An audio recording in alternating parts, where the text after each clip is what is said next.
Preface. The publishers of this work offer no apology for presenting it to the reading public, since the wide prevalence of the evils which it exposes is sufficient warrant for its publication. The subjects with which it deals are of vital consequence to the human race, and it is of the utmost importance that every effort should be made to dispel the gross ignorance which almost universally prevails, by the wide diffusion in a proper manner, of information of the character contained in this volume. This book has been written not for the young only, nor for any single class of persons, but for all who are old enough to be capable of understanding and appreciating it. The prime object of its preparation has been to call attention to the great prevalence of sexual excesses of all kinds, and the heinous crimes resulting from some forms of sexual transgression, and to point out the terrible results which inevitably follow the violation of sexual law. In order to make more clear and comprehensible the teachings of nature respecting the laws regulating the sexual function, and the evils resulting from their violation, it has seemed necessary to preface the practical part of the subject by a concise description of the anatomy of reproduction. In this portion of the work, especial pains has been taken to avoid anything like indelicacy of expression. Yet, it has not been deemed advisable to sacrifice perspicuity of ideas to any prudish notions of modesty.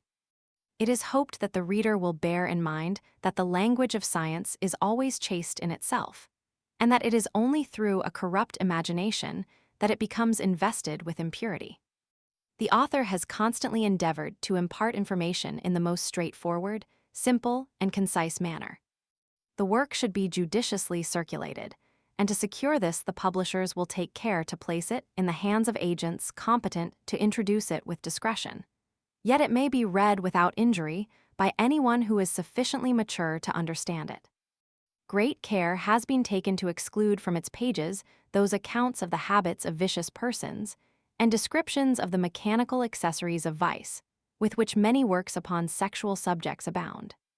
The first editions of the work were issued with no little anxiety on the part of both author and publishers as to how it would be received by the reading public. It was anticipated that no little adverse criticism, and perhaps severe condemnation, would be pronounced by many whose education and general mode of thought had been such as to unfit them to appreciate it. But it was hoped that persons of more thoughtful and unbiased minds would receive the work kindly, and would readily cooperate with the publishers in its circulation. This anticipation has been more than realized.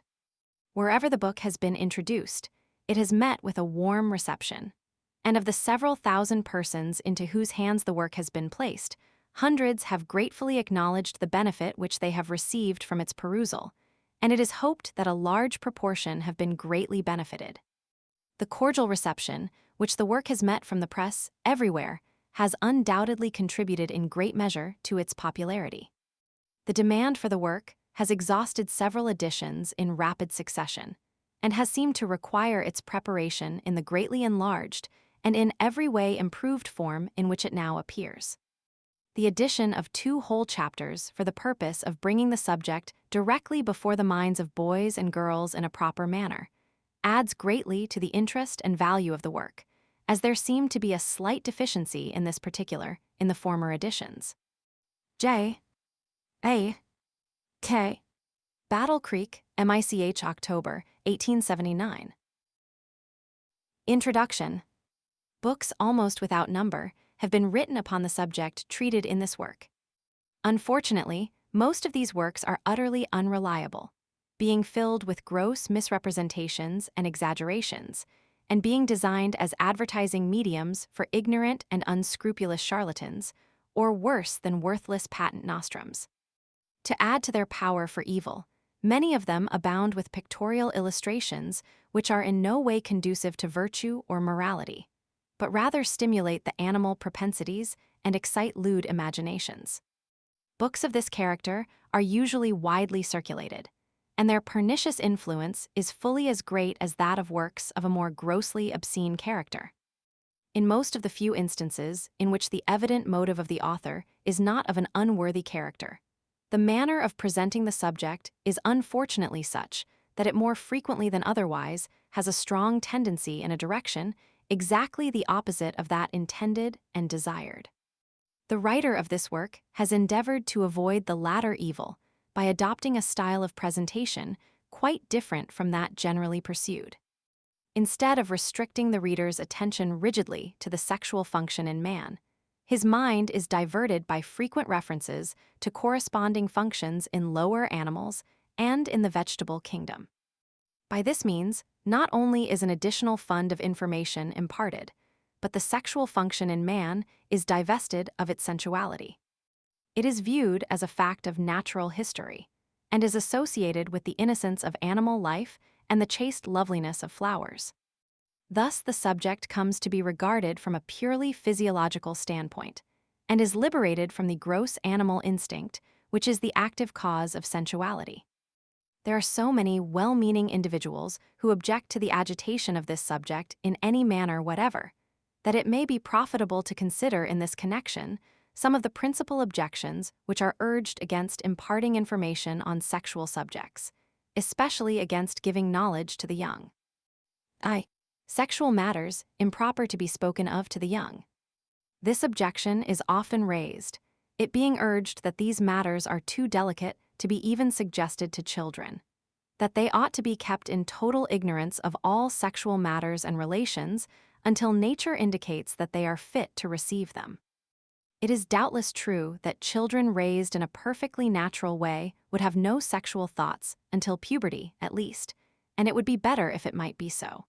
But from facts pointed out in succeeding portions of this work, it is certain that at the present time children nearly always do have some vague ideas of sexual relations long before puberty, and often at a very early age. It is thus apparent that by speaking to children of sexual matters in a proper manner, a new subject is not introduced to them, but it is merely presenting to them in a true light A subject of which they already have vague ideas.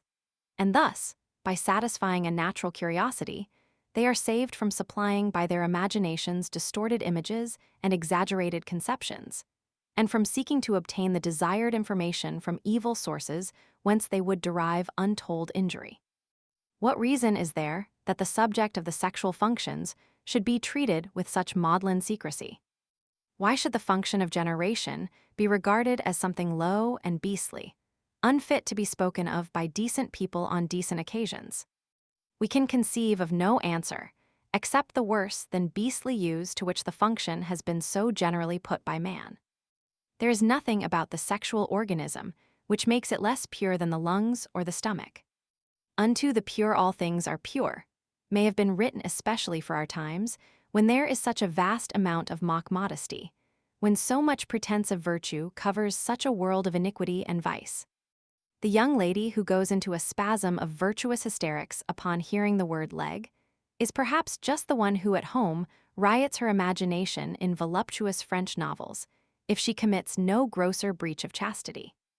The parents who are the most opposed to imparting information to the young are often those who have themselves indulged in sexual excesses. In the minds of such persons, the sexual organs and functions, and everything even remotely connected with them, are associated only with ideas of lust and gross sensuality. No wonder that they wish to keep such topics in the dark. With such thoughts, they cannot well bear the scrutiny of virtue. Sexual subjects are not, of course, proper subjects for conversation at all times, or at any time in a spirit of levity and flippancy. 2. Knowledge is dangerous. Very true, knowledge is dangerous, but ignorance is more dangerous still. Or, rather, partial knowledge is more dangerous than a more complete understanding of facts. Children, young people, will not grow up in innocent ignorance.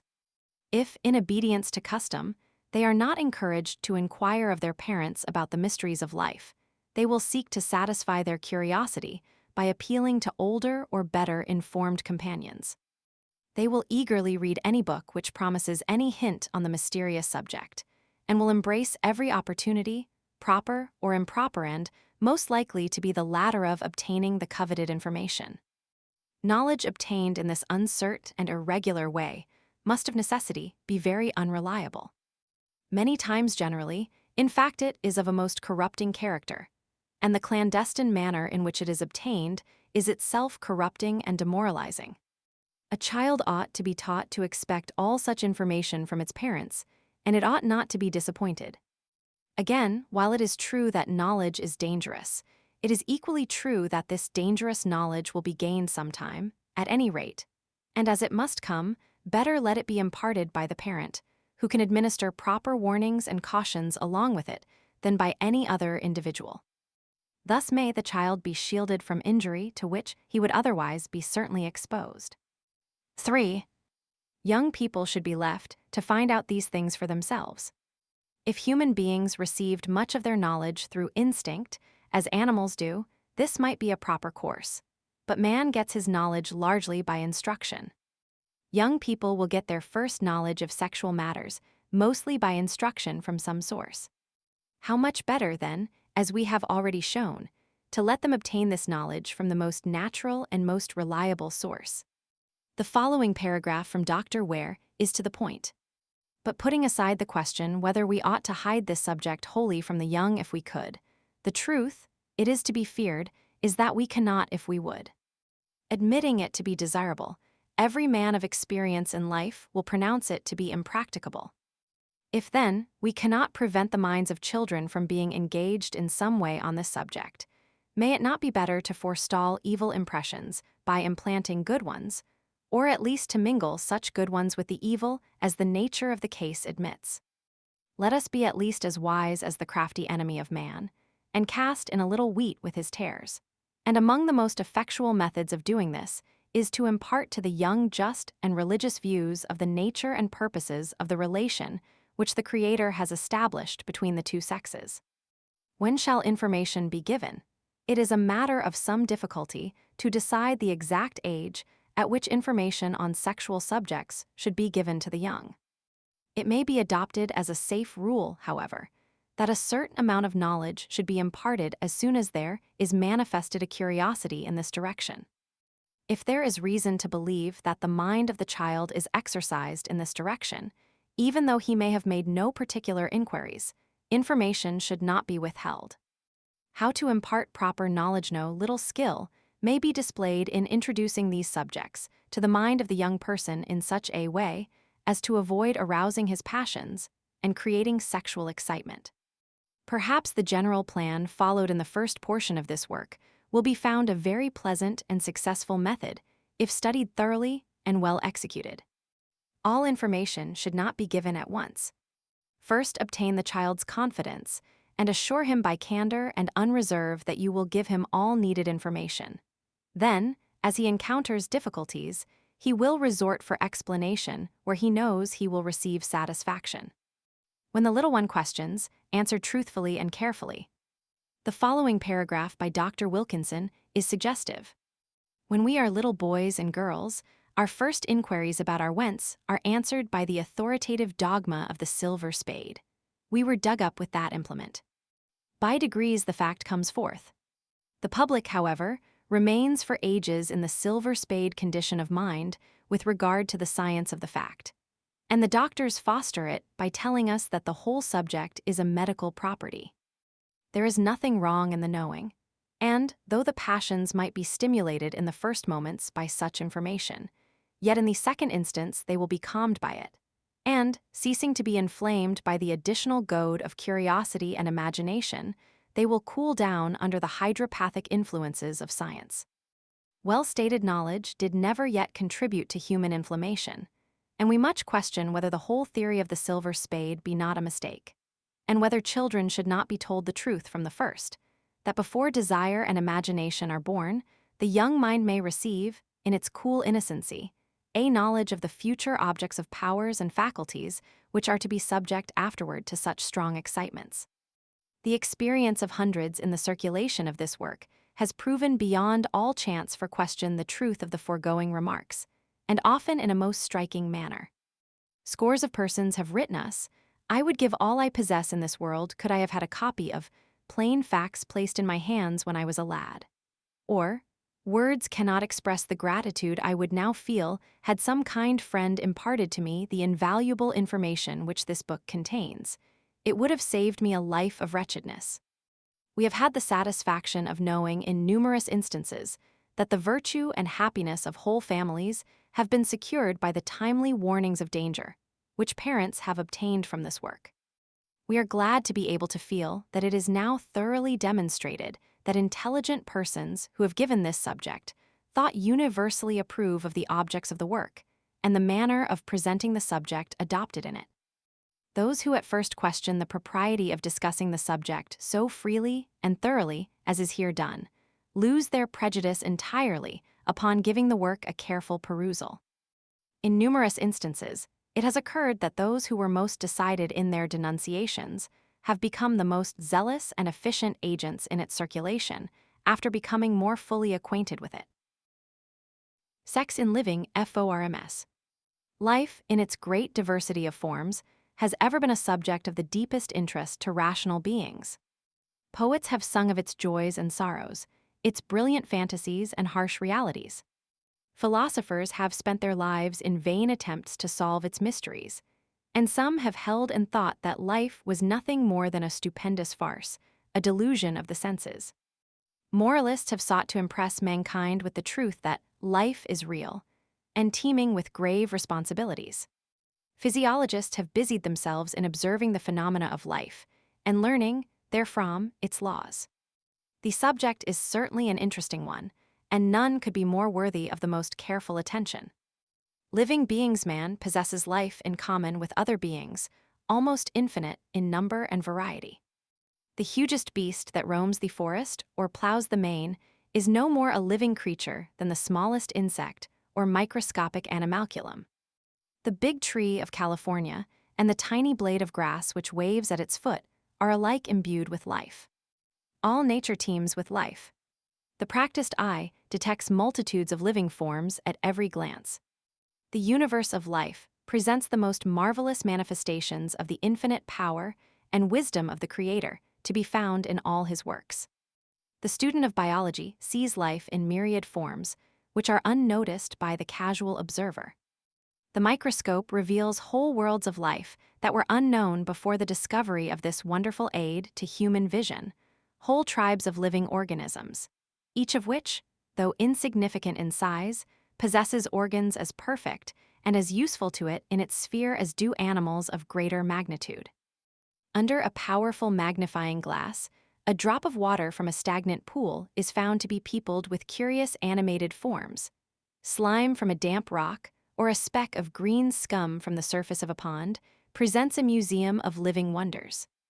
Through this instrument, the student of nature learns that life in its lowest form is represented by a mere atom of living matter, an insignificant speck of trembling jelly, transparent and structureless, having no organs of locomotion, yet able to move in any direction, no nerves or organs of sense, yet possessing a high degree of sensibility, no mouth, teeth, nor organs of digestion, yet capable of taking food, growing, developing, producing other individuals like itself, becoming aged, infirm, and dying. Such is the life history of a living creature at the lower extreme of the scale of animated being. As we rise higher in the scale, we find similar little atoms of life associated together in a single individual, each doing its proper share of the work necessary to maintain the life of the individual as a whole, yet retaining at the same time its own individual life. As we ascend to still higher forms, we find this association of minute living creatures resulting in the production of forms of increasing complicity. As the structure of the individual becomes more complex and its functions more varied, the greater is the number of separate, yet associated, organisms to do the work. In man, at the very summit of the scale of animate existence, we find the most delicate and wonderfully intricate living mechanism of all. In him, as in lower, intermediate forms of life, the life of the individual is but a summary of the lives of all numberless minute organisms of which his body is composed. The individual life is but the aggregate life of all the millions of distinct individuals which are associated together in the human organism. Animals and vegetables, the first classification of living creatures, separates them into two great kingdoms, animals and vegetables. Although it is very easy to define the general characteristics of each of these classes, it is impossible to fix upon any single peculiarity which will be applicable in every case. Most vegetable organisms remain stationary, while some possess organs of locomotion and swim about in the water in a manner much resembling the movements of certain animals. Most vegetables obtain their nutriment from the earth and the air, while animals subsist on living matter. A few plants seem to take organic matter for food, some even catching and killing small insects. It is found impossible to draw the precise line between animals and vegetables, for the reason just mentioned. The two kingdoms blend so intimately that in some cases it is impossible to tell whether a certain microscopic speck of life is an animal or a vegetable. But since these doubtful creatures are usually so minute that several millions of them can exist in a single drop of water, it is usually of no practical importance whether they are animal or vegetable, or sometimes one and sometimes the other, as they have been supposed to be by some biologists. All living creatures are organized beings. Most possess a structure and an organism more or less complicated, but some of the lowest forms are merely little masses of a transparent, homogeneous jelly known as protoplasm. Some of the smallest of these are so minute that 100 millions of them could occupy the space of a cube 1/1000th of an inch on each side. Yet each one runs its course of life as regularly as man himself, performing its proper functions even more perfectly, perhaps.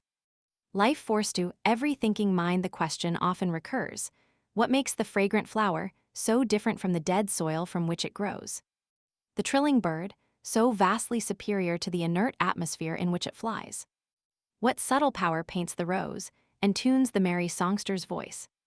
To explain this mystery, philosophers of olden time supposed the existence of a certain peculiar force which is called life or vital force or vitality. This supposition does nothing more than furnish a name for a thing unknown, and the very existence of which may fairly be doubted. In fact, any attempt to find a place for such a force, to understand its origin, or harmonize its existence with that of other well-known forces, is unsuccessful. And the theory of a peculiar vital force, a presiding entity present in every living thing, vanishes into thin air to give place to the more rational view of the most advanced modern scientists. That vital force, so called, is only a manifestation of the ordinary forces of nature acting through a peculiar arrangement of matter. In other words, life depends not upon a peculiar force, but upon a peculiar arrangement of matter or organization. It is simply a peculiar manifestation of the force, possessed by atoms exhibited through a peculiar arrangement of atoms and molecules. This arrangement is what is known as organization, and bodies which possess it are known as organized or living bodies. The term life may be understood as referring to the phenomena which result from organization. That life results from organization, not organization from life, is more consonant with the accepted and established facts of science than the contrary view. We might adduce numerous facts and arguments in support of this view of the nature of life, but will not do so here, as we have considered the subject at some length elsewhere. Nutrition and reproduction are the two great functions of life, being common not only to all animals, but to both animals and plants, to all classes of living creatures. The object of the first is the development and maintenance of the individual existence. The second has for its end the production of new individuals or the preservation of the race. Nutrition is a purely selfish process. Reproduction is purely unselfish in its object, though the human species, unlike the lower animals, which, while less intelligent, are far more true to nature too, often pervert its functions to the most grossly selfish ends. The subject of nutrition is an important one, and well worthy the attention of every person who values life. The general disregard of this subject is undoubtedly the cause of a very large share of the ills to which human flesh is heir. But our limited space forbids its consideration here, and we shall confine our attention to reproduction. Reproduction. As before remarked, reproduction is a function common to all animals and to all plants. Every organized being has the power to reproduce itself, or to produce, or aid in producing, other individuals like itself. It is by means of this function that plants and animals increase or multiply. When we consider the great diversity of characters illustrated in animal and vegetable life, and the infinite variety of conditions and circumstances under which organized creatures exist, it is not surprising that modes of reproduction should also present great diversity both in general character and in detail. We shall find it both interesting and instructive to consider some of the many different modes of reproduction, or generation, observed in different classes of living beings, previous to entering upon the specific study of reproduction in man.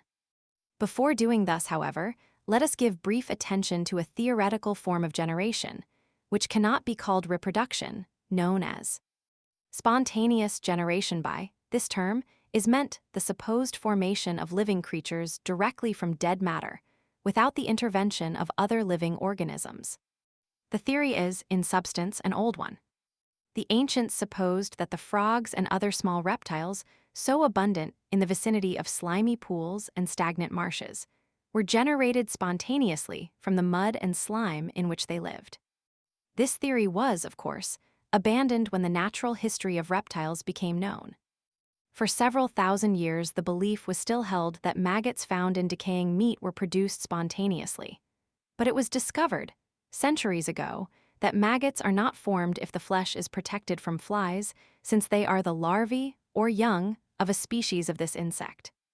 A relic of the ancient belief in spontaneous generation is still found in the supposition that horsehair snakes, so called, are really formed from the hairs of horses. This belief is quite common, but science long ago exposed its falsity. When the microscope was discovered, it revealed a whole new world of infinitesimal beings, which were at first supposed to be of spontaneous origin. But careful scientific investigation has shown that even these mere specks of life are not independent of parentage. 1000. Pasteur and more recently, Prof. Tyndall, with many other distinguished scientists, have demonstrated this fact beyond all reasonable chance for question. It is, then, an established law that every living organism originates with some previously existing living being or beings. It may be queried if it be true that life is but a manifestation of the ordinary forces of matter which are common to both dead and living matter, being dependent upon arrangement. Then why may it not be that dead matter may, through the action of molecular laws, and without the intervention of any living existence, assume those peculiar forms of arrangement necessary to constitute life, as supposed by the advocates of the theory in question? It is true that some who recognize the fact that life is the result of organization maintain the doctrine of spontaneous generation. That is, the production of life without any agency other than the recognized forces of nature being brought about simply by a fortuitous combination of atoms. Although this doctrine cannot be said to be inconsistent with the theory of life presented, yet it is by no means a legitimate or necessary result of it, and observation proves its falsity. The testimony of all nature, as almost universally admitted by scientific men, is that life originated through a creative act by the first great cause, who gave to certain bodies the requisite arrangement or organization to enable them to perform certain functions, and delegated to them the power to transmit the same to other matter, and thus to perpetuate life. The Creator alone has the power to originate life. Man, with all his wisdom and attainments, cannot discover the secret of organization. He may become familiar with its phenomena, but he cannot unravel, further, the mystery of life. The power of organizing is possessed only by the lower class of living or organized bodies, those known as vegetable organisms or plants. A grain of wheat, a kernel of corn, a potato, when placed under favorable conditions, takes the inert, lifeless particles of matter which lie about it in the earth and air, and organizes them into living substances like itself. To man and animals, the Creator delegated the power to form their own peculiar structures from the vitalized tissues of plants. Thus, both animal and vegetable life is preserved without the necessity of continued acts of creative power. Each plant and each animal possessing the power not only to preserve its own life, but also to aid, at least, in the perpetuation of the species. The record of creation in Genesis harmonizes perfectly with this view, it being represented that God formed organized or arranged man, animals, and vegetable productions from the earth. simplest form of generation deep down beneath the waters of the ocean, covering its bottom in certain localities, is found a curious slime, which, under the microscope, is seen to be composed of minute rounded masses of gelatinous matter or protoplasm. By watching these little bodies intently for a few minutes, the observer will discover that each is a living creature capable of moving, growing, and assuming a variety of shapes. Continued observation will reveal the fact that these little creatures multiply, and a more careful scrutiny will enable him to see how they increase. Each divides into two equal parts, so nearly alike that they cannot be distinguished apart. In this case, the process of generation is simply the production of two similar individuals from one. A small quantity of slime taken from the surface of a stone near the bottom of an old well, or on the seaside, when placed under the microscope, will sometimes be found to contain large numbers of small, round, living bodies. Careful watching will show that they also multiply by division. But before the division occurs, two cells unite to form one by a process called conjugation. Then, by the division of this cell, instead of only two cells, a large number of small cells are formed, each of which may be considered as a bud formed upon the body of the parent cell, and then separated from it to become by growth an individual like its parent, and like it, to produce its kind. In this case, we have new individuals formed by the union of two individuals, which are to all appearance entirely similar in every particular. Sex rising higher in the scale of being, we find that, with rare exceptions, reproduction is the result of the union of two dissimilar elements. These elements do not, in higher organisms, as in lower forms of life, constitute the individuals but are produced by them. And being unlike, they are produced by special organs, each adapted to the formation of one kind of elements. The two classes of organs usually exist in separate individuals, thus giving rise to distinctions of sex. An individual possessing organs which form one kind of elements being called a male, and one possessing organs for the formation of the other kind of elements, a female. The sexual differences between individuals of the same species are not, however, confined to the sexual organs. In most classes of plants and animals, other sexual differences are very great. In some of the lower orders of animals, and in many species of plants, the male and female individuals are so much unlike that for a long time after they were well known, no sexual relation was discovered. Hermaphrodism, an individual possessing both male and female organs of reproduction, is called an hermaphrodite. Such a combination is very rare among higher animals, but it is by no means uncommon among plants and the lower forms of animal life. The snail, the oyster, the earthworm, and the common tapeworm are examples of true hermaphrodites.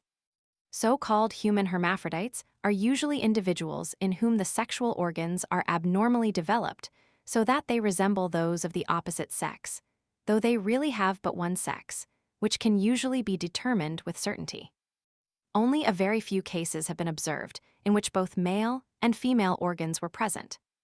There is now living in Germany an individual who bears the name of a woman, but learned physicians have decided that the person is as much man as woman, having the organs of both sexes.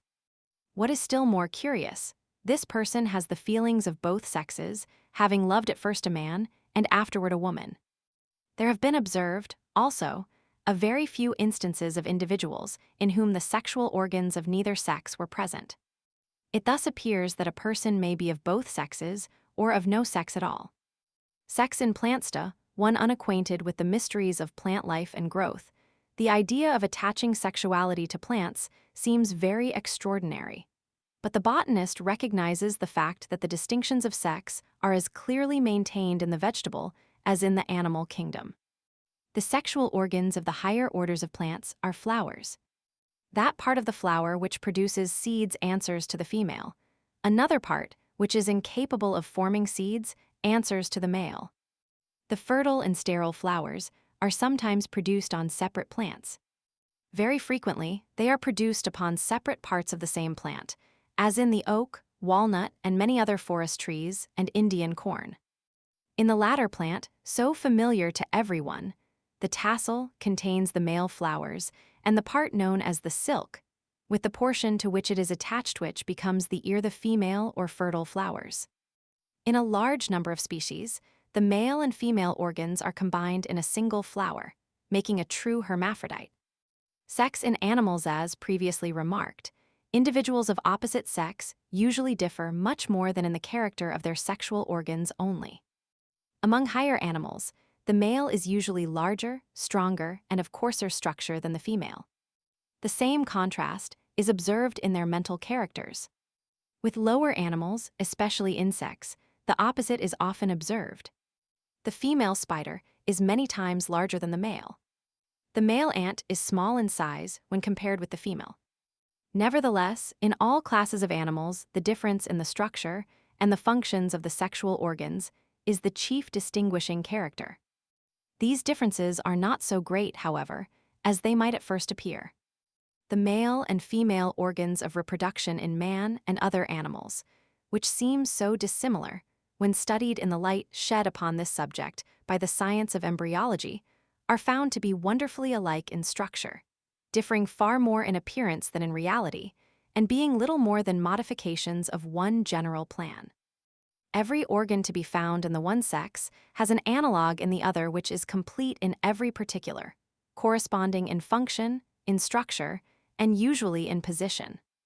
Other sexual differences in this country: there is between 5 and 6 inches difference in height, and about 20 pounds difference in weight between the average man and the average woman, the average man being about 5 feet, 8 inches in height, and weighing 145 pounds, while the average woman is 5 feet, 2 or 2½ inches in height, and weighs 125 pounds.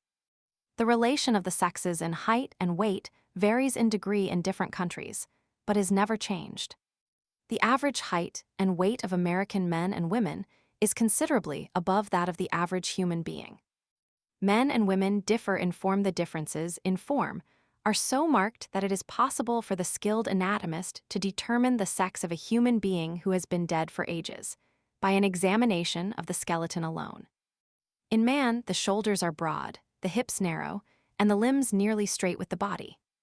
In woman, the shoulders are narrow and usually rounded, and set farther back, the collarbone being longer and less curved, giving the chest greater prominence, while the hips are broad.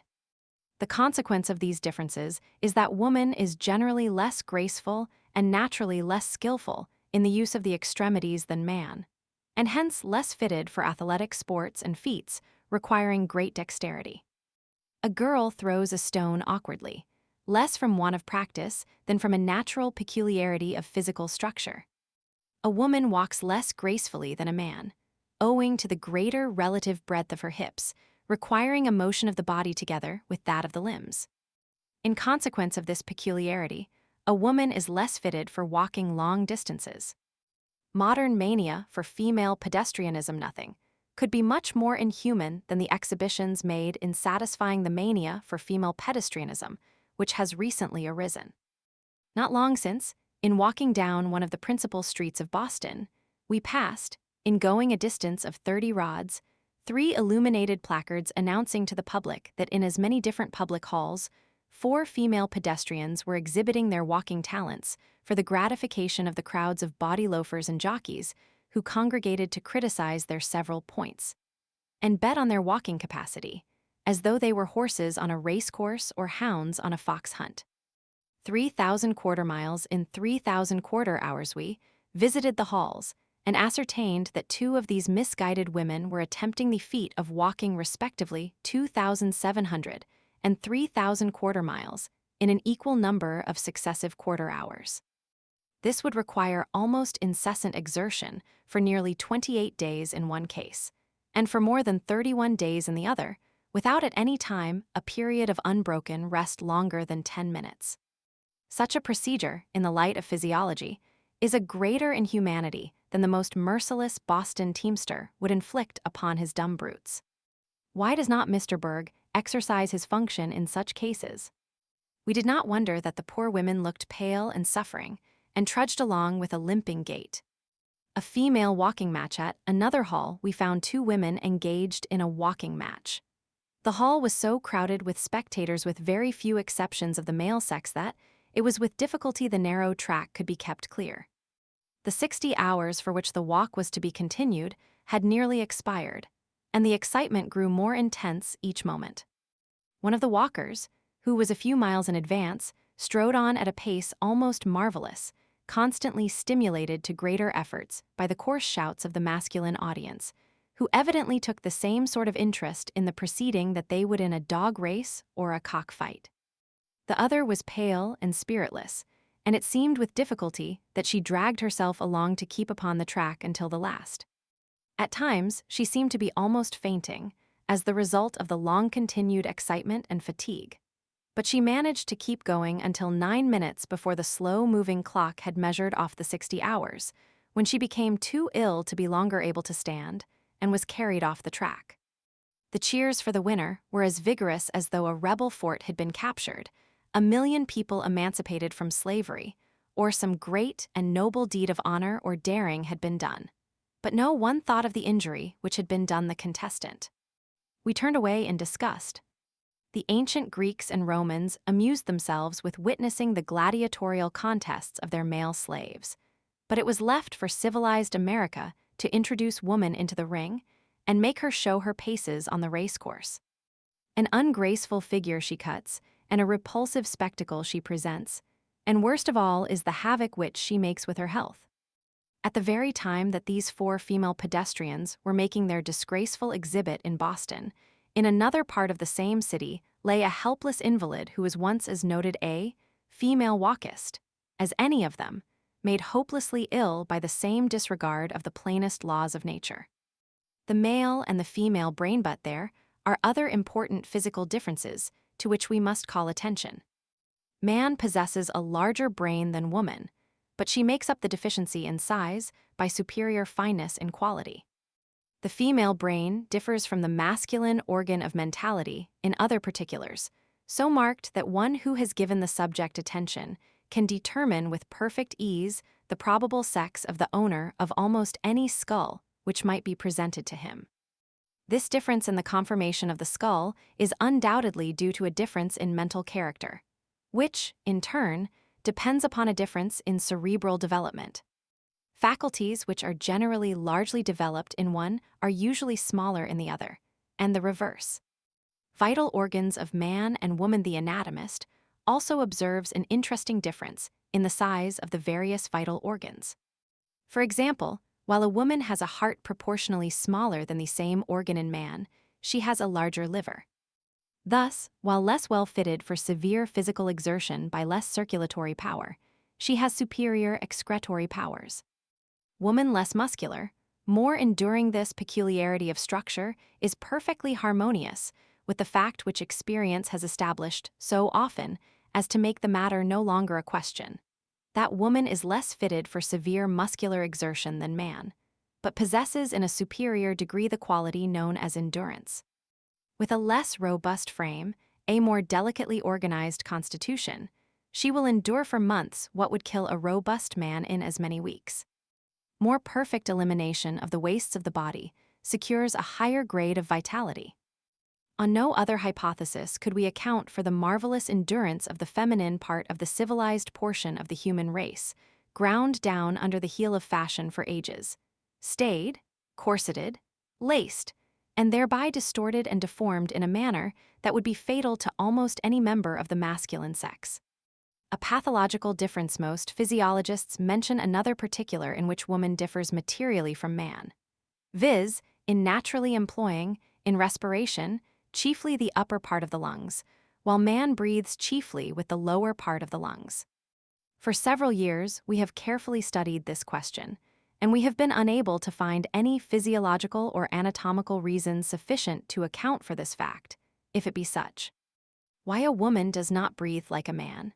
It is undoubtedly true that most women do breathe almost exclusively with the upper part of the chest. But whether this is a natural peculiarity or an acquired unnatural and depraved one is a question which we are decidedly inclined to answer in harmony with the latter supposition, basing our conclusion on the following undeniable facts. 1. In childhood, and until about the age of puberty, respiration in the boy and the girl is exactly the same. 2. Although there is a change in the mode of respiration in most females, usually soon after the period of puberty, marked by increased intercostal respiration and diminished abdominal or deep respiration. This change can be accounted for on other than physiological grounds. 3. We believe the cause of this modification of respiration is the change in dress, which is usually made about that time. The young girl is now becoming a woman and must acquire the art of lacing, wearing a corset, stays, and sundry other contrivances by means of which to produce a fine form, by distorting and destroying all natural grace and beauty in the form divine. 4. We have met a number of ladies whose good fortune and good sense had delivered them from the distorting influence of corset-wearing and tight-lacing, and we have invariably observed that they are as capable of deep respiration as men and practice it as naturally.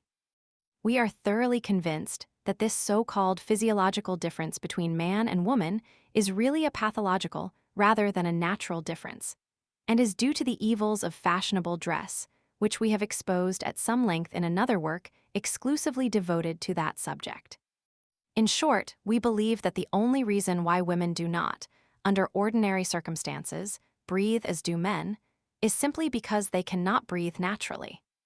Footnote 2. Evils of fashionable dress and how to dress healthfully.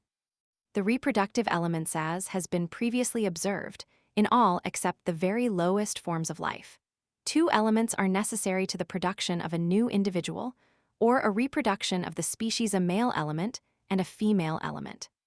The special organs by means of which these elements are produced, brought together, and developed into the new individual in a more or less perfect state are termed sexual organs, as we have already seen.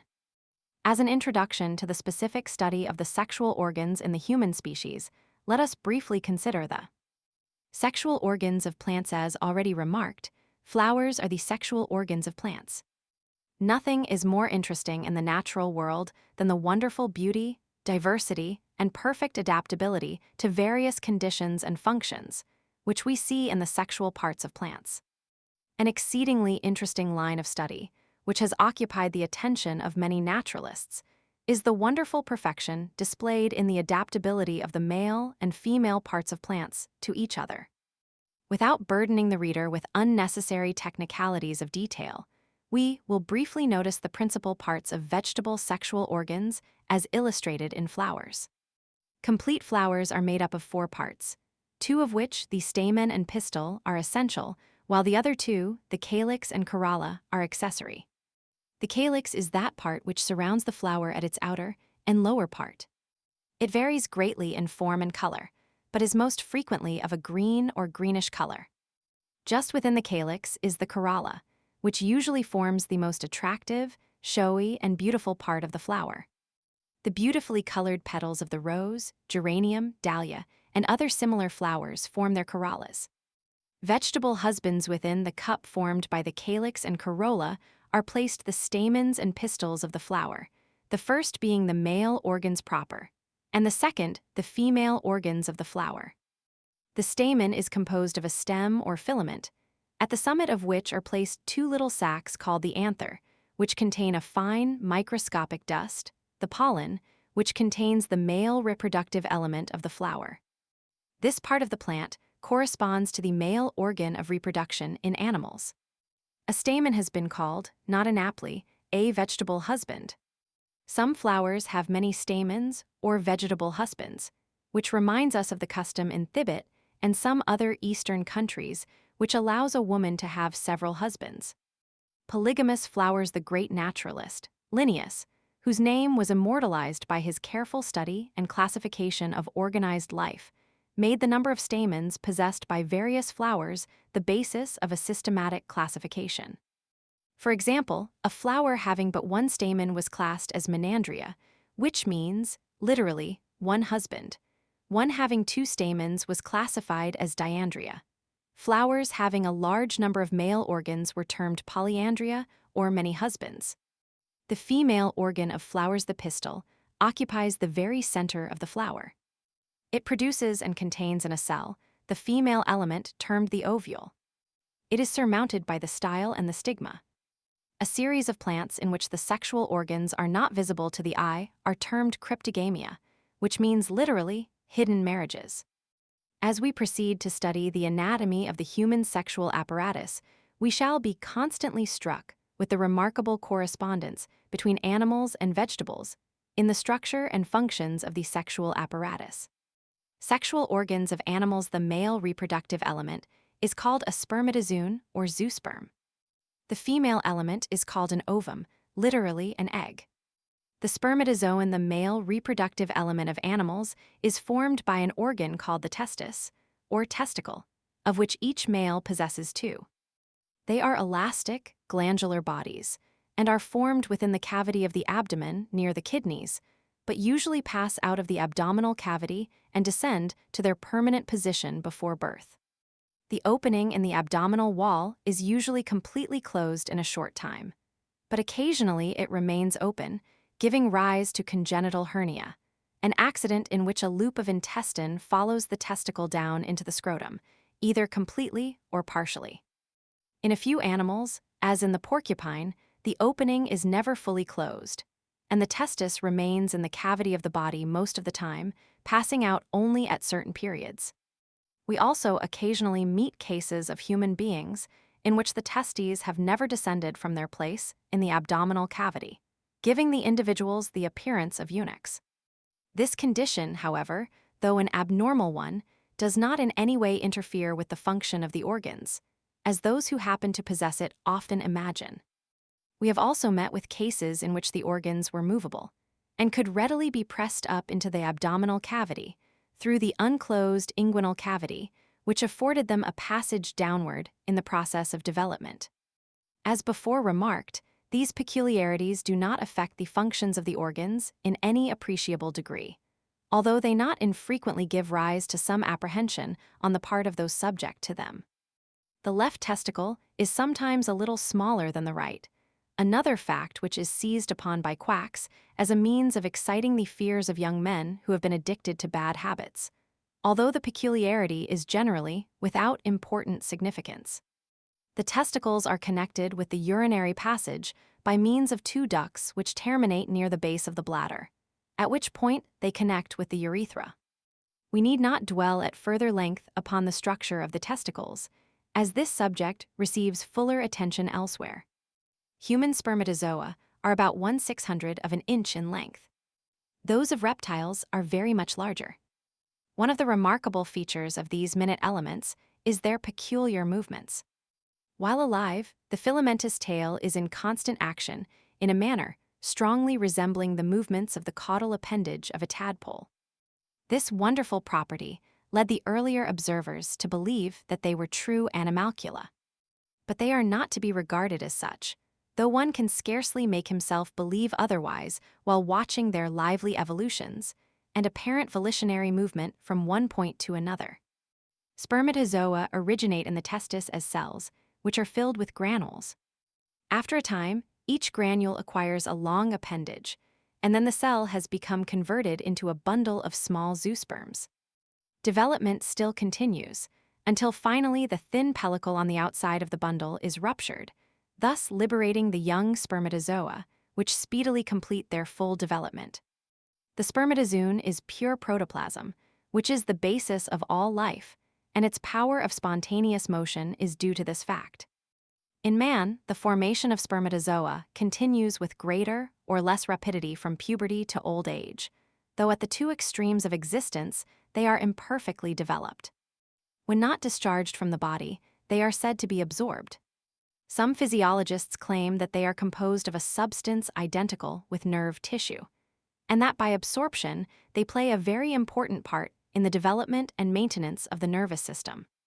It is asserted by good authorities that the reproductive element in man is not so well developed as to be really fit for the reproduction of the species before the age of 24 or 25.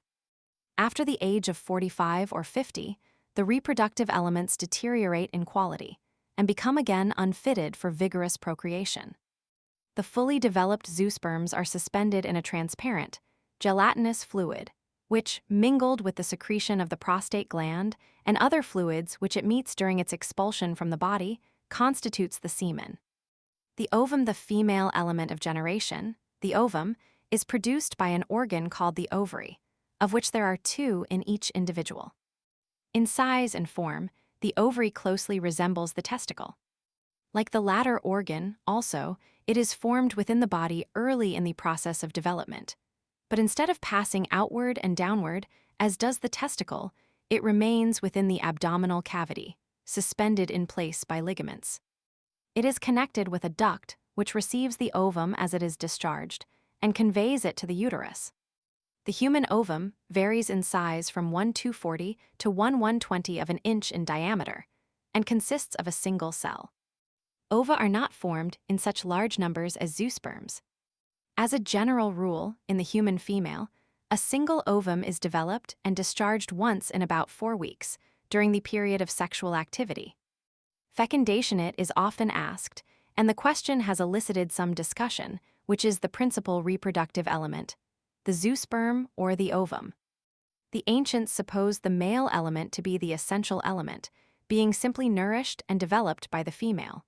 But modern research in biological science does not sustain this view. Probably neither one enjoys a special preeminence, for neither can undergo complete development without the other. In very rare cases, the ovum has been observed to undergo a certain amount of development of itself, but a perfect individual can be produced only by the union of the two kinds of elements, which process is known as fecundation. The instant this union occurs, the life of a new individual begins. All the changes which result between that moment and the birth of the individual are those of development only. Indeed, the same existence continues from the instant of the union of the two elements, not only until birth, but through growth, the attainment of maturity, the decline of life, and even until death. It is interesting to observe the different methods by which fecundation is effected, both in plants and animals, for this is a process common to both. Fecundation in flowers. The great naturalist, Linnaeus, was the first to explain the reproductive process in plants. He tells us that the flower forms the theater of their amours. The calyx is to be considered as the nuptial bed. The corolla constitutes the curtains. The anthers are the testes, the pollen, the fecundating fluid, the stigma of the pistil, the external genital aperture, the style, the vagina or the conductor of the prolific seed, the ovary of the plant, the womb, the reciprocal action of the stamens on the pistil, the accessory process of fecundation. Thus marvelous is the analogy between the reproductive organs and their functions in plants and animals. Through this one vital process, we may trace a close relation between all the forms of life, from the humblest plant, or even the mere specks of life which form the green scum upon a stagnant pool, to man, the masterpiece of creation, the highest of all animated creatures. In all the realm of nature, there can be found no more remarkable evidences of the infinite skill and wisdom of the Creator of all things. In many instances, the action of plants seems almost to be prompted by intelligence. At the proper moment, the corolla contracts in such a way as to bring the stamens nearer to the stigma, or in contact with it, so as to ensure fecundation. In some aquatic plants, the flowers elevate themselves above the surface of water while the process of fecundation is effected, submerging themselves again immediately afterward. Other very curious changes occur in flowers of different species during the reproductive act. The stigma is observed to become moistened and even to become distinctly odorous. Often, too, it becomes intensely congested with the juices of the plant, and sometimes even acquires an uncommon and most remarkable degree of contractility. This is the case with the stigma of the tulip and one variety of sensitive plant, and is in these plants observed to occur not only after the application of the pollen to the stigma, but when excited by any other means of stimulation. The flowers of some plants, during and after fecundation, also show an increase of heat, in some cases so marked as to be readily detected with the thermometer. This is said to be the case with the arum of Italy. In some plants in which the pistil is longer than the stamens, thus elevating the stigma above the anthers, the female organ is often observed to bend over and depress itself so as to come within reach of the anthers. In most instances, the fecundation of flowers is chiefly effected through a purely mechanical process, though in these cases also we see a wonderful adaptation of parts to conditions. When the male and female parts of flowers are situated on different plants, as is the case in the willow, the poplar, the melon vine, and many other species, the pollen of the male flower is wafted by the wind or gentle breeze to the stigma of the female flower, which will usually be found at no very great distance, although fertilization may take place in this way at very considerable distances. Bees, moths, and many other species of insects serve a very important purpose in this work, transporting the fertilizing dust upon their wings, antennae, sucking tubes, and feet. Small birds, and even the humble snail, which would scarcely be credited with any useful function, are also very serviceable in the same direction. The part performed by insects in the reproductive process of many plants is so great that they have been very poetically termed the marriage priests of flowers. Nature provides for thorough fecundation in these cases by placing the plants which bear the male and the female flowers near each other. This fact accounts for the unproductiveness of certain varieties of strawberries unless mixed with plants of some other variety, it being well known to nurserymen that some varieties produce only the female parts of flowers. Modes of fecundation in animals. The modes by which fecundation is effected in animals are still more various and wonderful than in plants. In some of the lower animals, as in most fish and reptiles, both elements are discharged from the bodies of the parents before coming in contact, there being no contact of the two individuals. In this class of animals, the process is almost wholly analogous to fecundation in those plants, in which the male and female flowers are on different plants or different parts of the same plant. In the female fish, a large number of ova are developed at a certain season of the year, known as the spawning season. Sometimes the number reaches many thousands. At the same time, the testicles of the male fish, which are contained within the abdominal cavity, become distended with developed zoosperms. When the female seeks a place to deposit her eggs, the male closely follows, and as she drops them upon the gravelly bottom, he discharges upon them the zoosperms by which they are fecundated. The process is analogous to some species of frogs. When the female is about to deposit her eggs, the male mounts upon her back and rides about until the eggs are all deposited, discharging upon them the fertilizing spermatozoa as they are laid by the female. In higher orders of animals, fecundation takes place within the generative organs of the female by contact between the male and the female organs. To effect this, there are necessitated certain accessory organs, the penis in the male and the vagina in the female.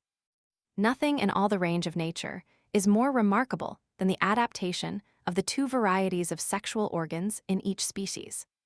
This necessary provision is both a powerful means of securing the perpetuation of the species and an almost impassable barrier against amalgamation.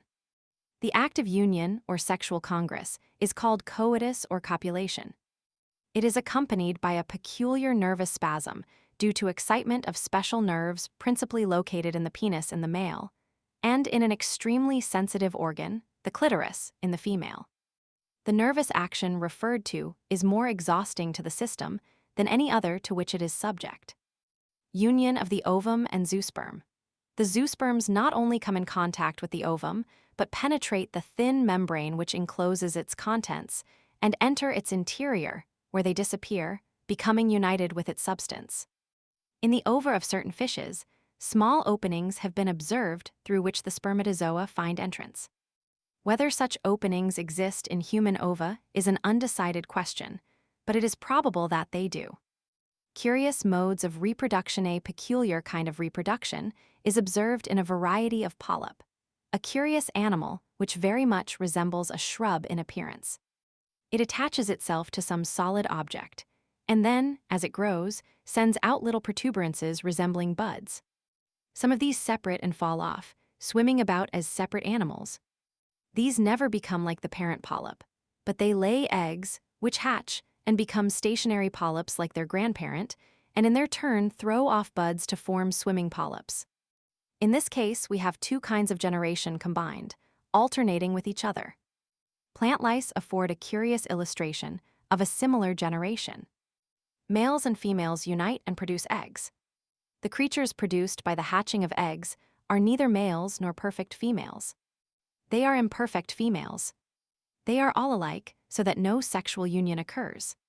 Instead of laying eggs, they produce live young like themselves, which appear to be developed from internal buds similar to the external buds of the polyp. After this method of reproduction has continued for 8 or 10 generations, a few perfect individuals appear, and the first process is repeated. The common honeybee affords another illustration like the last. A virgin queen sometimes lays eggs, which always produce males or drones. After union with a male, she lays eggs in the royal cells which become perfect females like herself. She also seems to have the power to lay, at will, unfecundated eggs from which drones are produced. Human beings are developed buds. It has been very aptly suggested by an eminent physiologist that the ovum and zoosperm may be correctly considered as internal buds. Thus, it would appear that generation is universally a process of budding. A child is but a compound bud, an offshoot from its parents. This idea is not a mere fancy, but has a scientific basis. As all the exquisite details of the most beautiful flower are in essence contained within the tiny bud which first makes its appearance, so is the developed human being, the full-grown man or woman, virtually contained within the tiny cell called the ovum after it has been impregnated or fecundated by the zoosperms. In short, men and women are blossoms in a strictly scientific sense. Fecundation in hermaphrodites. The process of fecundation in hermaphrodite animals is very peculiar. In some cases, as in the snail, the union of 2 individuals is usually necessary, though each possesses both kinds of organs. In other cases, as in the tapeworm, the oyster, and numerous other mollusks, a single individual has the power to fertilize its own ova, thus being wholly independent. Human hermaphrodites are usually so deformed that fecundation is not effected, which is a fortunate safeguard against the multiplication of such monstrosities. Development after the union of the 2 elements, known as fecundation or conception, if the conditions are favorable, development occurs, and the little germ is in due process of time developed into an individual which is an exact counterpart of its parents. During this developmental process, the embryonic being is variously treated by different classes of animals. Unprotected development. Most fishes and reptiles discharge their ova before fecundation or soon after, and pay no further attention to them. The fish deposits its eggs in a little hollow scooped out in the gravelly bed of a stream, or sows them broadcast upon the waters. The turtle buries its eggs in the sand and leaves them to be hatched by the sun. The ostrich disposes of her eggs in the same way. Many other species of animals pay no regard to the protection of the germs which are destined, if placed under favorable conditions, to become individuals like themselves. Partial protection of the ovum. There are some exceptions, however, to this general rule among fishes and reptiles. Even fishes manifest a degree of parental solicitude in certain cases. The male of a species of South American fish gathers up the eggs after fecundation has taken place and carries them in his mouth until they are hatched. Another male fish carries the eggs of his mate in a little pouch upon the lower and posterior part of his body. Certain species of frogs carry their eggs wound about their legs, others suspend them from the abdomen. Another variety carries its young upon its back. Prof. Wyman describes a swamp toad which patiently takes the eggs of his mate, one by one, and fastens them upon her back, observing great regularity in arrangement. These several devices are evidently for the purpose of protecting, in some degree, the young individual during the helpless stage of its existence. Development in the higher animals and man-higher animals are less prolific, and their development is a more complicated process. Hence, their young need greater protection, and, for this reason, the ova, instead of being discharged from the body of the female after fecundation, are retained. As we have seen that a suitable receptacle is sometimes provided outside of the body, so now a receptacle is needed, and is provided in the interior of the body of the female. This receptacle is called. Footnote 3. Curious examples of internal development sometimes occur in animals, which usually deposit eggs. Snakes have been known to produce both eggs and living young at the same time. At the annual meeting of the American Society for the Advancement of Science at Detroit, Mich. In August 1875, we had the pleasure of examining a specimen exhibited by Prof. Wilder of a chick which had undergone a considerable degree of development within the ovary of the hen. It had a head, a rudimentary brain and internal viscera, but no feathers nor limbs. It was, in fact, an egg hatched before it had been laid. The anomaly excited much interest at that time, and since among biologists. The uterus is a hollow, pear-shaped organ, located in the median line just behind the bladder between it and the rectum. It is supported in place by various ligaments and by the juxtaposition of other organs. Its larger end is directed upward and communicates upon each side with a very narrow tube which is prolonged outward on either side until it nearly touches the ovary of the same side. Its lower and smaller end fills the internal extremity of the passage previously described as the vagina. When an ovum is matured, it escapes from the ovary into the narrow tube referred to, called the fallopian tube, and passes down into the cavity of the uterus. If fecundation does not occur, it is expelled or absorbed after 6 to 12 or 14 days. If copulation occurs, however, zoosperms are brought into the cavity of the uterus and, coming in contact with the ovum, fecundate it. This is conception. When the natural process is allowed to proceed, development occurs. Uterine gestation, this is the term applied to the process last referred to. We shall not attempt to describe in detail this most wonderful and intricate of all living processes, but will sketch only the chief points, leaving the reader who would obtain a more complete knowledge of the subject to consult any one of the numerous physiological and obstetrical works which deal with it in a very exhaustive manner. As soon as the ovum is impregnated by the male element, it begins a process of symmetrical division.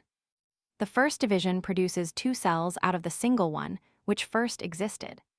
By the next division, 4 segments are produced, then 8, 16, etc. While this process is going on, the ovum becomes adherent to the internal wall of the uterus and is soon enveloped by its mucous membrane, which grows up about and encloses it.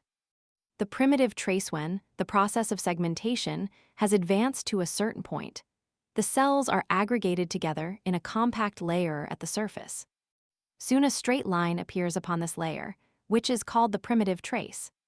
This delicate line becomes the basis for the spinal column, and upon and about it, the whole individual is developed by an intricate process of folding, dividing, and reduplication of the layer of cells. One end of the line becomes the head, and the other becomes the tail. Even man has a caudal appendage at an early stage of his existence. After a further lapse of time, little excrescences, buds, or pads appear in the proper positions to represent the arms and legs. After further development, the ends split up into fingers and toes, and by the continued development of the parts, perfect arms and legs are formed. Curious relation to lower animals, it is a very remarkable fact that in the lower animals, we have numerous examples in which the permanent condition of the individual is the same as some one of the stages through which man passes in the process of development. The same author previously quoted makes the following interesting statements. The webbed feet of the seal and ornithorhynchus typify the period when the hands and feet of the human embryo are as yet only partly subdivided into fingers and toes. Indeed, it is not uncommon for the web to persist to some extent between the toes of adults, and occasionally children are born with 2 or more fingers or toes united to their tips. With the seal and the walrus, the limbs are protruded but little beyond the wrist and ankle. With the ordinary quadrupeds, the knee and elbow are visible.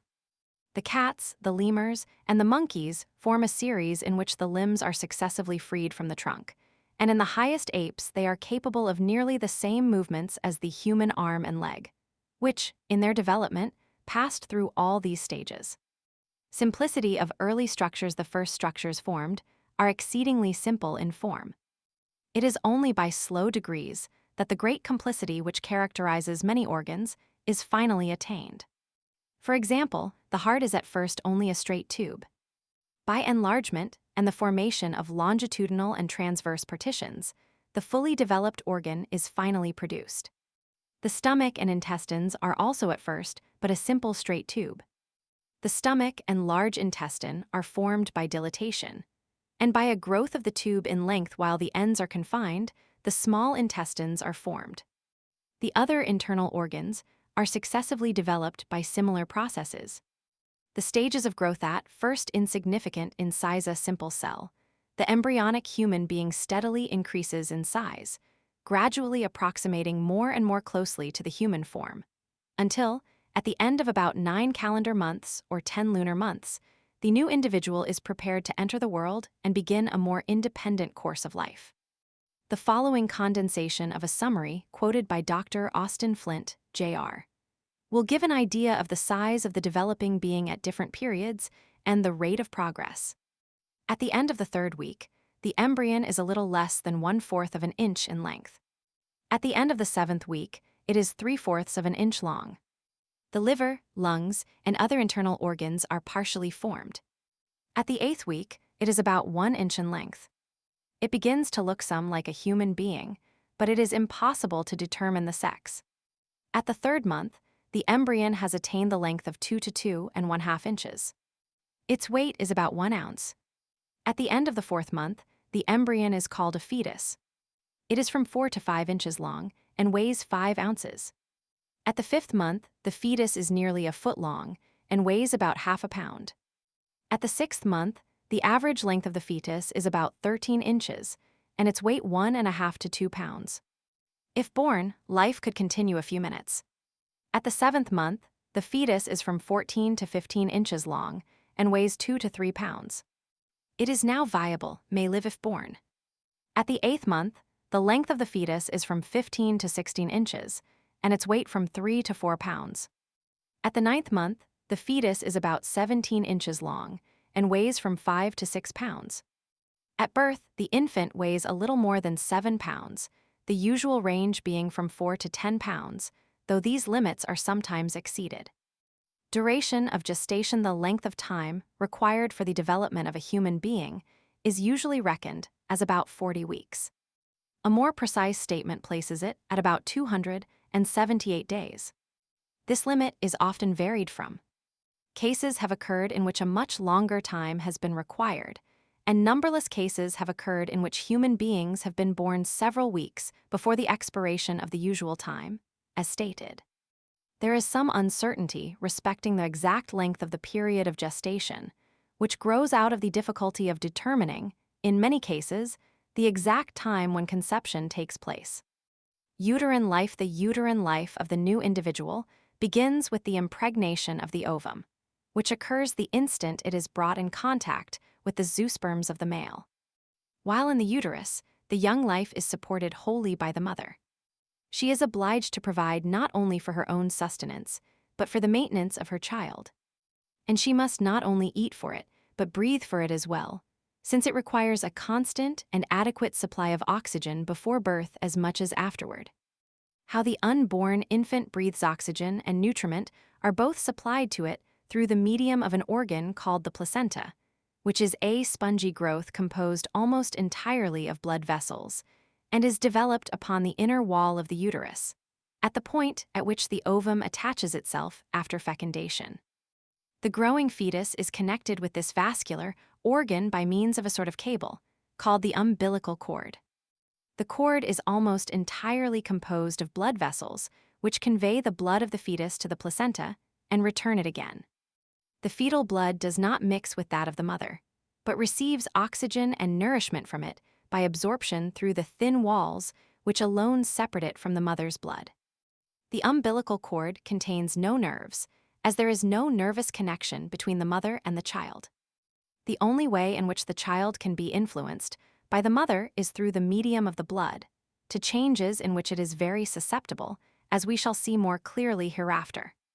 The cord is attached to the body of the child at the point called the navel, being cut off at birth by the accoucheur. With the placenta, it is expelled soon after the birth of the child and constitutes the shapeless mass familiarly known as the afterbirth, by the retention of which the most serious trouble is occasionally caused. Parturition at the end of the period of development, the young being is forcibly expelled from the laboratory of nature in which it has been formed. In other words, it is born, and this process is termed parturition. Though, at first thought, such an act would seem an utter impossibility, yet it is a very admirable illustration of nature's adaptation of means to ends. During the months of gestation, while the uterus has been enlarging to accommodate its daily increasing contents, the generative passages have also been increasing in size and becoming soft and distensible, so that a seeming impossibility is in due time accomplished without physical damage, though possibly not without intense suffering. However, it is a most gratifying fact that modern medical science may do much to mitigate the pains of childbirth. It is possible, by a proper course of preparation for the expected event, to greatly lessen the suffering usually undergone, and some ladies assert that they have thus avoided real pain altogether. Although the curse pronounced upon the feminine part of the race, in consequence of the sin of Eve, implies suffering in the parturient act, yet there is no doubt that the greater share of the daughters of Eve are, through the perverting and degenerating influences of wrong habits and especially of modern civilization, compelled to suffer many times more than their maternal ancestor. We have sufficient evidence of this in the fact that among barbarian women, who are generally less perverted physically than civilized women, childbirth is regarded with very little apprehension, since it occasions little pain or inconvenience. The same is true of many women among the lower laboring classes. In short, while it is true that more or less suffering must always accompany the parturient act, yet the excessive pain usually attendant upon the process is the result of causes which can in many cases be removed by proper management beforehand and at the time of confinement. After being relieved of its contents, the uterus and other organs rapidly return to nearly their original size. Changes in the child at birth. In the system of the child, a wonderful change occurs at the moment of its expulsion into the outer world. For the first time, its lungs are filled with air. For the first time, they receive the full tide of blood. The whole course of the circulation is changed, and an entirely new process begins. It is surprising in how short a space of time changes so marvelous can be wrought. Nursing, the process of development, is not fully complete at birth. The young life is not yet prepared to support itself, hence, still further provision is necessary for it. It requires prepared food suited to its condition. This is provided by the mammae or breasts of the female, which are glands for secreting milk. The fully developed gland is peculiar to the female, but a few instances have been known in which it has been sufficiently developed to become functionally active in men, as well as in young girls, though it is usually inactive even in women until near the close of gestation. It is a curious fact that the breasts of a newborn child occasionally contain milk. The first product of the mammae is not the proper milk secretion, but is a yellowish fluid called colostrum. The true milk secretion begins 2 or 3 days after delivery. The lacteal secretion is influenced in a very remarkable manner by the mental conditions of the mother. By sudden emotions of grief or anger, it has been known to undergo such changes as to produce in the child a fit of indigestion, vomiting, diarrhea, and even convulsions and death. Any medicine taken by the mother finds its way into the milk, and often affects the delicate system of the infant more than herself. This fact should be a warning to those nursing mothers who use stimulants.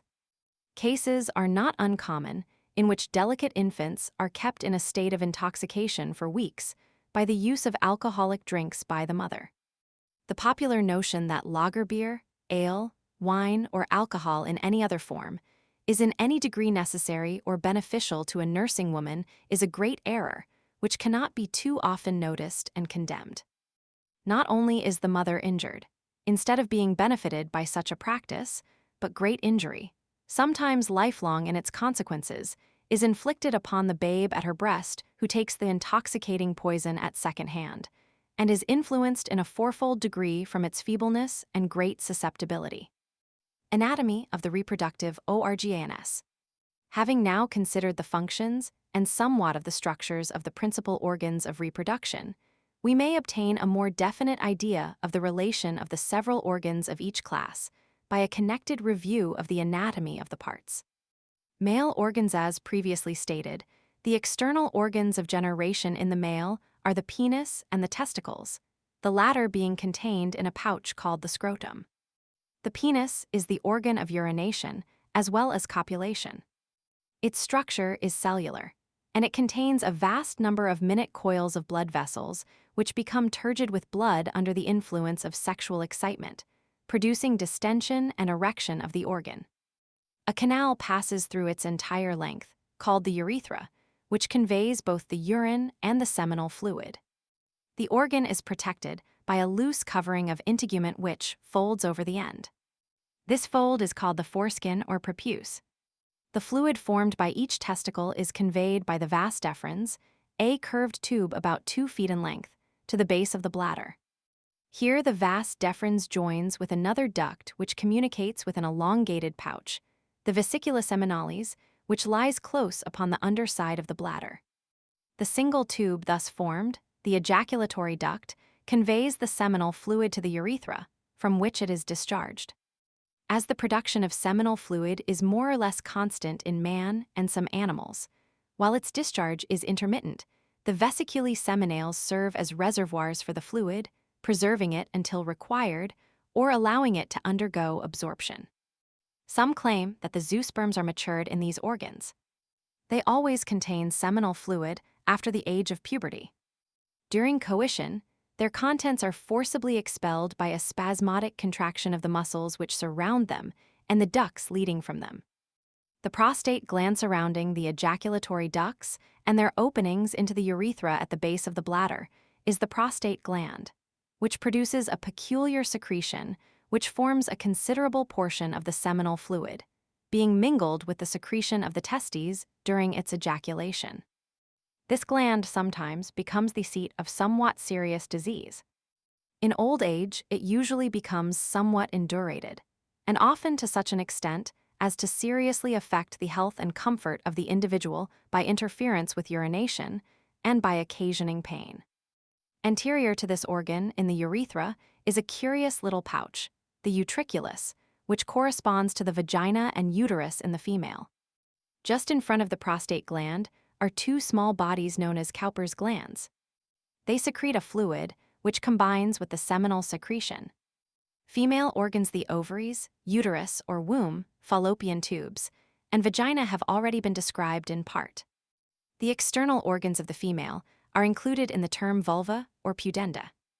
The most superficial parts are the labia, 2 thick folds of integument. Just within these are 2 thinner folds, the labia minora or nymphae. These, together with the clitoris, situated just above, are extremely sensitive organs, being the chief seat of sexual sense in the female. At the lower part is the opening to the vagina, which in the virgin is usually partially guarded by a thin membrane, the hymen.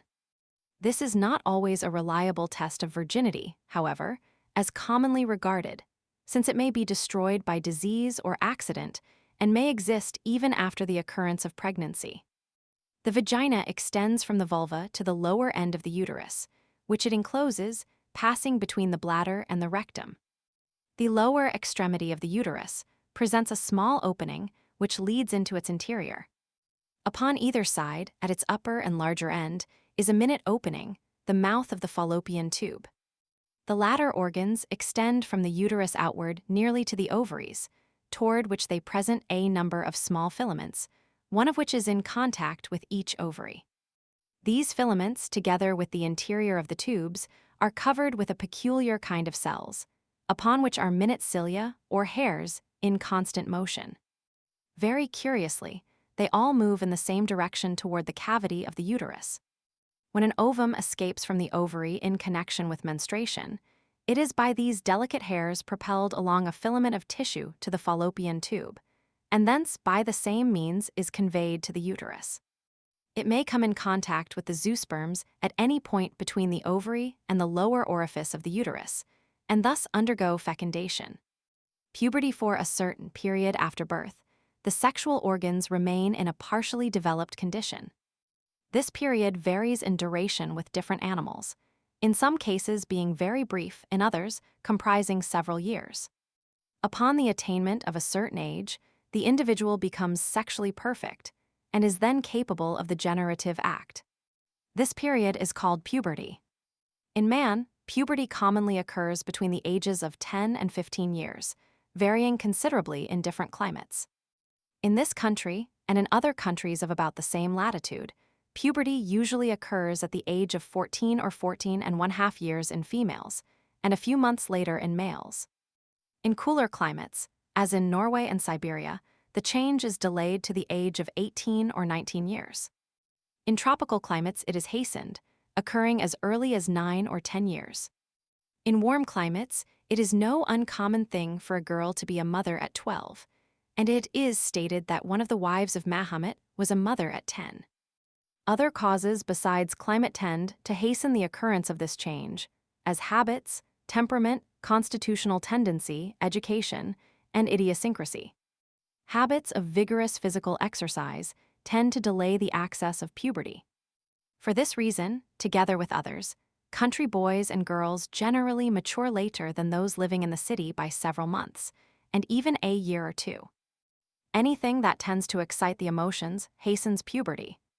The excitements of city life, parties, balls, theaters, even the competition of students in school, and the various causes of excitement to the nervous system which occur in city life, have a tendency to hasten the occurrence of the change which awakens the sexual activities of the system into life.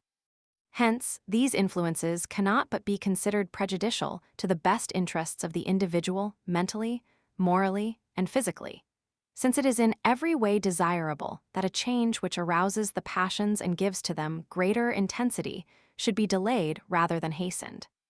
Influence of diet on puberty. The dietary has a not unimportant influence in this respect.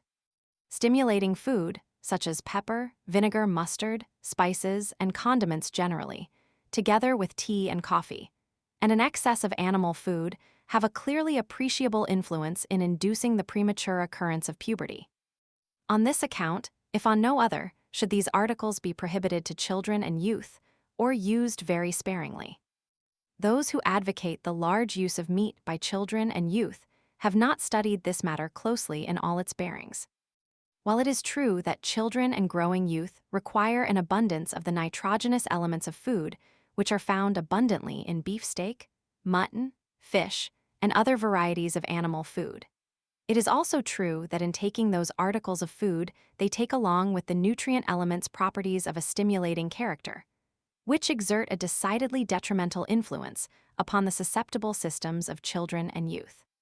At the same time, it is possible to obtain the same desirable nitrogenous elements in oatmeal, unbolted wheat flour, peas, beans, and other vegetable productions, which are wholly free from injurious properties. We are positive from numerous observations on this subject that a cool, unstimulating, vegetable or farinaceous diet would deter the development of the sexual organism for several months, and perhaps for a year or two.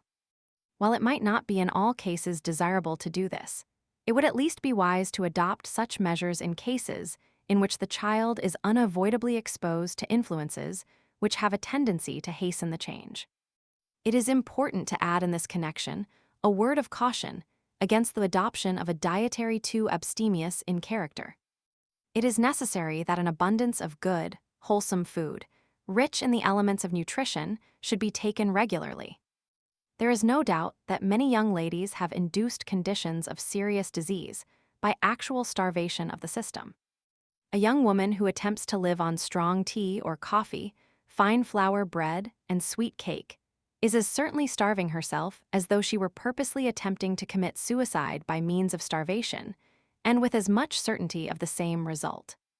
Brunettes naturally precocious. It has been observed that in girls the occurrence of puberty is earlier in brunettes than in blondes, and in general it makes its appearance earlier in persons of a nervous or nervobilious temperament than in persons of a lymphatic temperament or phlegmatic nature.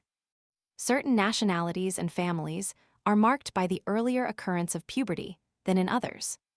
In Jews, the change is commonly a year or two in advance of other nationalities in this country. It also occurs somewhat sooner in Negroes and Creoles than in white persons, the African race seeming to retain something of the precocity occasioned by the tropical influence of its native clime.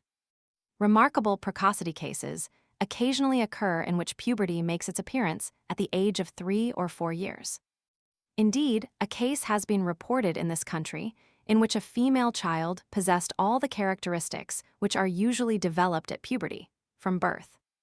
In this case, the regular periodical changes began at birth. Premature development occasions early decay. A fact which is of too great importance to allow to pass unnoticed is that whatever occasions early or premature sexual development also occasions premature decay. Females in whom puberty occurs at the age of 10 or 12, by the time their age is doubled, are shriveled and wrinkled with age. At the time when they should be in their prime of health and beauty, they are prematurely old and broken. Those women who mature late retain their beauty and their strength many years after their precocious sisters have become old, decrepit, and broken down. Thus, the matrons of 30 and 40 years in colder climates are much more attractive in appearance than the maidens of 16, while quite the reverse is true in this and other countries where sexual development is unduly hastened. Early puberty a cause for anxiety. The unnaturally early appearance of puberty is a just cause for apprehension, since it usually indicates an inherent weakness of the constitution. When there are reasons for fearing its occurrence, active measures should be taken to occasion delay if possible. We call especial attention to this point, since there are many who erroneously suppose the early occurrence of puberty to be a sign of superior vigor. Changes which occur at puberty. The changes which occur in the two sexes at this period have been thus described. In both sexes, hair grows on the skin covering the symphysis pubis, around the sexual organs, and in the axilla armpits. In man, the chest and shoulders broaden, the larynx enlarges, and the voice becomes lower in pitch from the elongation of the vocal cords. Hair grows upon the chin, upper lip, and cheeks, and often exists upon the general surface of the body more abundantly than in woman. The sexual organs undergo enlargement and are more frequently excited. The testicles first begin the secretion of the seminal fluid. In woman, the pelvis and abdomen enlarge, but the whole frame remains more slender, the muscles and joints less prominent, the limbs more rounded and tapering. Locally, both external and internal organs undergo a considerable and rapid enlargement. The mammae enlarge, the ovarian vesicles become dilated, and there is established a periodical discharge of one or more ova, accompanied, in most cases, by a sanguineous fluid from the cavity of the uterus. These changes, so varied and extraordinary, often occur within a very short space of time, and as they are liable to serious derangement, especially in the female, great care should be taken to secure for the individual the most favorable conditions until they are successfully effected. It is, however, a fact deserving of mention that many of the ills which are developed at this particular period are quite as much the result of previous indiscretions and mismanagement as of any immediate cause. A few suggestions with regard to the proper treatment of individuals at this age may be in place. 1. Do not allow the boy or girl to be overworked, either mentally or physically. Great and important changes are occurring within the body, and nature should not be overtaxed. 2. Keep the mind occupied. While excessive labor should be avoided, idleness should be as carefully shunned. Some light, useful employment or harmless amusement better, some kind of work should keep the mind fully occupied with wholesome subjects. 3. Abundant exercise out of doors is essential for both sexes. Sunshine and fresh air are as necessary to the development of a human being as for the expanding of a flower bud. 4. Watch carefully the associations of the youth. This should be done at all times, but especially just at the critical period in question, when the general physical disturbances occurring in the system react upon the mind and make it peculiarly susceptible to influences, especially those of an evil character. 5. None too much care can be exercised at this important epoch of human life, provided it is properly applied. But nothing could be more disastrous in its consequences than a weak solicitude which panders to every whim and gratifies every perverted appetite.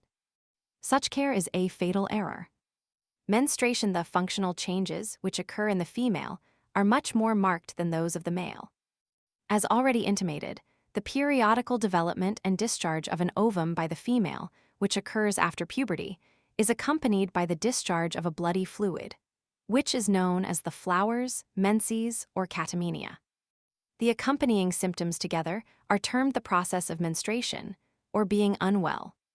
This usually occurs, in the human female, once in about 4 weeks. In special cases, the interval may be a week less or a week longer, or the variation may be even greater. Dalton describes the process as follows. When the expected period is about to come on, the female is affected by a certain degree of discomfort and lassitude, a sense of weight in the pelvis, and more or less disinclination to society. These symptoms are in some cases slightly pronounced, in others more troublesome. An unusual discharge of vaginal mucus then begins to take place, which soon becomes yellowish or rusty brown in color from the admixture of a certain proportion of blood. And by the second or third day, the discharge has the appearance of nearly pure blood. The unpleasant sensations which were at first manifest then usually subside, and the discharge, after continuing for a certain period, begins to grow more scanty. Its color changes from a pure red to a brownish or rusty tinge, until it finally disappears altogether, and the female returns to her ordinary condition. The menstrual function continues active from puberty to about the 45th year, or during the period of fertility. When it finally disappears, the woman is no longer capable of bearing children. The time of disappearance is termed the change of life, or menopause. Exceptional cases occur in which this period is greatly hastened, arriving as early as the 35th year or even earlier. Instances have also been observed in which menstruation continued as late as the 60th year and even later, but such cases are very rare, and if procreation occurs, the progeny is feeble and senile. With rare exceptions, the function is suspended during pregnancy, and usually also during the period of nursing. Nature of menstruation there has been a great amount of speculation concerning the cause and nature of the menstrual process. No entirely satisfactory conclusions have been reached, however, except that it is usually accompanied by the maturation and expulsion from the ovary of an ovum, which is termed ovulation. But menstruation may occur without ovulation, and vice versa. Menstruation is not peculiar to the human female, being represented in the higher animals by what is familiarly termed the rut. This is not usually a bloody discharge, however, as in the human female, though such a discharge has been observed in the monkey. It has been quite satisfactorily settled that the discharge of the ovum from the ovary generally takes place about the time of the cessation of the flow. Immediately after the discharge, the sexual desires of the female are more intense than at other times. This fact is particularly manifest in lower animals. The following remark by Prof. Dalton is especially significant to those who care to appreciate its bearing. It is a remarkable fact, in this connection, that the female of these animals will allow the approaches of the male only during and immediately after the estrous period. That is, just when the egg is recently discharged and ready for impregnation. At other times, when sexual intercourse would be necessarily fruitless, the instinct of the animal leads her to avoid it, and the concourse of the sexes is accordingly made to correspond in time with the maturity of the egg and its aptitude for fecundation. The amount of fluid lost during the menstrual flow varies greatly with different individuals. It is estimated at from 3 ounces to half a pint. In cases of deranged function, it may be much greater than this. It is not all blood, however, a considerable portion being mucus. It is rather difficult to understand why the discharge of so considerable a quantity of blood is required. There is no benefit derived from a very copious discharge, as some suppose. Facts seem to indicate that in general those enjoy the best health who lose but small quantities of blood in this manner. A critical period, as the first occurrence of menstruation, is a very critical period in the life of a female, and as each recurrence of the function renders her especially susceptible to morbid influences, and liable to serious derangements. A few hints respecting the proper care of an individual at these periods may be acceptable. Important hints 1. Avoid taking cold. To do this, it is necessary to avoid exposure. Not that a person must be constantly confined in a warm room, for such a course would be the surest way in which to increase the susceptibility to cold. Nothing will disturb the menstrual process more quickly than a sudden chilling of the body when in a state of perspiration, or after confinement in a warm room, by exposure, without sufficient protection, to cold air. A daily bath and daily exercise in the open air are the best known means of preventing colds. 2.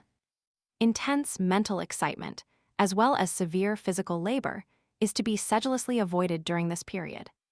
At the time of its first occurrence, special care should be observed in this direction. Intense study, a fit of anger, sudden grief, or even great merriment will sometimes arrest the process prematurely. The feeling of malaise which usually accompanies the discharge is by nature intended as a warning that rest and quiet are required, and the hint should be followed. Every endeavor should be made to keep the individual comfortable, calm, and cheerful. Feelings of apprehension arising from a continual watching of symptoms are very depressing, and should be avoided by occupying the mind in some agreeable manner not demanding severe effort, either mental or physical. There is no doubt that many young women have permanently injured their constitutions while at school by excessive mental taxation during the catamenial period, to which they were prompted by ambition to excel, or were compelled by the cramming system too generally pursued in our schools, and particularly in young ladies' seminaries. It is not to be supposed, however, that the moderate amount of sound study required by a correct system of teaching would be injurious to a healthy young woman at any time, and we have no doubt that a very large share of the injury which has been attributed to overstudy during the catamenia has been induced by other causes, such as improper dress, exposure to taking cold, keeping late hours, and improper diet. If there is any class of persons deserving of pity, it is that large class of girls and young women who are in every large city employed as clerks, seamstresses, flower makers, and in other taxing and confining occupations. In order to keep their situations, they are required to be on hand daily, being allowed no opportunity for rest at the menstrual period. In many cases, too, they are compelled to remain upon their feet all day behind a counter or at a work table, even at periods when a recumbent position is actually demanded by nature. There should be less delicacy in relation to this subject on the part of young women and more consideration on the part of employers. Here is a field for philanthropic effort, which is well worthy of the best efforts of any person of influence who will engage in it. Custom of Indian women. The ease with which Indian women perform the parturient act is proverbial. They suffer scarcely at all from the pains of childbirth, and without doubt one reason of this is the preservation of their sexual health by rest during the menstrual period. At those seasons, they invariably absent themselves from the lodge and enjoy absolute rest. We may readily suppose, from the nature of some of the Mosaic laws, that a custom somewhat similar prevailed among the ancient Hebrew women. If the hardy women of the forest are benefited by rest, certainly our more delicate females may be thus benefited. All need a degree of rest, with some it should be absolute. The reckless manner in which some young women treat themselves at the menstrual period is quite appalling to one who is acquainted with the painful and inveterate character of the evils which arise from such abuse. It is no uncommon thing for young ladies to attend balls, visit skating rinks, and otherwise expose themselves to the influences in every way the best calculated to do them the most harm at this particular period, observing not the slightest precaution. Such recklessness is really criminal, and the sad consequences of physical transgression are sure to follow. A young lady who allows herself to get wet or chilled, or gets the feet wet just prior to or during menstruation, runs the risk of imposing upon herself lifelong injury. Mothers should look carefully after their daughters at these periods and impress upon them the importance of special care. 3. A third hint, which is applicable to both sexes and at all times, is the necessity of attending promptly to the demands of nature for relief of the bowels and bladder. Schoolgirls are often very negligent in this respect, and we have seen the most distressing cases of disease which were entirely attributable to this disregard of the promptings of nature. Obstinate constipation and chronic irritation of the bladder are common effects. When constipation results, purgatives in the shape of pills, salts, or pleasant purgative pellets are resorted to with the certain result of producing only temporary relief and permanent damage. To escape these evil consequences, do this. 1. Establish a regular habit of relieving the bowels daily at a certain hour. 2. Discard laxative and cathartic drugs of every kind. 3. To aid in securing a regular movement of the bowels, make a liberal use of oatmeal, wheatmeal, fruit, and vegetables, avoiding fine flour bread, sweetmeats, and condiments. 4. Take daily exercise, as much as possible short of fatigue. If necessarily confined indoors, counteract the constipating influence of sedentary habits by kneading and percussing the bowels with the hands several minutes each day. 5. Never resist the calls of nature a single moment, if possible to avoid it. In this case, as in numerous others, delay is dangerous. Ladies who desire a sweet breath end, what lady does not should remember that retained feces are one of the most frequent causes of foul breath. The foul odors, which ought to pass out through the bowels, find their way into the blood and escape at the lungs. A medical man whose sense of smell is delicate soon learns to know a constipated person by the breath. As one says, what is more offensive than the breath of a costive child? Boerhaave, a famous old Dutch physician, left to his heirs an elegantly bound volume in which, he claimed, were written all the secrets of the science of physic. After his death, the wonderful book was opened, when it was found to contain only the following sentence: "Keep the head cool, the feet warm, and the bowels open." An old Scotch physician once gave the following advice to Sir Astley Cooper for the preservation of health: "Keep in the fear of the Lord, and your bowels open." 4. Perhaps nothing tends more directly to the production of menstrual derangements as well as uterine diseases of every sort than fashionable modes of dress. We have not space here to give to the subject the attention it deserves. It will be found treated of in works devoted to the subject of dress exclusively. Some of the most glaring evils are: 1. Unequal distribution of clothing. The trunk, especially the abdomen and pelvis, is covered with numerous layers of clothing, an extra amount being caused by the overlapping of the upper and lower garments. Very frequently, the amount of clothing upon these, the most vital parts, is excessive. At the same time, the limbs are sometimes almost in a state of nudity. A single cotton garment, or at most one of thin flannel, is the only protection afforded to the limbs beneath the skirts, which often serve no better purpose than to collect cold air and retain it in contact with the limbs. A thin stocking is the only protection for the ankles, and a thin shoe is the only additional covering afforded the feet. Under such circumstances, it is no wonder that a woman catches cold if she only steps out of doors on a chilly or damp day. 2. Another glaring fault is in the manner of suspending the skirts. Instead of being fastened to a waist or suspended so as to give them support from the shoulders, they are hung upon the hips, being drawn tight at the waist to secure support. By this means, the organs of the pelvis are pressed down out of place. The uterus becomes congested, and painful menstrual derangements ensue. 3. Tight lacing, or compressing the waist with a corset, is a barbarous practice which produces the same results as the one last mentioned. Reform in all of these particulars is an imperative necessity for every woman who desires to secure or retain sexual health. It is of the greatest importance that careful attention should be given to the proper establishment of the menstrual function at the outset of a woman's life of sexual activity. The first 2 years will be quite likely to have a deciding influence respecting her health during her whole future life. If a woman can get through the first 2 years after puberty without acquiring any serious uterine or ovarian disease, she will stand a good chance of enjoying a good degree of sexual health during the balance of her life. The foundation of a great share of the many thousands of cases of uterine disease is laid during this period.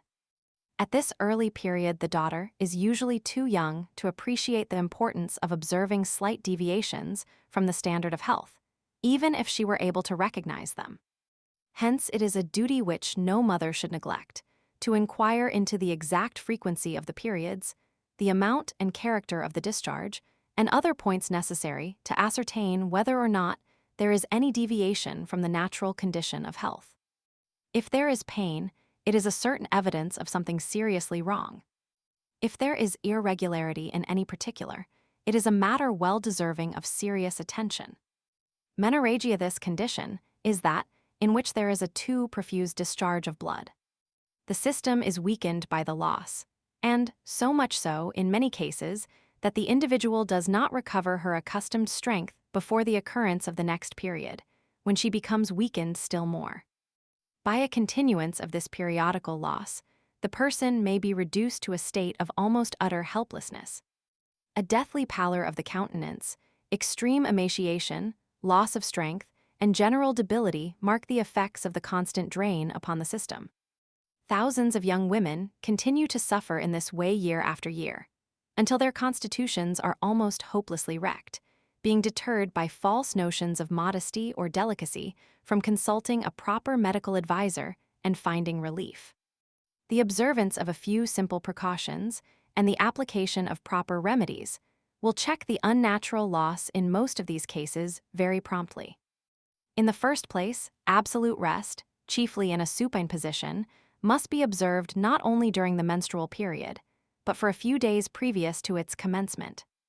If this does not restrain the flow, then cool and even cold compresses may be applied to the lower part of the abdomen and to the small of the back. In severe cases, no harm will come from the use of an ice compress, made by enclosing pounded ice between the folds of a towel. Great care must be taken to make the hands, arms, feet, and limbs thoroughly warm by the application of warm bottles and woolen blankets. These measures will scarcely fail to accomplish the desired end, if employed thoroughly and judiciously. It may be well to add just here that the popular fear of using cold in such cases is groundless. No harm can come so long as the extremities are kept warm and the circulation well balanced. The patient must not be made chilly, however. It is also of importance that the patient be kept mentally quiet as well as physically so. Much good will result from these simple measures at the time of the period, but a radical cure can only be effected by removing the cause of the difficulty. The patient's general health must be improved, and local congestion must be removed. This will be accomplished by attention to general hygiene, gentle exercise out of doors between the periods, abundance of good food, tonic baths, and other necessary treatment if there is derangement of the digestive organs, and daily hip baths with a local douche. The hip bath should be taken in water of a temperature of 92 degrees at the beginning. After 5 minutes, the temperature may be lowered 5 degrees.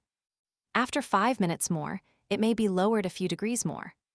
By taking a warm foot bath at 95 degrees or 100 degrees at the same time, quite a cool bath may be endured without chilling.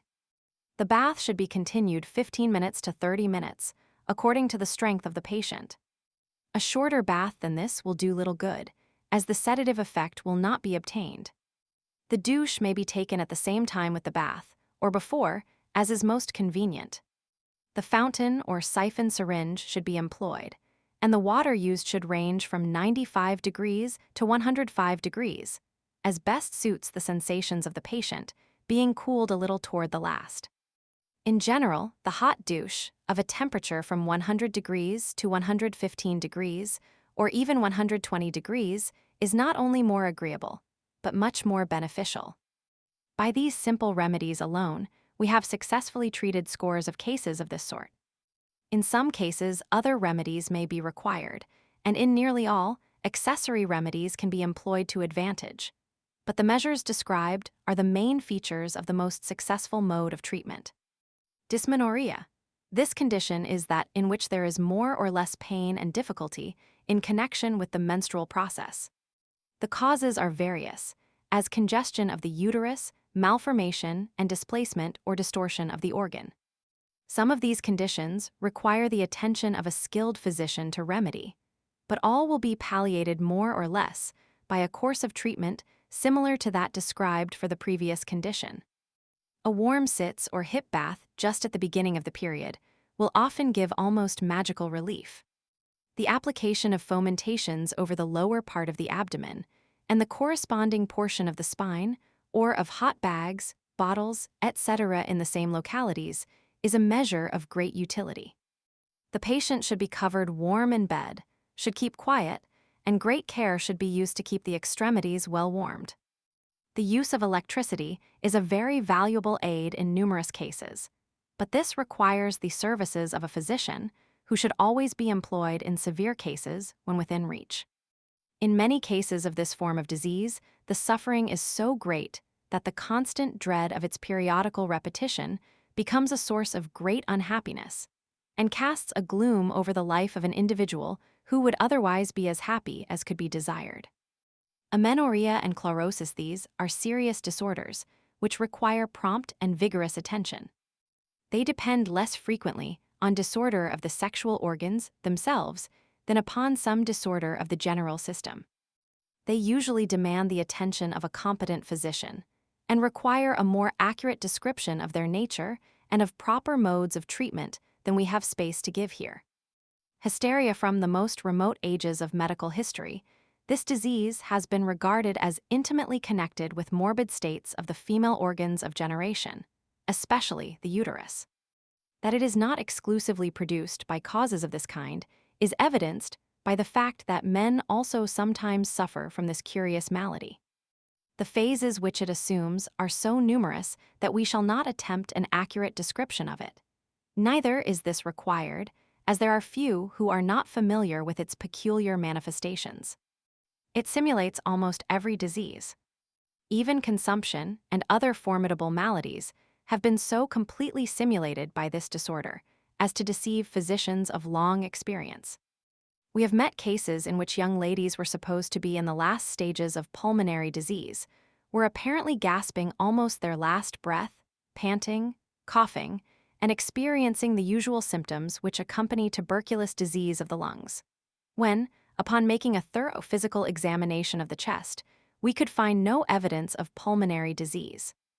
In one case, we incurred the everlasting displeasure of a young lady by disclosing the real state of affairs, but we were repaid in seeing an immediate disappearance of the symptoms and complete recovery within 6 weeks, although the young woman had been considered hopelessly ill by her friends and physicians for 6 months, and was tenderly watched over, petted, and mourned by friends as one who must soon fall a victim to fell disease. The foundation of this disease is almost always laid in some indiscretion, by means of which disease of the uterus is induced, and the most careful attention to this part of the organism is required. It should not be treated as a trivial matter which is wholly the result of a diseased imagination, and requires only mental treatment, since it is a real malady, dependent upon morbid states of the system. It requires substantial and thorough treatment as much as rheumatism, dyspepsia, or any other of the numerous diseases to which humanity is subject. Prevention better than cure. We might mention numerous other diseased conditions which grow out of inattention to the laws of health relating to the sexual organism. But to dwell longer upon this part of the subject would be to depart from the plan of this work, and we must forbear. This whole class of maladies is noted for obstinacy in great numbers of cases when the morbid conditions have existed for a long time. In addition, it should be remarked that some of the most inveterate disorders of the nervous system originate in the same manner. The thousands of ladies who are suffering with spinal irritation, organic disease of the spine, and other nervous disorders are witnesses to this fact. It is apparent, then, that prevention of these serious maladies by attention to sexual hygiene, especially to the hygiene of menstruation at the first establishment of that function, is a matter of gravest importance. In fact, attention to hygiene is about all that is required. With this, drugs will be rarely required. Without, they will be utterly useless. Extrauterine pregnancy, sometimes the ovum becomes fecundated before reaching the uterus, and, instead of passing onward into that organ as usual, remains in its position in the fallopian tube or even on the surface of the ovary. Occasionally, an ovum falls into the cavity of the abdomen instead of passing into the tube.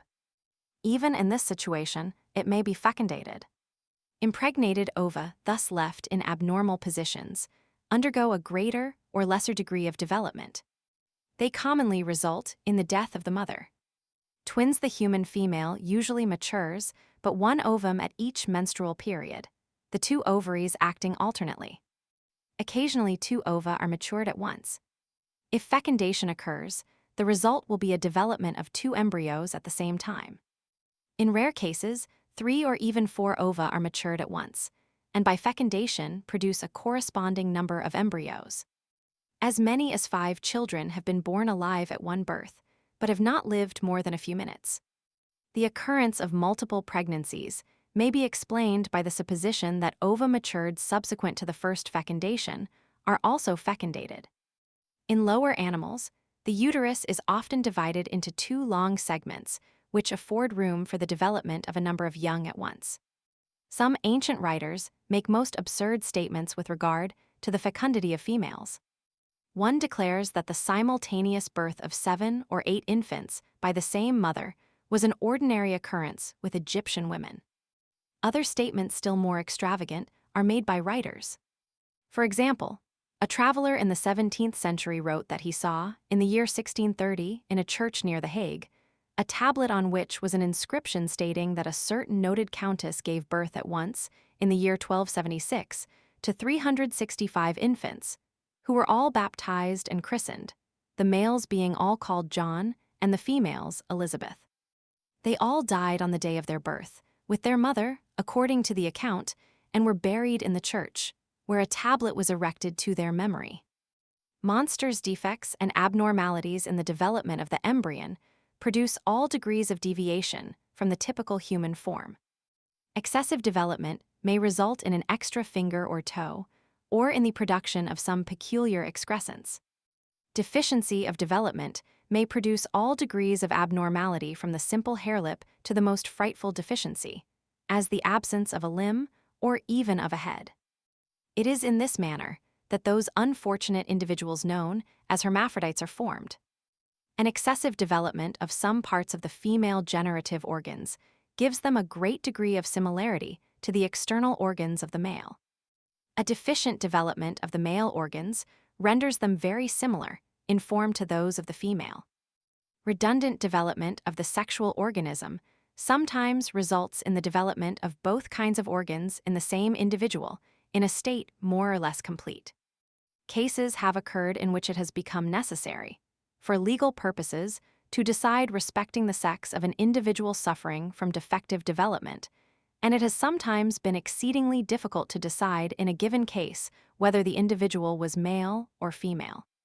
Such curious cases as the Carolina twins and Chang and Eng were formerly supposed to be the result of the union of 2 separate individuals. It is now believed that they are developed from a single ovum.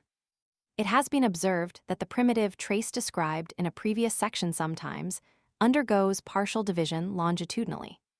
If it splits a little at the anterior end, the individual will have a single body with 2 heads. If a partial division occurs at each end, the resulting being will possess 2 heads and 2 pairs of legs joined to a single body. More complete division produces a single trunk with 2 heads, 2 pairs of arms, and 2 pairs of legs, as in the case of the Carolina twins. Still more complete division may result in the formation of 2 perfect individuals almost entirely independent of each other, physiologically, but united by a narrow band, as in the remarkable Siamese twins, Chang and Eng. In a curious case reported not a great while ago, a partially developed infant was amputated from the cheek of a child some time after birth. The precise cause of these strange modifications of development is as yet, in great degree, a mystery. Hybridizit is a well-known law of biology that no progeny result from union of animals of different species. Different varieties of the same species may in some cases form a fertile union, the result of which is a cross between its 2 parents, possessing some of the qualities of each. The mule is the product of such a union between the horse and the ass. A curious fact is that the offspring of such unions are themselves sterile, almost without exception. The reason of this is that they do not produce mature elements of generation. In the mule, the zoosperms are either entirely absent or else very imperfectly developed. Hence the fact that a colt having a mule for its sire is one of the rarest of curiosities, though a few instances have been reported. This is a wise law of nature to preserve the purity of species. Law of sex. If there is a law by which the sex of the developing embryon is determined, it probably has not yet been discovered. The influence of the will, the predominant vitality of one or the other of the parents, and the period at which conception occurs have all been supposed to be the determining cause. A German physician sometime since advanced the theory that the two testicles and ovaries produce elements of different sexual character. The right testicle forming zoosperms capable of producing only males, and the right ovary producing ova with the same peculiarity. The left testis and the left ovary he supposed to form the female elements. He claimed to have proved his theory by experiments upon animals. Even if true, this theory will not be made of practical importance. It is, in fact, nothing more than a revival of an old theory held by physicians who flourished more than 2,000 years ago. More recently, another German physician has advanced the theory that the sex may be controlled at will by observing the time of fecundation. He asserts that when fecundation occurs shortly after menstruation, the result will be a female, but if impregnation occurs later in the month and prior to the 3 or 4 days preceding the next menstrual period, a male will almost certainly be produced. This theory was proposed by Prof. Thury of the Academy of Geneva, who claims to have thoroughly tested it in a great variety of ways, and always with an affirmative result. Dr. Heitzman, of New York, an instructor in pathological histology and an eminent physiologist, informs us that he has thoroughly tested this theory and finds it to be entirely reliable. There are numerous facts which seem to corroborate the truth of this theory, and future investigations may give to it the dignity of an established physiological fact. Heredity. The phenomena of heredity are among the most interesting of biological studies. It is a matter of common observation that a child looks like its parents. It even happens that a child resembles an uncle or a grandparent more nearly than either parent. The same peculiarities are often seen in animals. The cause of this resemblance of offspring to parents and ancestors has been made a subject of careful study by scientific men. We shall present the most recent theory adopted, which, although it be but a theory, presents such an array of facts in its support and explains the phenomena in question so admirably that it must be regarded as something more than a plausible hypothesis. It is the conception of one of the most distinguished scientists of the age. The theory is known as the doctrine of pangenesis and is essentially as follows. It is a fact well known to physiologists that every part of the living body is made up of cellular elements which have the power to reproduce themselves in the individual, thus repairing the damage resulting from waste and injury. Each cell produces cells like itself. It is further known that there are found in the body numerous central points of growth. In every group of cells is found a central cell from which the others originated and which determines the form of their growth. Every minute structure possesses such a center. A simple proof of this fact is found in the experiment in which the spur of a cock was grafted upon the ear of an ox. It lived in this novel situation 8 years, attaining the length of 9 inches and nearly a pound in weight. A tooth has been made to grow upon the comb of a cock in a similar manner. The tail of a pig survived the operation of transplanting from its proper position to the back of the animal and retained its sensibility. Numerous other similar illustrations might be given. The doctrine of pangenesis supposes that these centers of nutrition form and throw off not only cells like themselves, but very minute granules, called gemmules, each of which is capable, under suitable circumstances, of developing into a cell like its parent. These minute granules are scattered through the system in great numbers. The essential organs of generation, the testicles in the male and the ovaries in the female, perform the task of collecting these gemmules and forming them into sets. each of which constitutes a reproductive element and contains, in rudimentary form, a representative of every part of the individual, including the most minute peculiarities. Even more than this, it is supposed that each ovum and each zoosperm contains not only the gemmules necessary to reproduce the individuals who produced them, but also a number of gemmules which have been transmitted from the individual's ancestors. If this theory be truant, we can see no sound objection to it. It is easy to understand all the problems of heredity. The gemmules must be very small indeed, but it may be suggested that the molecules of matter are smaller still, so this fact is no objection to the theory. It will be seen, then, that each spermatozoon or zoosperm actually contains, in an embryonic condition, every organ and tissue of the individual producing it. The same is true of the ovum. In other words, the reproductive elements are complete representatives, in miniature, of the parents, and contain all the elements for producing an offspring possessing the same peculiarities as the parents. Various modifying circumstances sufficiently explain the dissimilarities between parents and children. This theory is strikingly confirmed by the fact, previously mentioned, that in certain cases the ovum alone, a single reproductive element, may undergo a degree of development approaching very near to completion. It is supposed that fecundation is chiefly necessary to give to the gemmules the requisite amount of nourishment to ensure development. As we shall see hereafter, this matter has a very important bearing upon several practical questions. Antenatal influences. There can be no manner of doubt that many circumstances, which it is entirely within the power of the parents to supply, exert a powerful influence in molding both the mental and the physical characteristics of offspring.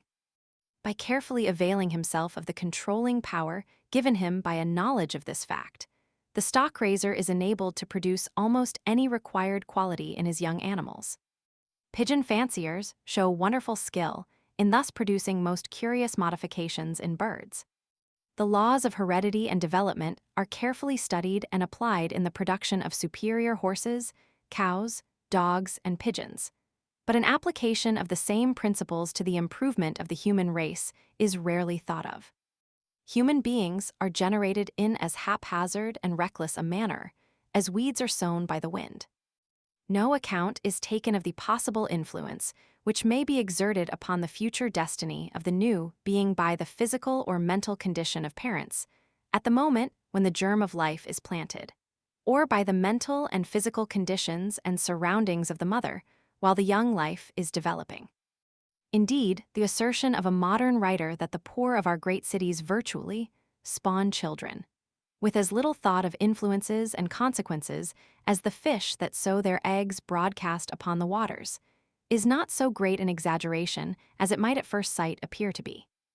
Law universal. Men and women are constantly prone to forget that the domain of law is universal. Nothing comes by chance. The revolutions of the planets, studied by the aid of the telescope, and the gyrations of the atoms, seen only by the eye of science, are alike examples of the controlling influence of law. Notwithstanding this sad ignorance and disregard of this vitally important subject, the effects of law are only too clearly manifested in the crowds of wretched human beings with which the world is thronged. An old writer sagely remarks, "It is the greatest part of our felicity to be well born. Nevertheless, it is the sad misfortune of by far the greater portion of humanity to be deprived of this inestimable felicity." A source of crime. Who can tell how many of the liars, thieves, drunkards, murderers, and prostitutes of our day are less responsible for their crimes against themselves, against society, and against heaven than those who were instrumental in bringing them into the world? Almost every village has its boy who was born drunk, a staggering, simpering, idiotic representative of a drunken father, beastly intoxicated at the very moment when he should have been most sober. An interesting study of this question has recently been made by Mr. Dugdale, a member of the Prison Association of the State of New York. When visiting the various jails of the state, he found in 16 persons detained for crimes of various character, between all of whom there was a family relation.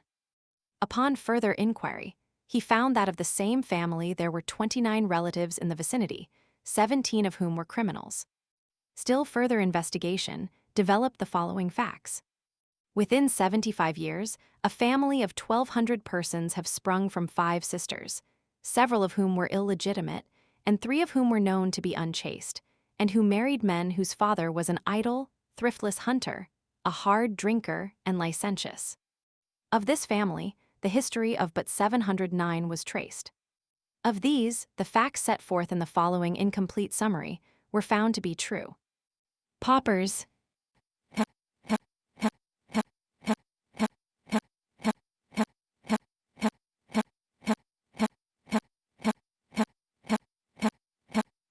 280 years of pauperism.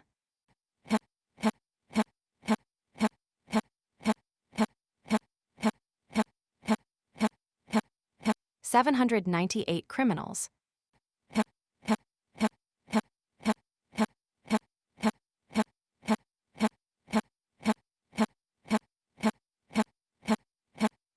140 years of infamy.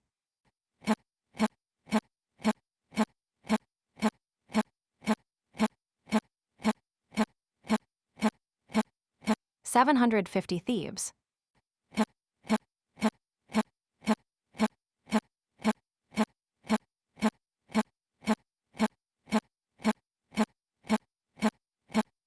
60 murderers.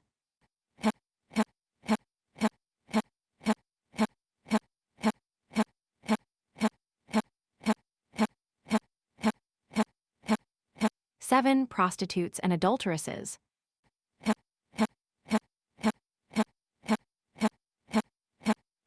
165 illegitimate children.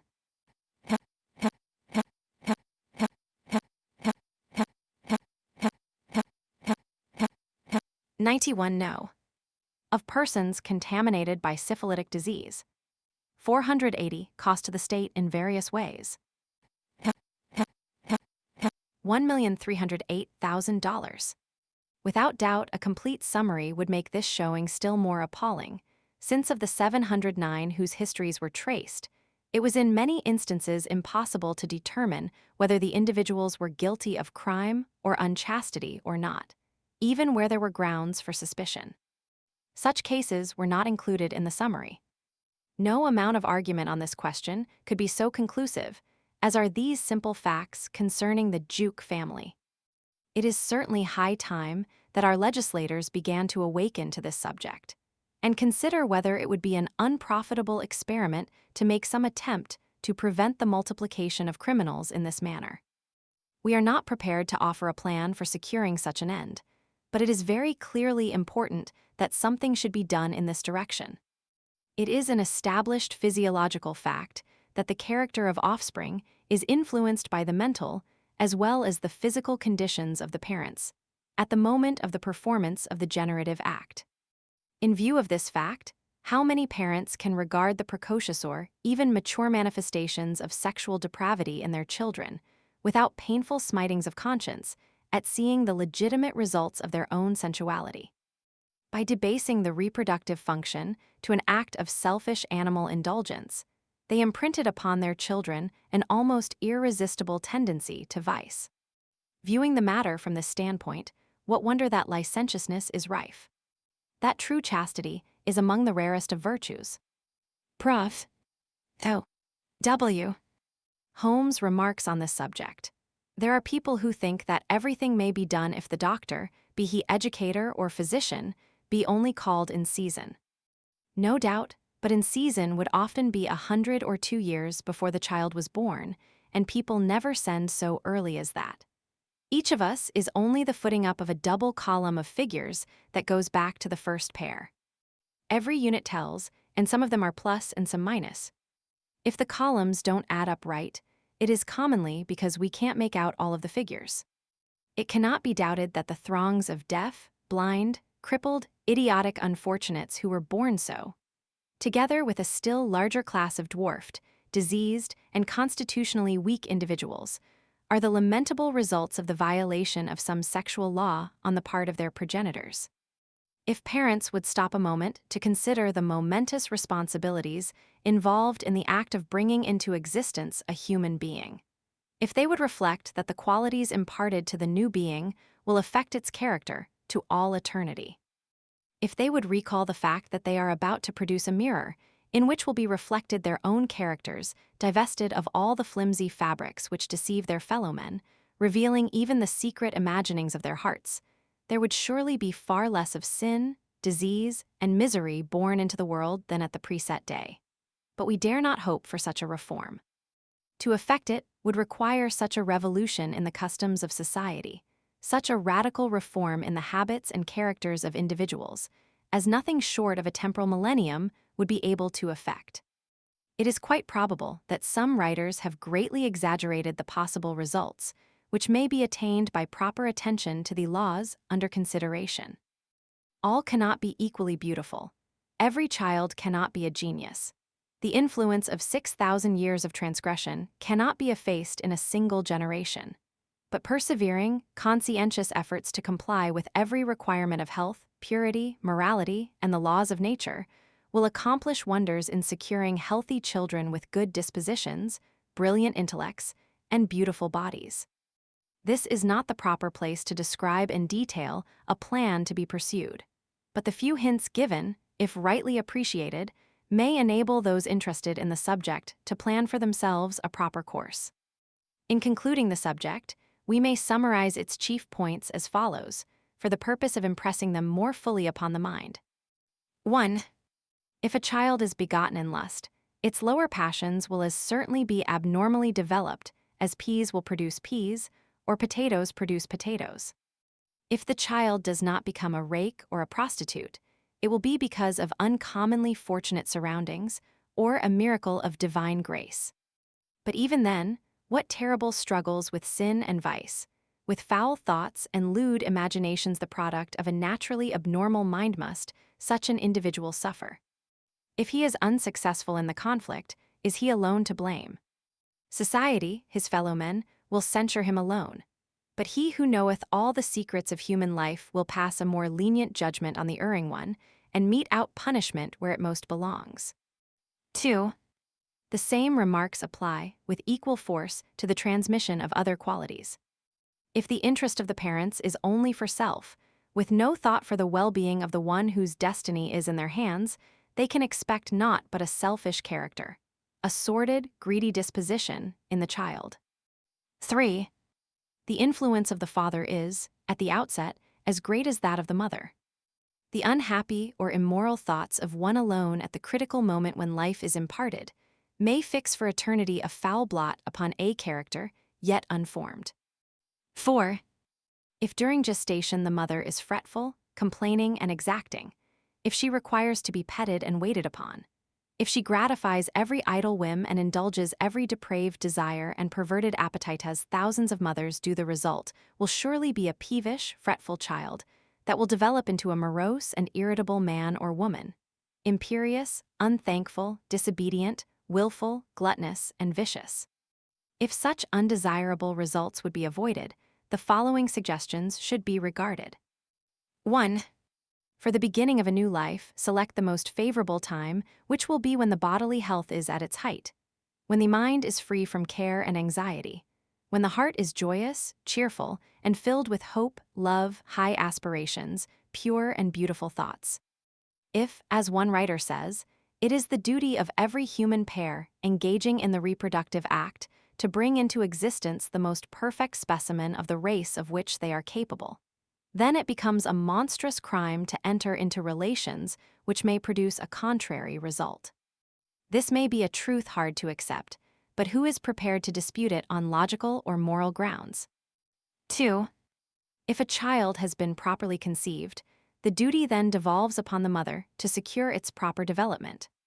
Is beauty desired, let the mother be surrounded with beautiful objects, and let her mind dwell upon such objects. If an active mind and brilliant intellect are required, the mother should devote considerable time to study and mental labor of a pleasant nature. The moral nature should be carefully cultivated to ensure a lovely disposition. No angry words or unhappy feelings should be tolerated. Purity of heart and life should be maintained. The husband should do his part by supplying favorable surroundings, suggesting cheerful thoughts, and aiding mental culture. 3. After birth, the mother still possesses a molding influence upon the development of her child through the lacteal secretion. Every mother knows how speedily the child will suffer if nursed when she is exhausted by physical labor or when suffering from nervous excitement, as anger or grief. These facts show the influence which the mental states of the mother exert upon the child, even when the act of nursing is the only physical bond between them. It would be a happy day for the race which should witness the recognition of the fact that infants, even human beings in embryo, possess rights which are as sacred as those of adult human beings. Circumcision, the fold of integument called the prepuce, which has been previously described, has upon its inner surface a large number of glands which produce a peculiar secretion. Under certain circumstances, and from inattention to personal cleanliness, this secretion may accumulate, and then often becomes the cause of irritation and serious disease. To prevent such disorders, and to ensure cleanliness, the Jewish law required the removal of the prepuce, which constituted the rite of circumcision. The same practice is followed by several modern nations dwelling in tropical climates, and it can scarcely be doubted that it is a very salutary one and has contributed very materially to the maintenance of that proverbial national health for which the Jews are celebrated. Eminent physicians have expressed the opinion that the practice would be a salutary one for all men. The maintenance of scrupulous cleanliness, by daily cleansing, is at least an imperative duty. In some countries, females are also circumcised by removal of the nymphae. The object is the same as that of circumcision in the male. The same evils result from inattention to local cleanliness, and the same measure of prevention, daily cleansing, is necessitated by a similar secretion. Local cleanliness is greatly neglected by both sexes. Daily washing should begin with infancy and continue through life, and will prevent much disease. Castration, this operation, consists in the removal of the testes of the male. It does not at once obliterate the sexual sense, especially if performed after puberty, but of course renders the individual impotent or incapable of reproduction. Persons upon whom it has been performed are called eunuchs. It was a very common custom in ancient times, being usually prompted by the jealousy of rulers, who allowed no males but eunuchs to associate with their wives and concubines. The effect upon the male is to render him effeminate in appearance and weak in mind. If performed before puberty, the growth of the beard is scanty, and the voice never acquires that deepness of tone natural to the masculine voice. An analogous operation, termed spaying, is performed upon females, consisting in the removal of the ovaries. Effects similar to those in the male, sterility without entire immediate loss of sexual sense being the usual result. Spaying is much more rarely performed than castration. Both operations are now quite rare, seldom being resorted to except in surgical cases. Castration is still practiced in some Eastern countries.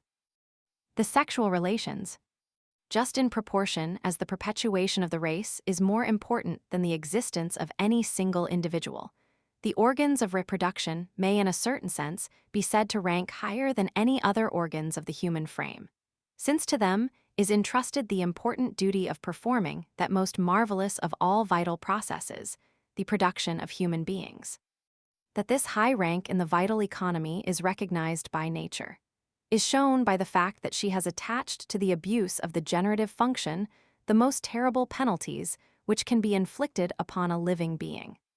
The power of abuse seems to be almost exclusively confined to man. Hence, we find him the only one of all living creatures subject to the awful penalties of sexual transgression.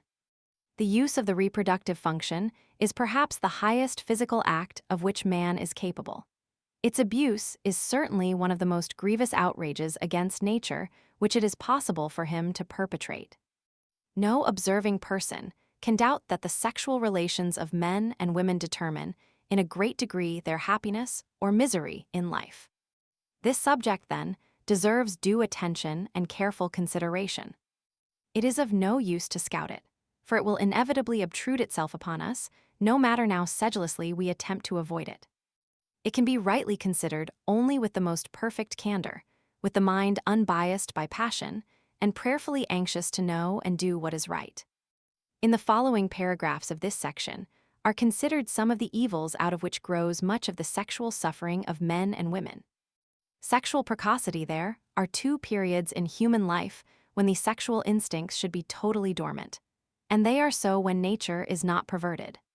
The first is the period reaching from infancy to puberty. The second is the period reached in advanced age. If raised strictly in accordance with natural law, children would have no sexual notions or feelings before the occurrence of puberty. No prurient speculation about sexual matters would enter their heads. Until that period, the reproductive system should lie dormant in its undeveloped state.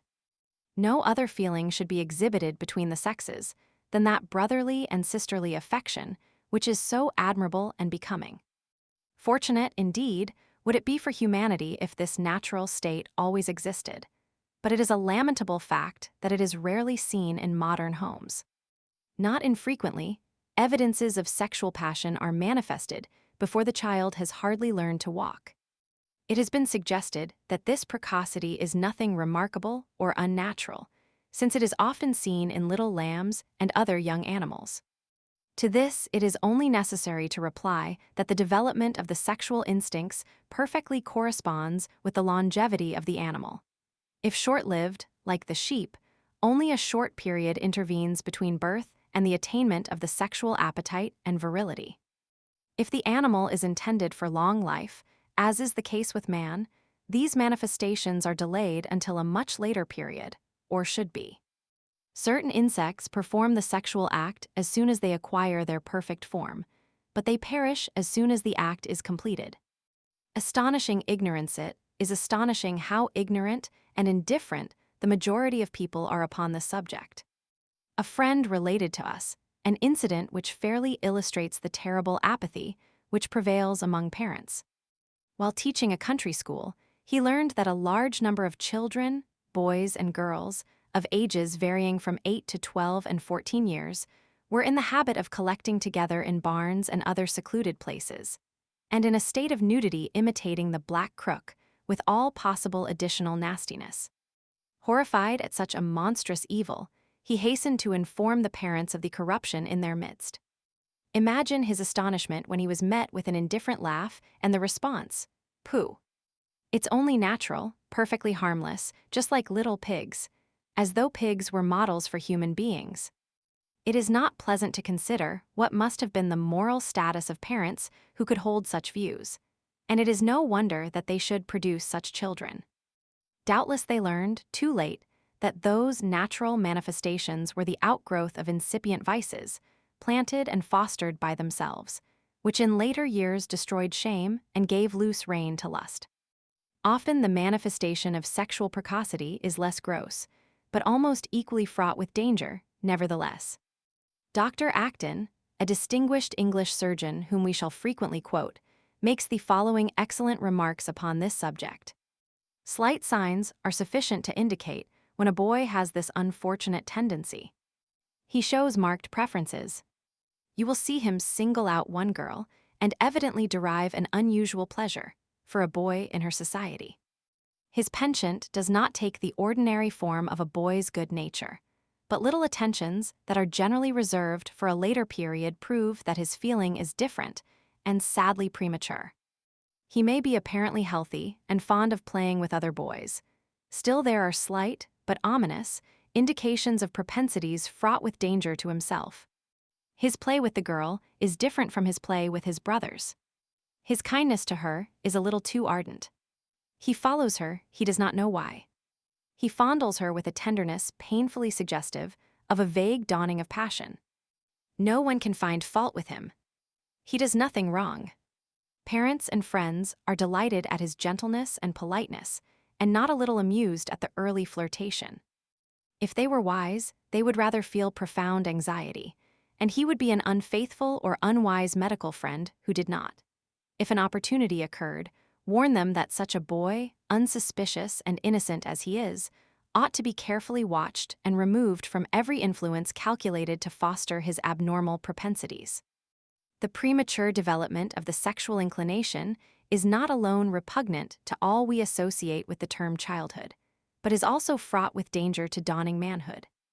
On the judicious treatment of a case such as has been sketched, it probably depends whether the dangerous propensity shall be so kept in check as to preserve the boy's health and innocence, or whether one more shattered constitution and wounded conscience shall be added to the victims of sexual precocity and careless training.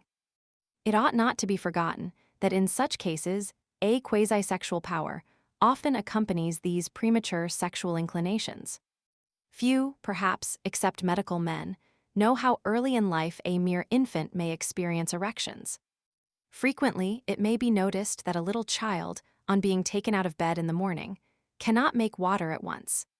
It would be well if it were recognized by parents and nurses that this often depends upon a more or less complete erection. We have been not more disgusted than shocked to see parents, whose intelligence ought to teach them better, not only winking at, but actually encouraging, these premature manifestations of passion in their children.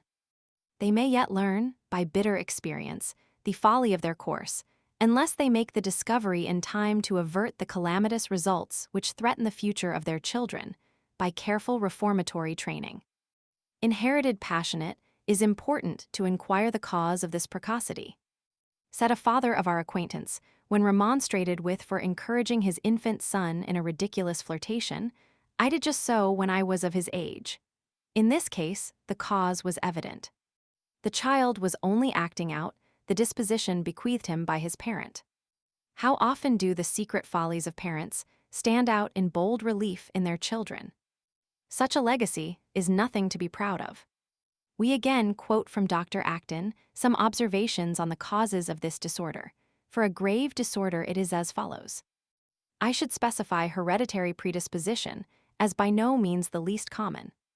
I believe that, as in body and mind, so also in the passions, the sins of the father are frequently visited on the children.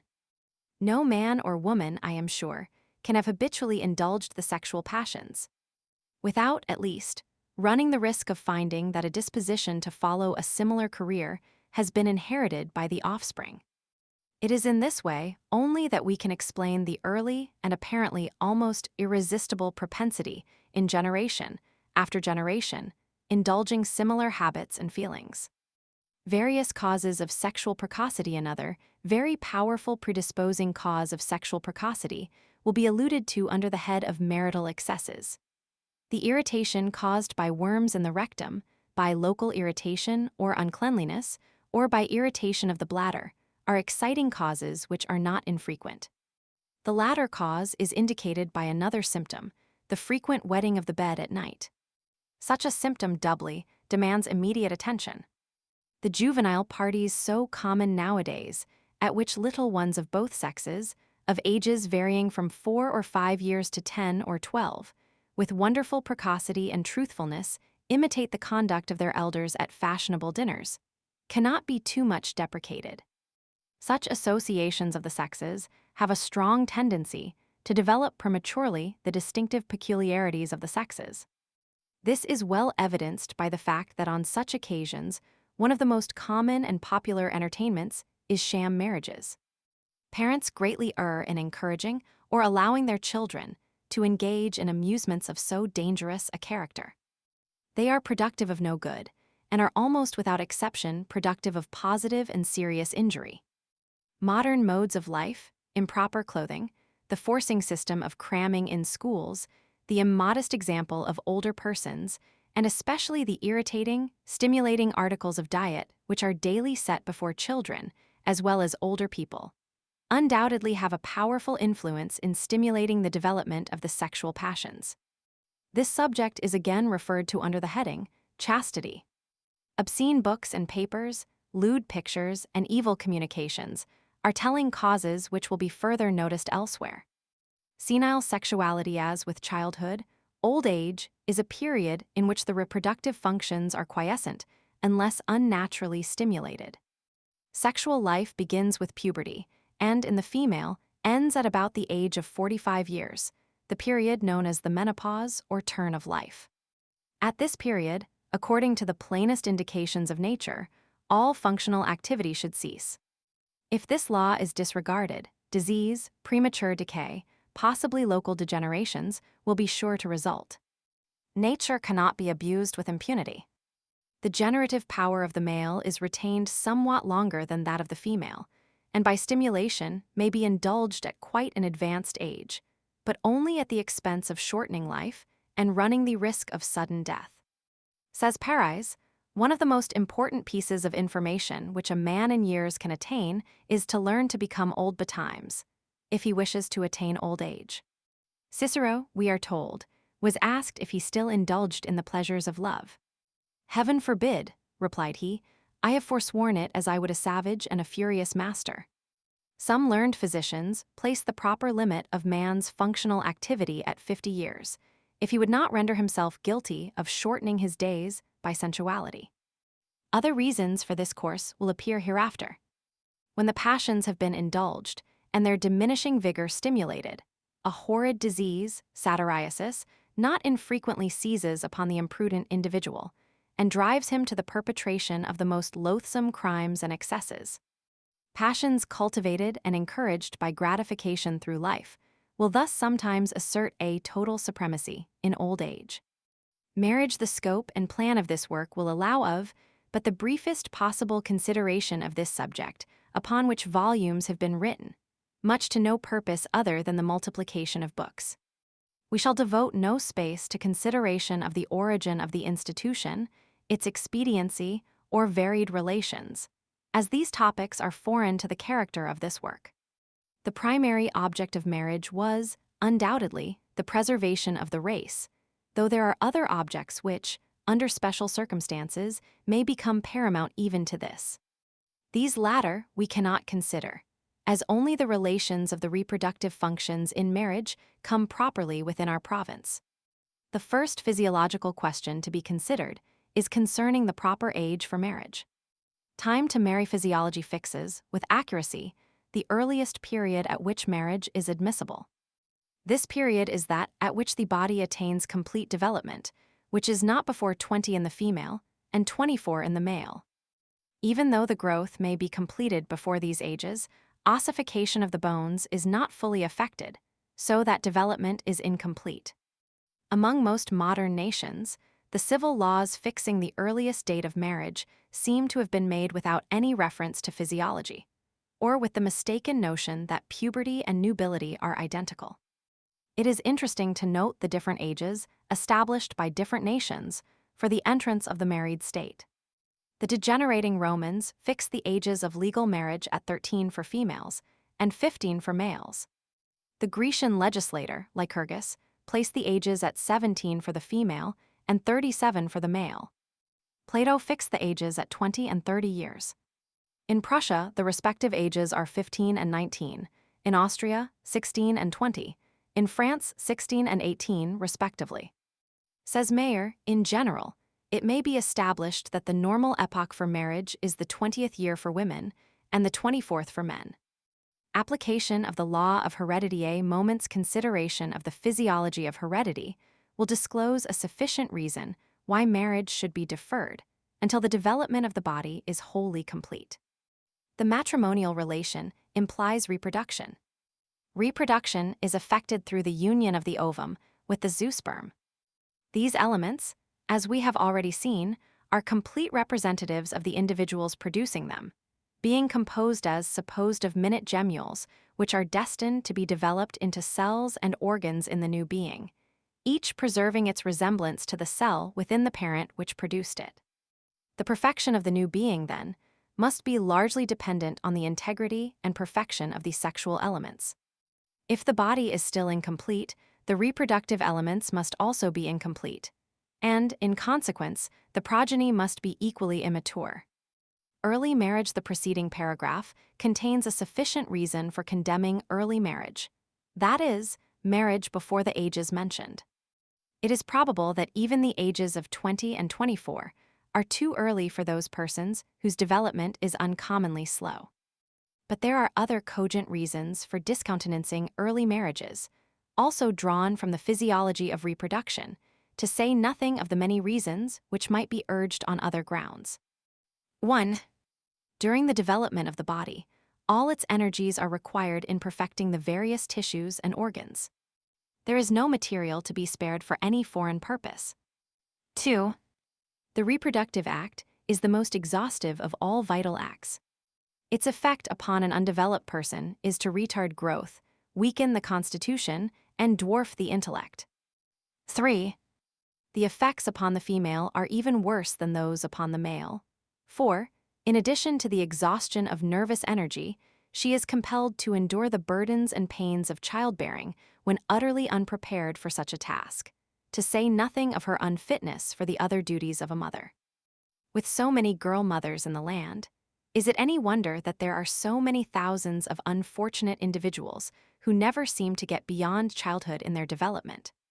Many a man at 40 years is as childish in mind, and as immature in judgment, as a well-developed lad of 18 would be. They are like withered fruit plucked before it was ripe. They can never become like the mellow and luscious fruit allowed to mature properly. They are unalterably molded, and the saddest fact of all is that they will give to their children the same imperfections, and the children will transmit them to another generation, and so the evil will go on increasing unless checked by extinction. Mutual adaptation. Another question, of very great importance, is that of the mutual adaptation of the individuals. To this question, we can devote but a very brief consideration, and that will be more of the nature of criticism than of a set of formal rules for governing matrimonial alliances. A writer of some note, whose work on this and kindred subjects has had quite an extensive circulation, advocates with great emphasis the theory that parties contemplating marriage should in all cases select for partners individuals as nearly like themselves as possible. Exact duplicates would, in his opinion, make the most perfect union attainable. To make his theory practicable, he is obliged to fall back upon phrenology, and directs that a man seeking a wife or a woman seeking a husband should obtain a phrenological chart of his head and then send it around until a counterpart is found. If the circle of one's acquaintance is so fortunate as to contain no one cursed with the same propensities or idiosyncrasies as himself, the newspapers are to be brought into requisition as a medium of advertising. If so strange a doctrine as this were advocated by an obscure individual in some secluded hamlet, or found only in the musty volumes of some forgotten author, it surely would be unworthy of notice. But coming as it does from a quite popular writer, and being coupled with a great amount of really valuable truth, it is sufficiently important to deserve refutation. A brief glance at the practical working of the theory will be a sufficient exposure of its falsity. According to this rule, a man or woman of large combativeness should select a partner equally inclined to antagonism. Then we should have what? The elements of a happy, contented, harmonious life. No, instead, either a speedy lawsuit for divorce or a continual domestic broil, the nearest approach to a mundane purgatory possible. The selfish, close-fisted, miserly money-catcher must marry a woman equally sordid and stingy. Then together they could hoard up, for moths and rust to destroy, or for interested relatives to quarrel over, the pictorial greenback and the glittering dollar, each scrimping the other down to the finest point above starvation and freezing, and finally dying, to be forgotten as soon as dead by their fellow-men, and sent among the goats at the great assizes. A shiftless spendthrift must choose for a helpmeet an equally slovenly, thriftless wife. A man with a crotchet should select a partner with the same morbid fancy. A man whose whole mental composition gravitates behind his ears must find a mate with the same animal disposition. An individual whose mental organization is sadly unbalanced is advised to seek for a wife a woman with the same deficiencies and abnormalities. Anyone can see at a glance the domestic disasters which such a plan of proceeding would entail. Men and women of unbalanced temperaments would become more unbalanced. An individual of erroneous tendencies, instead of having the constant check of the example and admonitions of a mate of opposite tendencies, would be, by constant example, hastened onward in his sinful ways. Thus, to all but a very small proportion of humanity, the married state would be one of infelicity and degeneration. And what would be the progeny of such unions? The peculiarities and propensities of the parents, instead of being modified and perhaps obliterated in the children by corresponding differences in character, would be doubly exaggerated. The children of selfish parents would be thieves, those of spendthrifts, beggars, those of crotchety parents, monomaniacs, those born of sensual parents, beastly debauchees. A few generations of such a degenerating process would either exterminate the race or drive it back to Darwin's ancestral ape. It must not be inferred, from our strictures upon the theory mentioned, that we would advocate the opposite course. That is, the contraction of marriage by individuals of wholly dissimilar tastes, aims, and temperaments. Such alliances would doubtless be quite as wretched in their results as those of an opposite character. It is with this, as with nearly all other subjects, the true course lies between the two extremes. Parties who are negotiating a life partnership should be careful to assure themselves that there exists a sufficient degree of congeniality of temperament to make such close and continued association agreeable. Disparity of age, both nature and custom, seem to indicate that the husband should be a little older than the wife. Several reasons might be given for this, but we need not mention them. When, however, the difference of ages reaches such an extreme as 30, 40, even 50 or more years, nature is abused, good taste is offended, and even morality is shocked. Such ill-sorted alliances are disastrous to both parties, and scarcely more to one than the other. An old man who forms a union with a young girl scarce out of her teens, or even younger, can scarcely have any very elevated motive for his action, and he certainly exposes himself to the greatest risk of sudden death, while ensuring his premature decay. A king once characterized such a course as the pleasantest form of suicide. It is doubtless suicidal, but we suspect there are some phases of such an unnatural union which are not very enjoyable. One reason of the great danger of such marriages to the old is the exhaustive effects of the sexual act. As previously noted, in some animals it causes immediate death. Dr. Acton makes the following pertinent remarks. So serious, indeed, is the paroxysm of the nervous system produced by the sexual spasm, that its immediate effect is not always unattended with danger, and men with weak hearts have died in the act. Every now and then, we learn that men are found dead on the night of their wedding. However exceptional these cases are, they are warnings, and should serve to show that an act which may destroy the weak should not be tampered with, even by the strong. There are old men who marry young wives, and who pay the penalty by becoming martyrs to paralysis, softening of the brain, and driveling idiocy. Dr. Gardner quotes the Abmori as follows: "I hold as certain that after 50 years of age, a man of sense ought to renounce the pleasures of love. Each time that he allows himself, this gratification is a pellet of earth thrown upon his coffin." Dr. Gardner further says, "Alliances of this sort have taken place in every epoch of humanity. From the time of the patriarchs to the present day, alliances repugnant to nature between men bordering on decrepitude and poor young girls, who are sacrificed by their parents for position, or who sell themselves for gold. There is in these monstrous alliances something which we know not how to brand sufficiently energetically. In considering the reciprocal relations of the pair thus wrongfully united, and the lot of the children which may result from them. Let us admit, for an instant, that the marriage has been concluded with the full consent of the young girl, and that no external pressure has been exerted upon her will, as is generally the rule. It will nonetheless happen that reflection and experience will tardily bring regrets, and the sharper as the evil will be without remedy. But if compulsion, or what is often the same thing, persuasion, had been employed to obtain the consent which the law demands, the result would have been more prompt and vehement. From this moment, the common life becomes odious to the unhappy victim, and culpable hopes will arise in her desolate heart, so heavy is the chain she carries. In fact, the love of the old man becomes ridiculous and horrid to her, and we cannot sufficiently sympathize with the unfortunate person whose duty it is to submit to it. If we think of it an instant, we shall perceive a repulsion, such as is only inspired by the idea of incest. So what do we oftenest observe?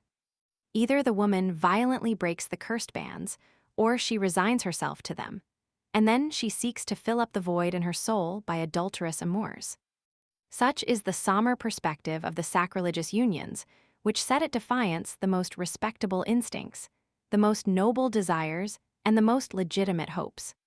Such, too, are the terrible chastisements reserved for the thoughtlessness or foolish pride of these dissolute graybeards, who prodigalize the last breath of their life in search of depraved voluptuousness.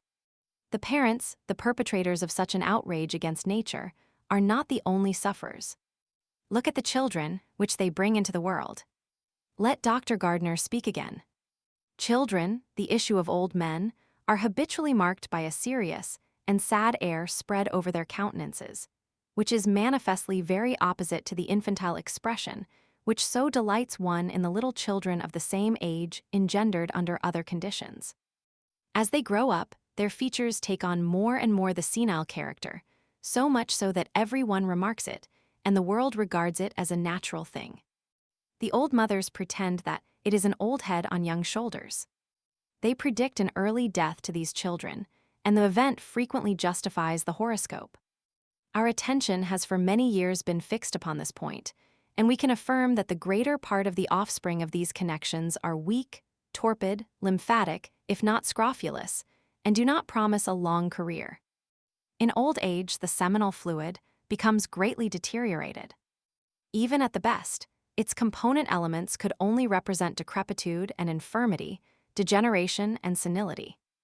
In view of such facts, says Dr. Acton, we are, therefore, forced to the conclusion that the children of old men have an inferior chance of life, and facts daily observed confirm our deductions. Look but at the progeny of such marriages. What is its value?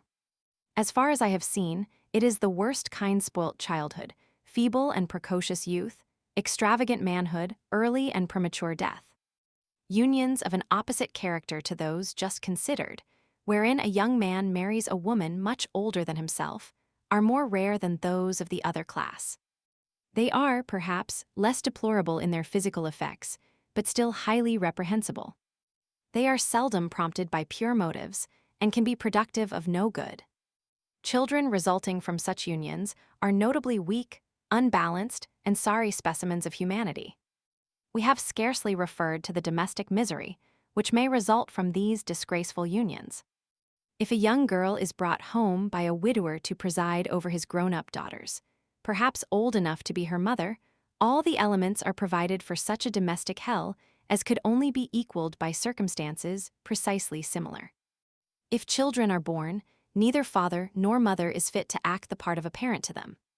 The father, by reason of his age, is fitful, uncertain, and childish, today too lenient, tomorrow too exacting.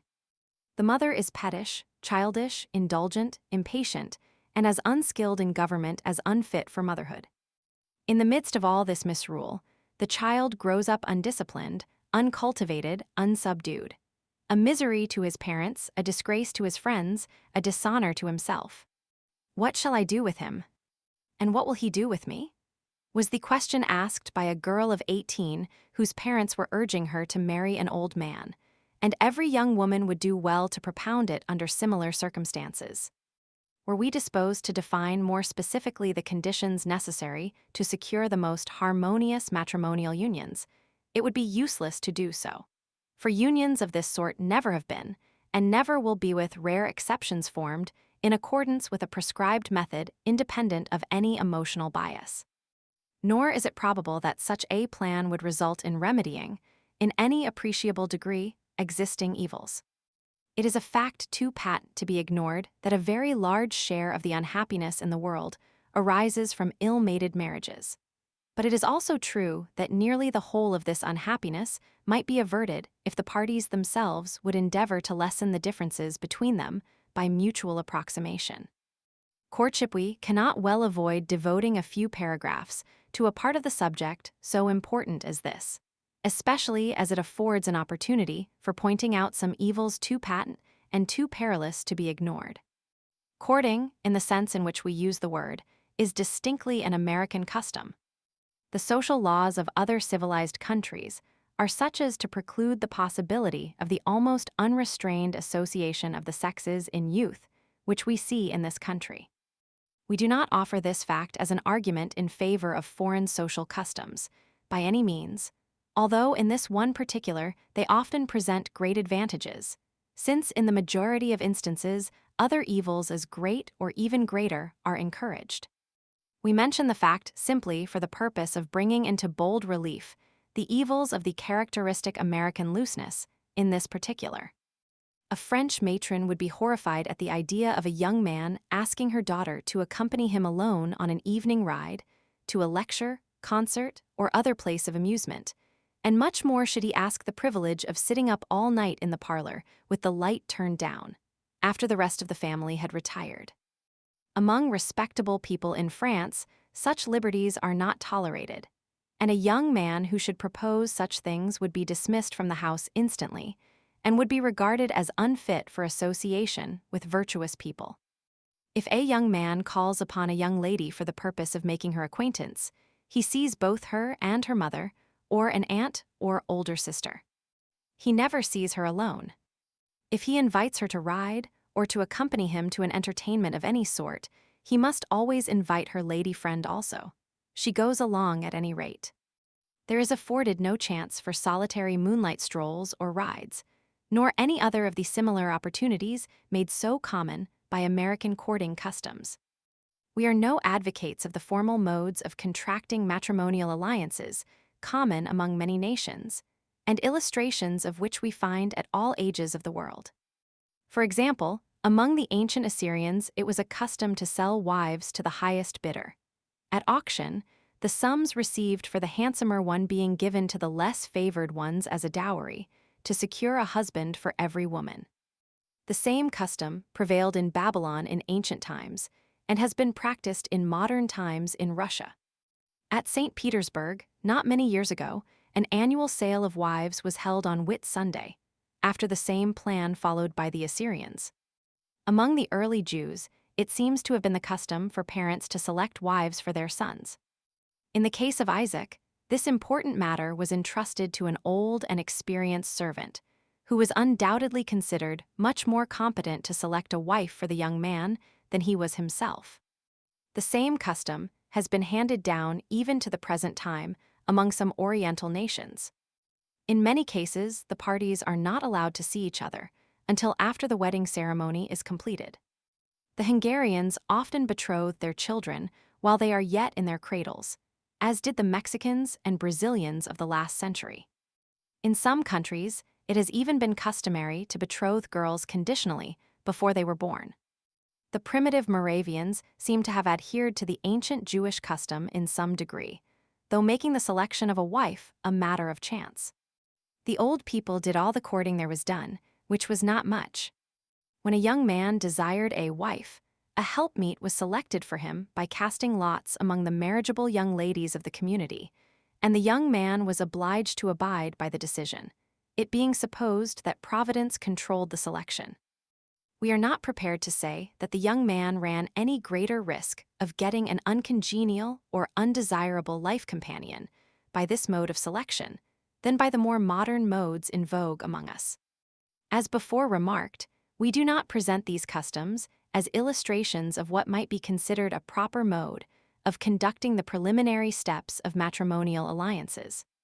On the contrary, we unhesitatingly pronounce them decidedly objectionable on moral grounds if not on others, and we can readily see that such unions must have been in many cases exceedingly unsatisfactory.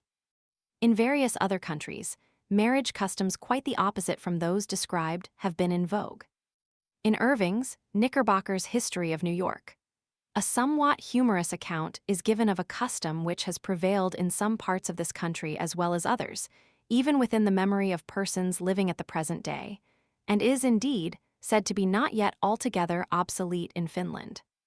The author, in dwelling upon the social customs of the early Dutch settlers of New York, describes a singular custom prevalent among them, commonly known by the name of bundling, a superstitious rite observed by the young people of both sexes, with which they usually terminated their festivities, and which was kept up with religious strictness by the more bigoted part of the community. This ceremony was likewise, in those primitive times, considered as an indispensable preliminary to matrimony, their courtships commencing where ours usually finish, by which means they acquired that intimate acquaintance with each other's good qualities before marriage, which has been pronounced by philosophers the sure basis of a happy union. Thus early did this cunning and ingenious people display a shrewdness of making a bargain, which has ever since distinguished them. To this sagacious custom, therefore, do I chiefly attribute the unparalleled increase of the Yanoki or Yankee race. For it is a certain fact, well authenticated by court records and parish registers, that, wherever the practice of bundling prevailed, there was an amazing number of sturdy brats annually born into the state, without the license of the law or the benefit of clergy. Long courtships chiefly, for the reasons presented in the preceding paragraphs, we are opposed to long courtships and long engagements. They are productive of no good, and are not infrequently the occasion of much evil. There may be circumstances which render a prolonged engagement necessary and advisable, but in general, they are to be avoided. On the other hand, hasty marriages are still more to be deprecated, especially when, as is too commonly the case, the probability is so great that passion is the actuating motive far more than true love. Marriage is a matter of most serious consequences and deserving of the most careful deliberation.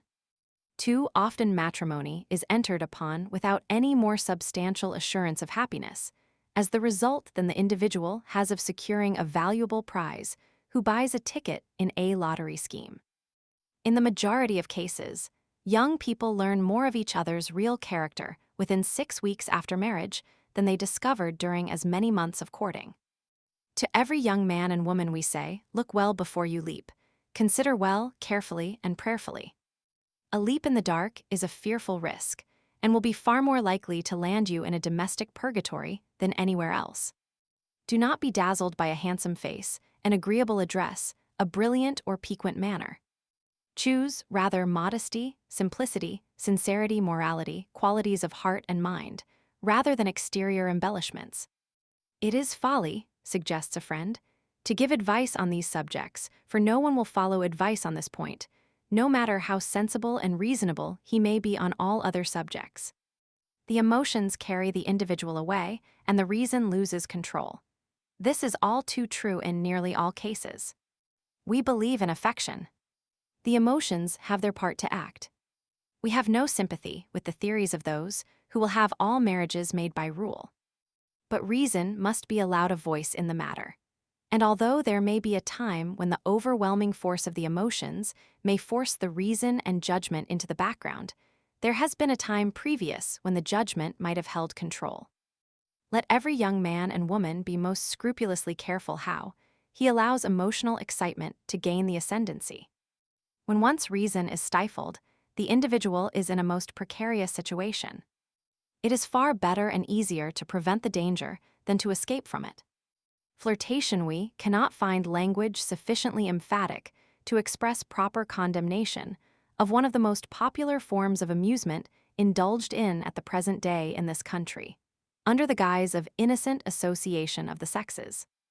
By the majority of people, flirtation is looked upon as harmless, if not useful, as some even consider, claiming that the experience gained by such associations is valuable to young persons, by making them familiar with the customs of society and the ways of the world. We have not the slightest hesitation in pronouncing flirtation as pernicious in the extreme. It exerts a malign influence alike upon the mental, the moral, and the physical constitution of those who indulge it. The young lady who has become infatuated with a passion for flirting, courting the society of young men simply for the pleasure derived from their attentions, is educating herself in a school which will totally unfit her for the enjoyment of domestic peace and happiness, should she have all the conditions necessary for such enjoyment other than those which she herself must furnish. More than this, she is very likely laying the foundation for lifelong disease by the dissipation, late hours, late suppers, evening exposures, fashionable dressing, etc., the almost certain accompaniments of the vice we are considering. She is surely sacrificing a life of real true happiness for the transient fascinations of unreal enjoyment, pernicious excitement. It may be true, and undoubtedly is the case, that the greater share of the guilt of flirtation lies at the door of the female sex, But there do exist such detestable creatures as male flirts. In general, the male flirt is a much less worthy character than the young lady who makes a pastime of flirtation. He is something more than a flirt. In 9 cases out of 10, he is a rake as well.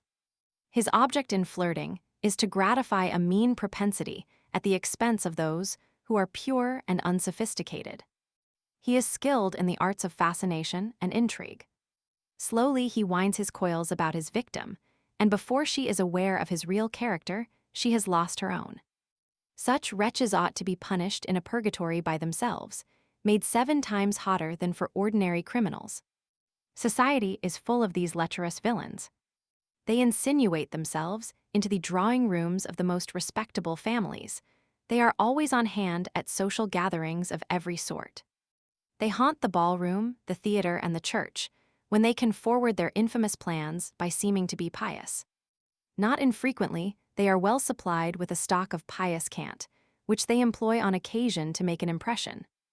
They are the sharks of society, and often seize in their voracious maws the fairest and brightest ornaments of a community. The male flirt is a monster.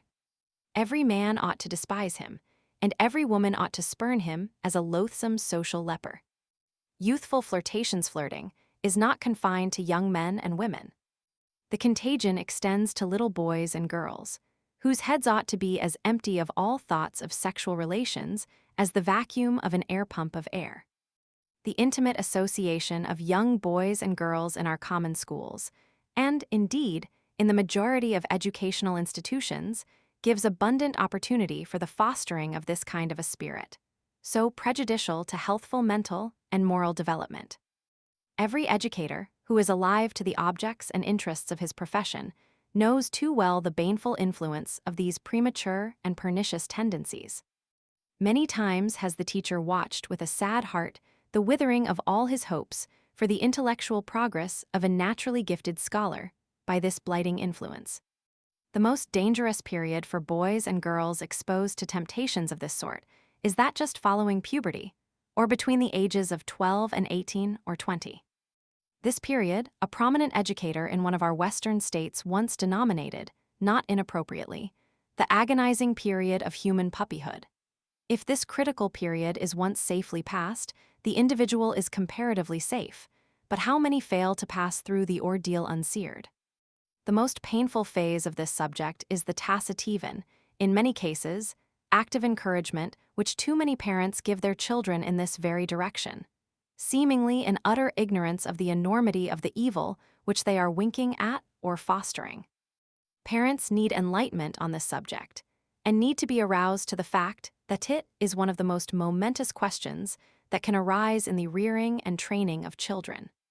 Polygamy 100 years ago, the discussion of the public propriety or impropriety of a plurality of wives would have been impossible. Polygamy had not obtained a foothold as an institution in any civilized land. Being well known as not uncommon among certain heathenish and barbarous tribes, it was looked upon as a heathenish and debasing institution, the outgrowth of ignorance and gross sensuality, and a relic of a sensual age. Now, this is no longer true. Even in this, the most enlightened of all lands, where there are most ample facilities for culture, for moral and mental development, polygamy holds up its hideous head in defiance of all the laws of God and man. It is true that the perpetrators of this foul crime against humanity and heaven have been driven by the indignation of outraged decency to seek a lurking place in the far-off wilderness of the Western territories. Yet the foul odors from this festering sore are daily becoming more and more putrescent, and in spite of the distance, are contaminating the already not over-strict morals of the nation. No better evidence of the blighting, searing effect of this gross social crime could be found than the fact that not only is polygamy coming to be winked at as something not so very bad after all, but men from whom we have a right to expect something better are coming forward in its defense. We have just been perusing a work written for the express purpose of justifying and advocating polygamy, which was written by an evangelical clergyman. He was evidently not willing to own his work, however, since his name is carefully excluded from the title page and his publisher put under an oath of secrecy. The arguments which he makes in favor of polygamy are chiefly the following. 1. That it is approved by the Bible. 2. That a robust man requires more than one woman to satisfy his sexual demands. 3. That there are more women than men. And since every woman has a right to have a husband, the only way all can be supplied is to allow several women, 2 or more, according to the capacity of the man, or as they can agree, to form a marriage partnership with one man. 4. That the great men of all ages have been polygamists in fact, if not by open profession. 5. That monogamy is a relic of the paganism of the ancient Greeks and Romans, with whom it originated. 6.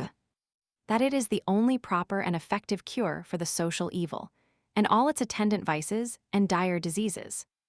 As this work has had quite a circulation, bearing the imprint of a well-known Boston publisher, and has not received any answer that we are aware of, we deem it worthwhile to give these arguments, which are very strongly presented, at least a brief passing notice. We will consider them in the order in which we have stated them. 1. We deny most emphatically the assertion that polygamy is either taught or approved by the Bible. It was tolerated in a people who had long been in the darkness of Egyptian bondage, but never approved.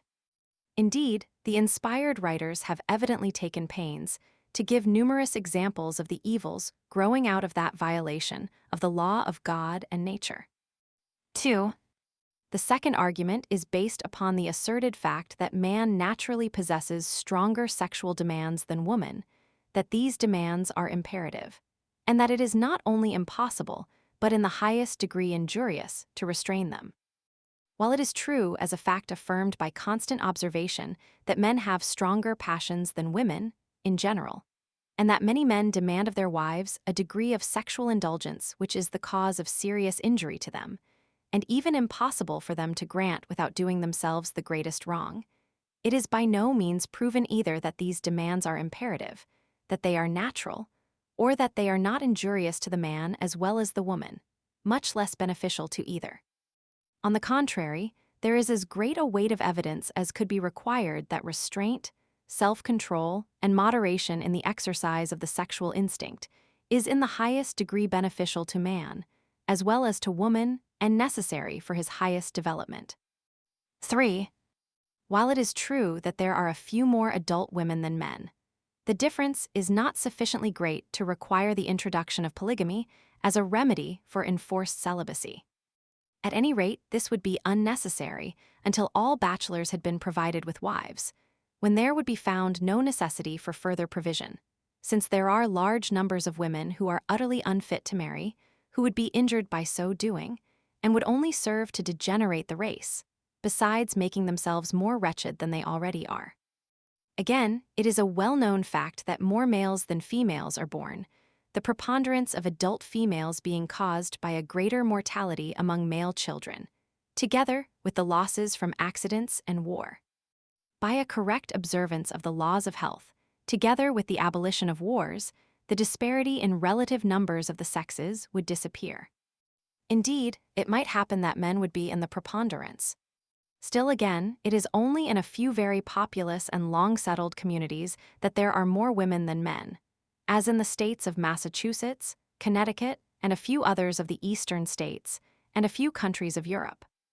In all newly settled countries, the reverse is true. The inquiry naturally arises, what shall be done under these circumstances? Shall a woman be allowed more than one husband, as is actually the case in some countries? Oh, no, our polygamist replies, a woman is not capable of loving more than one man and is not even able to satisfy the sexual demands of a single husband. So, of course, a plurality of husbands is out of the question. A man is capable of loving any number of women, being differently constituted from a woman, and so the same rule does not apply. The writer evidently confounds love with lust. He will grant unstinted rein to the lusts of man, but requires woman to be restrained, offering as an apology for such a manifest unfair and unphilosophical discrimination that man is differently constituted from a woman, sexually, requiring more active exercise of the sexual functions. a conclusion which could be warranted only by the selection, as a typical specimen of the male part of humanity, of a man with an abnormal development of the animal propensities. A correct understanding and application of the laws of sexual hygiene would effectually sweep away every vestige of argument based on this foundation. 4. In proof of the propriety of polygamy, as well as of its necessity, the author referred to cites the well-known fact that Plato, Aristotle, Bacon, Alexander, Caesar, Napoleon, Burns, Byron, Augustus, Webster, and numerous others of the noted men of all ages have been incontinent men. The fact that these men were guilty of crime does not in the least degree detract from the enormity of the sin. It is equally true that many great men have been addicted to intemperance and other crimes. Alexander was a sodomite as well as a lecherous rake. Does this fact afford any proof that those crimes are virtues instead of vices? Such argument is hardly worthy of serious refutal, since it stultifies itself. 5. The fact that monogamy was practiced among the ancient Greeks and Romans is in no way derogatory of it as an institution. Even if it could be shown that it originated with those nations, still this would in no way detract from its value or respectability. Do not we owe much to those grand old pagans who laid the foundation for nearly all the modern sciences and established better systems of political economy and better schools for uniform culture of the whole individual than any the world has seen since? But monogamy did not originate with the Greeks, neither was it invented by the Romans, nor by any other nation. It originated with the great originator of the human race. It is an institution which has come down to us, not from Greece or Rome, but from paradise. If it was so important that man should have more than one woman to supply his sexual demands, why was the Creator so short-sighted as to make but one Eve? It would have been as easy to remove 2 or 3 or half a dozen ribs from Adam's side as one. And as the whole world had yet to be populated, a plurality of wives would certainly have accelerated the process. Surely, if polygamy was ever required or excusable, it ought to have been allowed at the start. Again, when Noah went into the ark, taking with him an assortment of all species of animals, he took some kinds by pairs and some by sevens, from which we might suspect, at least, that he observed the laws of nature respecting polygamous and monogamous animals.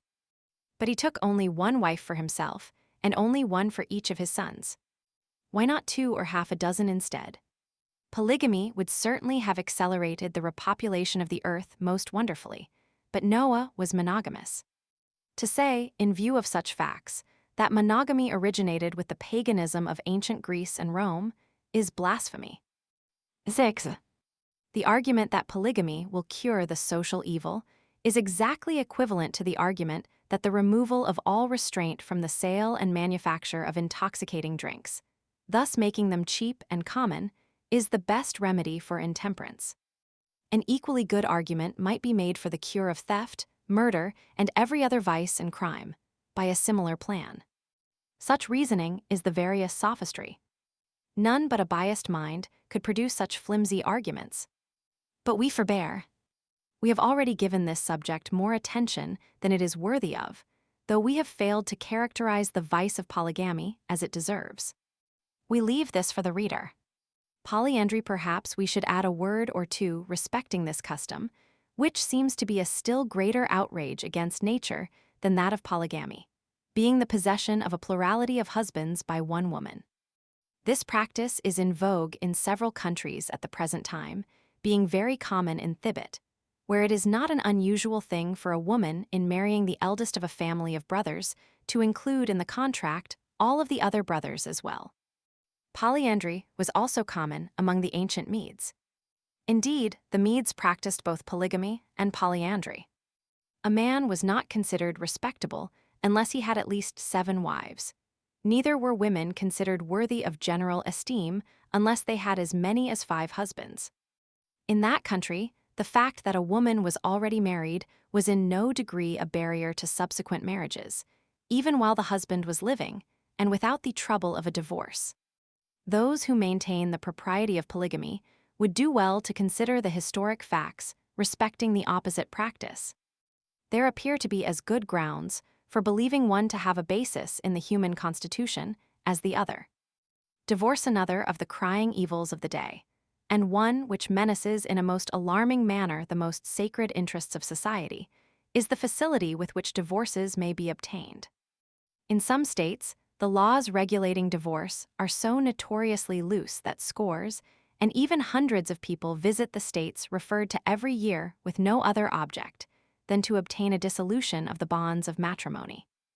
The effect of this looseness in the laws is to encourage hasty, inconsiderate marriages, and to make escape from an uncongenial partner so easy that the obligation to cultivate forbearance and to acquire mutual adaptation, which may not at first exist, is wholly overlooked. The Bible rule for divorce, laid down by the great teacher, is little regarded in these degenerate days.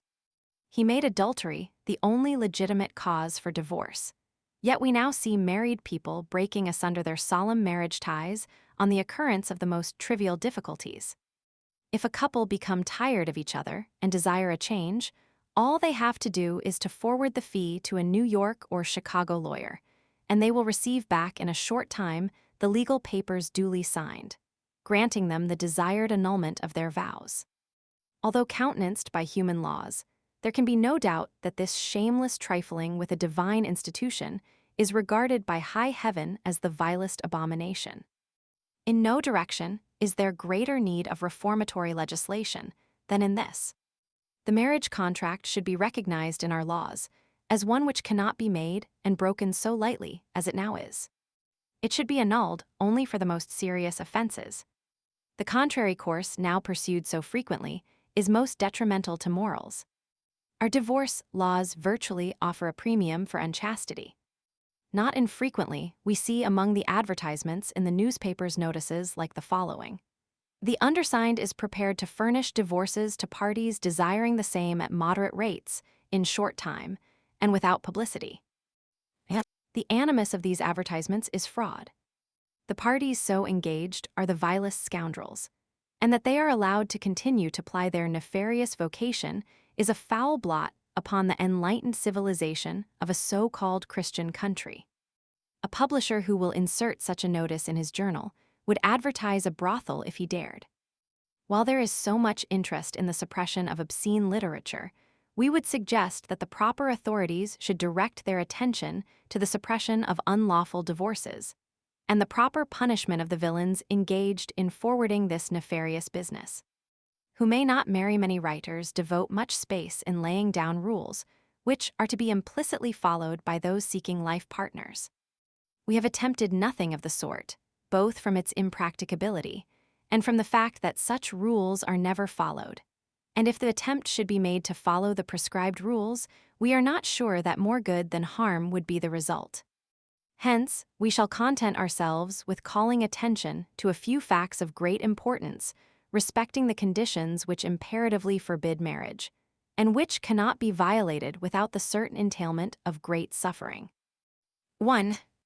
Persons suffering with serious disease of a character, communicable to others by contagion or by hereditary transmission. Many people wonder why it is that diseases are so much more numerous and varied in modern times than in the earlier ages of the race. There has been an evident increase within a few centuries. While there are undoubtedly numerous influencing causes, one which cannot be overlooked is the hereditary transmission of disease, which preserves those disorders which already exist and adds new ones which originate from new exciting causes. By this means, the human race is undoubtedly being weakened, human life shortened, and diseases multiplied.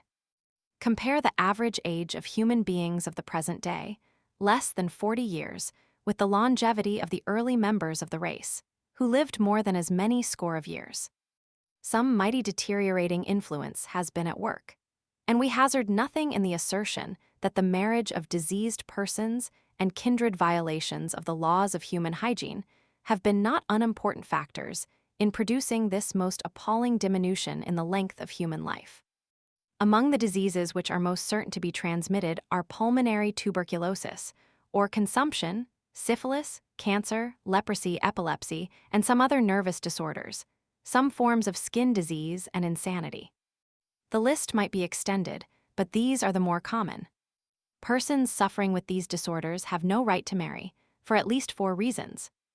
1. It is a sin against the offspring of such unions, who have a right to be born well, but are forced to come into the world with weakly constitutions, diseased frames, and the certainty of premature death. The children of consumptive and syphilitic parents rarely survive infancy. If they do, it is only to suffer later on, as they surely will, and perhaps to communicate the same destructive diseases to other human beings. But these diseases rarely extend beyond the 3rd generation, the line becoming extinct. The most heart-rending spectacles we have ever met have been the children of parents suffering with the diseases mentioned. Their appearance is characteristic. No physician of experience can fail to detect the sins of a profligate parent in a syphilitic child. Every feature indicates the presence of a blighting curse. There are those who assert that a man who has suffered with disease of the character last mentioned may marry after the lapse of 2 or 3 years from the disappearance of the active symptoms of the malady. Such assertions we consider as most dangerous and pernicious. The individuals who make them are well acquainted with the fact that of all diseases this is the most difficult to eradicate when once the system has become thoroughly infected by it. Not only 3 years, but 30 years may elapse after active symptoms disappear, yet the disease may break out again in a new and still more serious and complicated form. It may even lie entirely dormant or latent in the system of the parent during his lifetime, but break out in all its terrible destructiveness in his children. A man or woman who has once suffered with this fell disease is contaminated for life, and it is a crime for such an one to entail upon innocent, unoffending human beings such a terrible legacy. Such a person has no right to marry, or if married, has no right to perpetuate the results of his sins in offspring. It is never safe to say to a man who has once been infected that he is cured. If a cure ever takes place, it is exceedingly rare. 2. It is a crime against the race. One of the primary objects of marriage is reproduction. As members of the human race, it is the duty of parents to produce a high type of human beings, at least to do all in their power to produce healthy offspring. If they cannot do this, and are aware of the fact, they are guilty of abuse of the reproductive function in bringing sickly offspring into the world to suffer.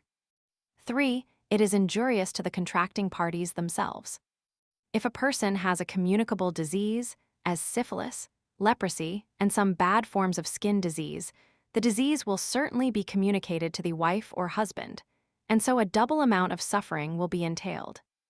The dread disease, consumption, rightly called the scourge of civilization, is now well known to be communicable. A few years ago, we were consulted by an old gentleman, a native of Canada, who was suffering with pulmonary disease. We inquired respecting the history of the malady. Said he, "Doctor, it may seem strange, but I believe I inherited consumption from my wife, who died of consumption a few years ago." Accepting the wrong use of the term inherit, we were not prepared to dispute the old gentleman's ideas respecting the origin of his disease. Living in close association for years with his wife, who was slowly dying with disease of the lungs, it was quite possible for him to have received the disease from her. So many cases of this kind have been reported that it is now generally believed by medical men that consumption is communicable from one person to another by the reception into the system of the well person of the exhalations from the lungs of the person affected. Another point worthy of mention here is the well-known fact that the intimate association of married people modifies even the physical form of both. Almost everyone has noticed how much alike in appearance married people who have lived many years together come to be. This physical change undoubtedly extends further than to the features only. The whole constitution is modified. A remarkable illustration of this fact is found in the frequent observation that the children of a woman by a second husband often resemble in appearance the first husband much more than their own father. It has been observed that the children of Negro women, even by husbands of pure Negro blood, are much lighter in color than usual if she has had a child by a white man previously. The same fact is observed in lower animals. In England, some years ago, a cross was effected between a male zebra and several young mares.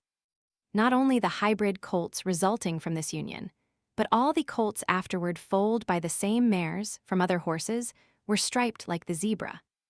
In view of these facts, it is evident that the system of the woman, at least, may be profoundly affected in a similar manner by constitutional weaknesses, as well as by other individual peculiarities possessed by her husband.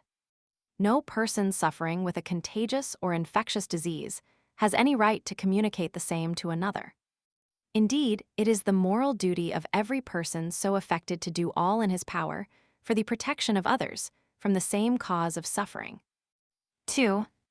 Persons having a marked hereditary tendency to disease must not marry those having a similar tendency. Every physician knows only too well the powerful influence of hereditary causes in determining the length of human life. Persons, one or both of whose parents have died of consumption, are very likely to die of the same disease, and frequently at about the same age. The children of such parents are commonly feeble and puny, and die early if they survive infancy. When both parents possess the consumptive tendency, the chance for life in the offspring is very poor indeed.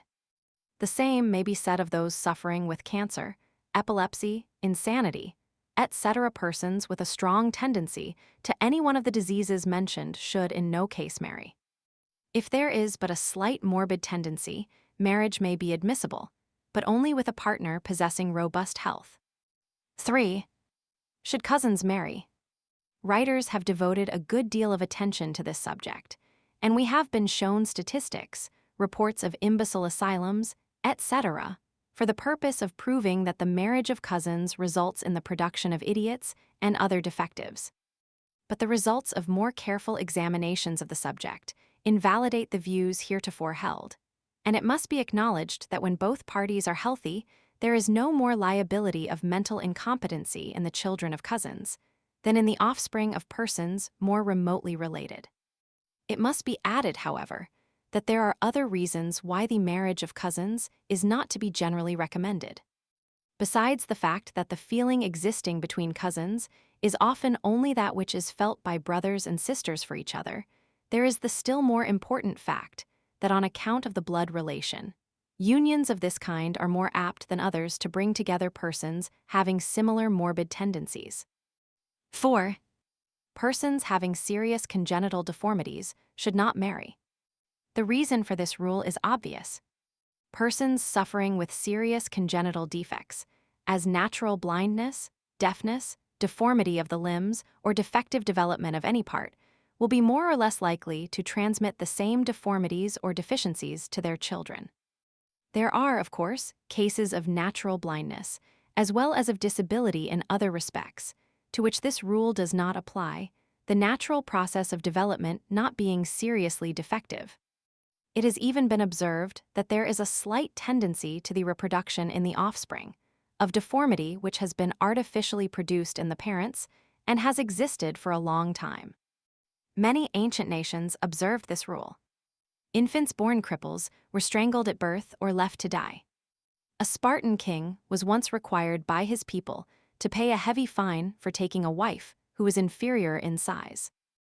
5. Criminals should not marry. It has been satisfactorily shown, by thorough and scientific investigation, that criminals often receive their evil proclivities from their parents. What are known as the criminal classes, which are responsible for the greater part of the crime committed, are constantly and greatly on the increase. There is no doubt but that inheritance is largely responsible for the continued increase of crime and criminals. A drunkard begets in his child a thirst for liquor, which is augmented by the mother's use of ale or lager during gestation and nursing, and the child enters the world with a natural taste for intoxicants. A thief transmits to his offspring a secretive, dishonest, sneaking disposition, and the child comes into the world ticketed for the state prison by the nearest route. So with other evil tendencies. By legislation or by some other means, measures should be speedily adopted for the prevention of this rapid increase of criminals, if there is any feasible plan which can be adopted. We offer no suggestion on this point, but it is one well worthy of the consideration of philanthropic statesmen. 6. Persons who are greatly disproportionate in size should not marry. While good taste would suggest the propriety of this rule, there are important physiological reasons for its observance.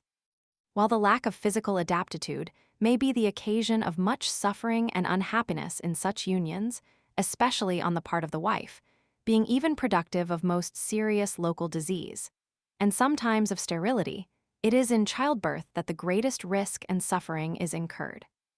More might be said on this point, but this is sufficient for those who are willing to profit by a useful hint. 7.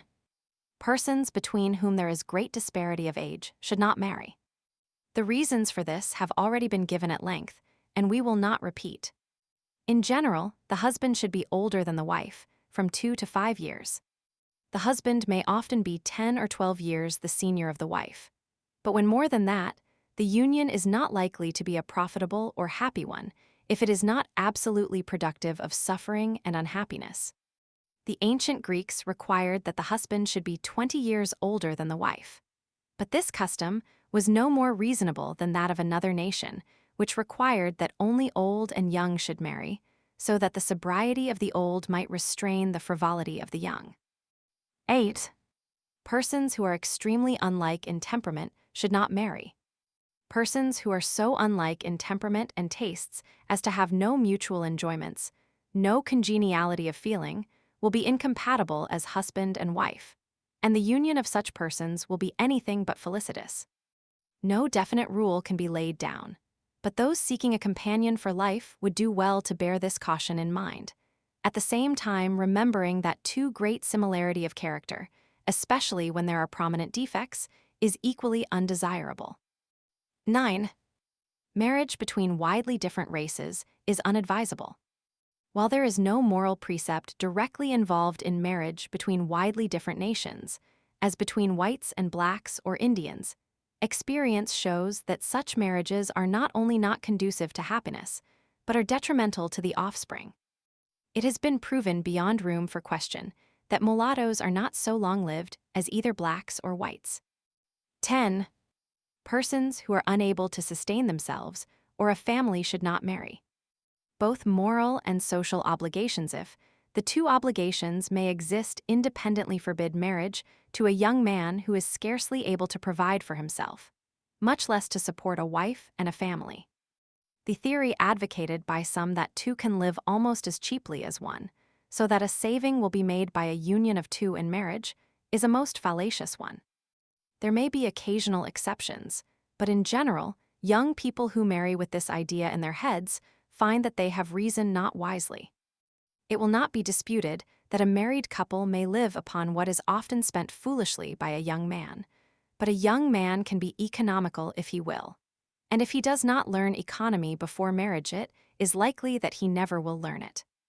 The marriage of paupers, to beget pauper children and foist them upon the community for support, is an outrage against society. We believe it is not improper to speak out plainly upon this subject, and in no uncertain tone, notwithstanding the popular prejudice which cries, "Hush, be quiet. Don't interfere with individual rights, don't disturb the peace of society." Whenever anything is said which has a bearing on a regard for propriety in matters relating to one of the most ancient, the most sacred, and the most abused of all divinely appointed human institutions. We have never been able to account for this strange averseness to the consideration of this phase of the matrimonial question, and the determined effort often made to ignore it whenever it is broached. We purpose to speak out, notwithstanding the feeling referred to, since we believe this to be a crying evil, and we have no fears but that we shall have the hearty endorsement of every individual who can so far lay aside his prejudices as to allow his native common sense a fair chance to influence his judgment. In the country of Iceland, a land which is scarcely more than semi-civilized, if a young man wishes to marry, the first thing to be considered is his pecuniary situation. Before he can take to himself a wife, he must appear before the proper authority and present evidence that he is able to support a wife and family in addition to providing for himself. Even the barbarous natives of Patagonia show an equal degree of good sense, the chief of each tribe requiring that every young man who wishes to marry shall first prove himself competent to provide for a family, having attained the requisite degree of proficiency in hunting and fishing, and having possessed himself of at least 2 horses and the necessary equipments. In this country, a civilized, so-called Christian country, blessed with all the enlightenment of the 19th century, what do we see? Instead of any regulation of the sort, the utmost indifference to such clearly important considerations. If young people profess to love each other and wish to marry, no one of their friends thinks of asking, how are they going to live after they are married? Has the young man a trade? Has the young lady been so educated as to be self-sustaining if necessary? Has the young man a home or the wherewithal to obtain one? Has he a good situation, with prospects of being able to support his wife comfortably and provide for a family? These or similar questions are sometimes asked, but little respect is paid to them by anyone, least of all by the young people themselves, who ought to be most interested. The minister never inquires respecting the propriety of the wedding at which he is to officiate, and invokes the blessings of heaven upon a union which, for aught he knows, may be the grossest violation of immutable laws, heaven implanted in the constitution of the human race. The friends tender their congratulations and wishes of much joy. When in 3 cases out of 4 the conditions are such that a preponderance of grief is an inevitable certainty, and much joy an utter impossibility. There are exceptions to all general rules, but it is a fact of which almost anyone may convince himself that a man or a woman seldom rises much higher than the level reached at marriage. If a young man has no trade, then, it is more than probable that he will never be master of one. If he has not fitted himself for a profession, he will most likely never attain to such a rank in society. He will, in all probability, be a common laborer, living from hand to mouth, with nothing laid by for a rainy day. A wag says that a young couple just married, and for the first time awakened to the full consciousness of the fact that they must provide for themselves or starve, held the following dialogue. Husband: Well, wife, what are we going to do? How shall we live, wife? Oh, my dear, we shall get along very well, I am sure. You love me, don't you? H. Certainly, dear, but we cannot live on love. W. We can live on bread and water. So long as we have each other, it doesn't matter much what we have to eat. That's so, my dear. Well, you furnish the bread, and I will skirmish around after the water. This exact dialogue may never have taken place, but the circumstances which might have called it out have occurred thousands of times. How many times has a dependent woman who had hastily married an improvident husband awakened at the end of a short honeymoon to find that she had only a limber stick or a broken reed to lean upon, instead of a self-reliant, independent, self-sustaining man, able to provide for her the comforts of a home and to protect her from the rudeness and suffering of privation and want. In our estimation, it is as much a sin for a man to assume the obligation of caring for a wife and family when he has no reasonable grounds for believing himself able to do so, as for a man to go in debt a few hundreds or thousands of dollars and agree to pay the same when required, though perfectly well aware that he will probably be unable to do so. Hence we say again, with emphasis, the improvident should not marry, and we shall insist upon urging this truth, notwithstanding the fact that the very class of persons referred to are usually of all classes the most anxious to enter the matrimonial state at the earliest possible moment, and the most certain to bring into the world large families of children still more improvident than themselves. 11. Do not marry a person whose moral character will not bear the closest scrutiny. By this we do not mean that absolute perfection should be required, as this would interdict marriage altogether. But we wish to warn every young man against marrying a young woman who treats lightly or contemptuously matters which should be treated with profound respect, who uses the name of deity flippantly or rudely, who treats her parents disrespectfully, who never cares to talk of subjects of a spiritual nature, who is giddy, gay, dressy, thoughtless, fickle. Such a young woman will never make a loving, patient, faithful, helpful wife. We wish also to warn every young woman against choosing for a husband a man who has a strong leaning toward infidelity, who does not believe in human responsibility, who makes a mock of religion, who is addicted to profanity, who is either grossly intemperate or given to moderate tippling, be it ever so little, so long as he does not believe in and practice total abstinence, who uses tobacco, Who is a jockey, a fop, a loafer, a scheming dreamer, or a speculator? Who is known to be unchaste, or who has led a licentious life? The man who has no love for his Maker will be likely to have little for his wife and children. He who does not acknowledge his responsibility to a higher power will soon forget his obligations to the wife he has promised to love and cherish. The man who is not willing to sacrifice the gratification afforded by such pernicious habits as dram drinking and tobacco using to ensure the comfort and happiness of his wife and children is too selfish to make any woman a kind husband. There is no greater error abroad than that held by not a few that a reformed rake makes the best husband. The man whose affections have been consumed in the fires of unhallowed lust is incapable of giving to a pure-minded woman the love that she expects and deserves. A person cannot pass through the fire unscathed. The scars burned into the character by the flames of concupiscence are as deep and lasting as those inflicted upon the body, and even more so. Only in the regeneration will the marks and scars of the reformed reprobate be wholly effaced. We willingly grant that there have been numerous instances in which noble women have by years of patient effort reformed their erring husbands, restoring them to the paths of virtue and sobriety from which they had wandered. We do not deny that it can be done again, but we do not hesitate to say that the experiment is a most perilous one for any woman to undertake, and one which not more than one woman in 100 can bring to a successful termination. The hazard is terrible. Perhaps it is on this very account that many young women run the risk, but they rarely understand what they are doing. The woman who marries a drunkard will, 10 chances to 1, die a heartbroken drunkard's wife, or follow her husband to a drunkard's grave. It is never safe for a woman to marry a man who has been for years an habitual drunkard, since he may relapse at any time, and the man who has only indulged moderately should be thoroughly reformed and tested before the chances are taken for better or worse. Let him prove himself well first. A proposition to reform on condition of marriage should be dismissed with disdain. If a young man will not determine to do right because it is right, his motives are sordid, and the probability is very great that so soon as some stronger incentive appeals to his selfishness, he will forget his vows and promises and relapse into his former vices. Do not be in a hurry in conclusion. Perhaps we could give no more important advice than this. Do not be in a hurry to marry. There is little danger that this advice will do harm, for 10 illustrations of the evil results of hasty marriage are seen to one in which the opposite mistake is made. It rarely happens that a marriage made without consideration and due deliberation on the part of both parties is a happy one in its results. There are exceptional cases in which this kind of matrimonial alliances result very satisfactorily, but these cases are quite exceptional.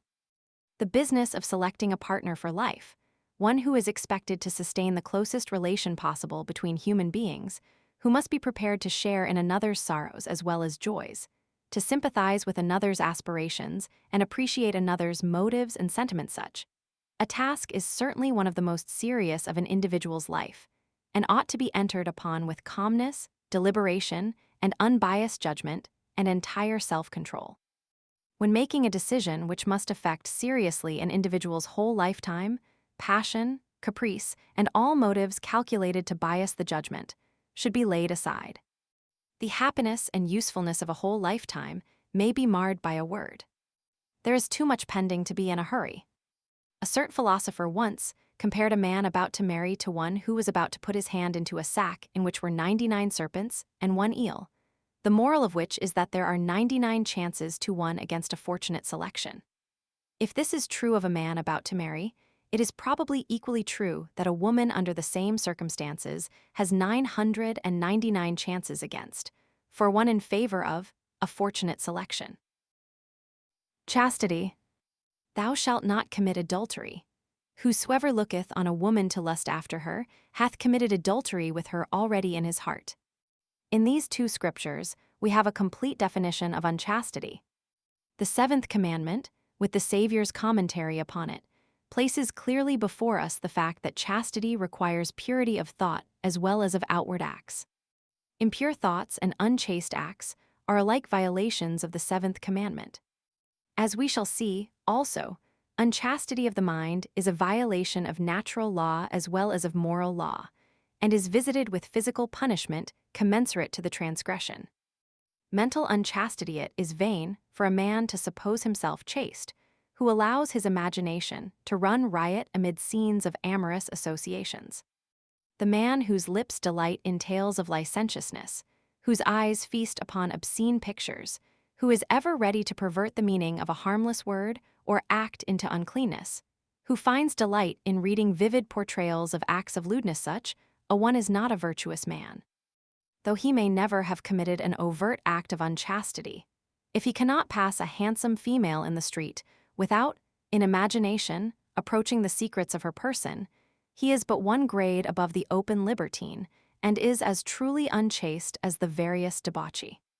Man may not see these mental adulteries, he may not perceive these filthy imaginings, but one sees and notes them. They leave their hideous scars upon the soul. They soil and mar the mind. And as the record of each day of life is photographed upon the books in heaven, they each appear in bold relief, in all their innate hideousness. O purity! How rare a virtue! How rare to find a face which shows no trace of sensuality! One turns with sadness from the thought that human, forms divine, have sunk so low. The standard of virtue is trailing in the dust. Men laugh at vice and sneer at purity. The bawdy laugh, the ribald jest, the sensual glance, the obscene song, the filthy tale, salute the eyes and ears at every street corner, in the horse car, on the railroad train, in the barroom, the lecture hall, the workshop. In short, the works and signs of vice are omnipresent. Foul thoughts, once allowed to enter the mind, stick like the leprosy. They corrode, contaminate, and infect like the pestilence. Naught but almighty power can deliver from the bondage of concupiscence a soul once infected by this foul blight, this moral contagium. Mental uncleanness it is a widespread and deadly error, that only outward acts are harmful, that only physical transgression of the laws of chastity will produce disease. We have seen all the effects of beastly abuse result from mental sin alone. I have traced serious affections and very great suffering to this cause. The cases may occur at any period of life. We meet with them frequently among such as are usually called, or think themselves, continent young men. There are large classes of persons who seem to think that they may, without moral guilt, excite their own feelings or those of others by loose or libidinous conversation in society, provided such impure thoughts or acts are not followed by masturbation or fornication. I have almost daily to tell such persons that physically, and in a sanitary point of view, they are ruining their constitutions. There are young men who almost pass their lives in making carnal acquaintances in the street, but just stop short of seducing girls. There are others who haunt the lower classes of places of public amusement for the purpose of sexual excitement, and live, in fact, a thoroughly immoral life in all respects except actually going home with prostitutes. When these men come to me, laboring under the various forms of impotence, they are surprised at my suggesting to them the possibility of the impairment of their powers being dependent upon these previous vicious habits. Those lascivious daydreams and amorous reveries, in which young people and especially the idle and the voluptuous, and the sedentary and the nervous are exceedingly apt to indulge, are often the sources of general debility, effeminacy, disordered functions, premature disease, and even premature death, without the actual exercise of the genital organs. Indeed, this unchastity of thought, this adultery of the mind is the beginning of immeasurable evil to the human family. Amativeness. Certain phrenologists contend that the controlling center of the sexual passion is the cerebellum, or little brain, which is situated at the lower and back part of the head.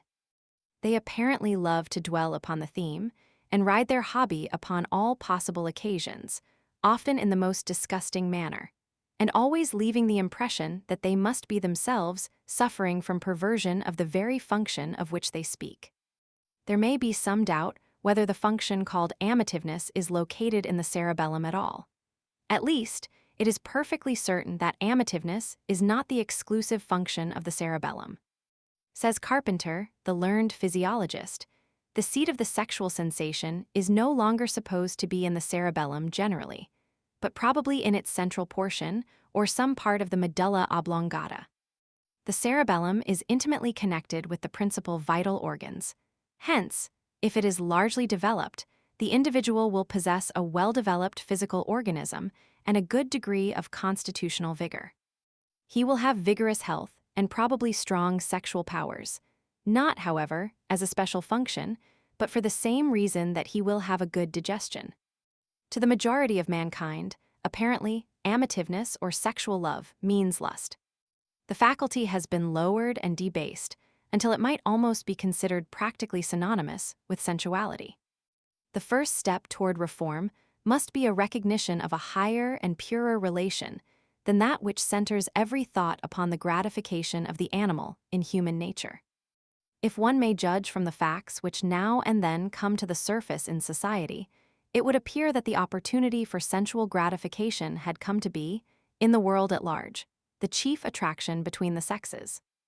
If to these observations we add the filthy disclosures constantly made in police courts and scandal suits, we have a powerful confirmation of the opinion.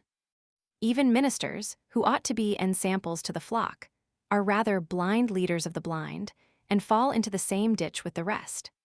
This perversion of a natural instinct and these sudden lapses from virtue, which startle a small portion of community and afford a filthy kind of pleasure to the other part, are but the outgrowths of mental unchastity. Filthy dreamers, before they are aware, become filthy in action. The thoughts mold the brain, as certainly as the brain molds the thoughts.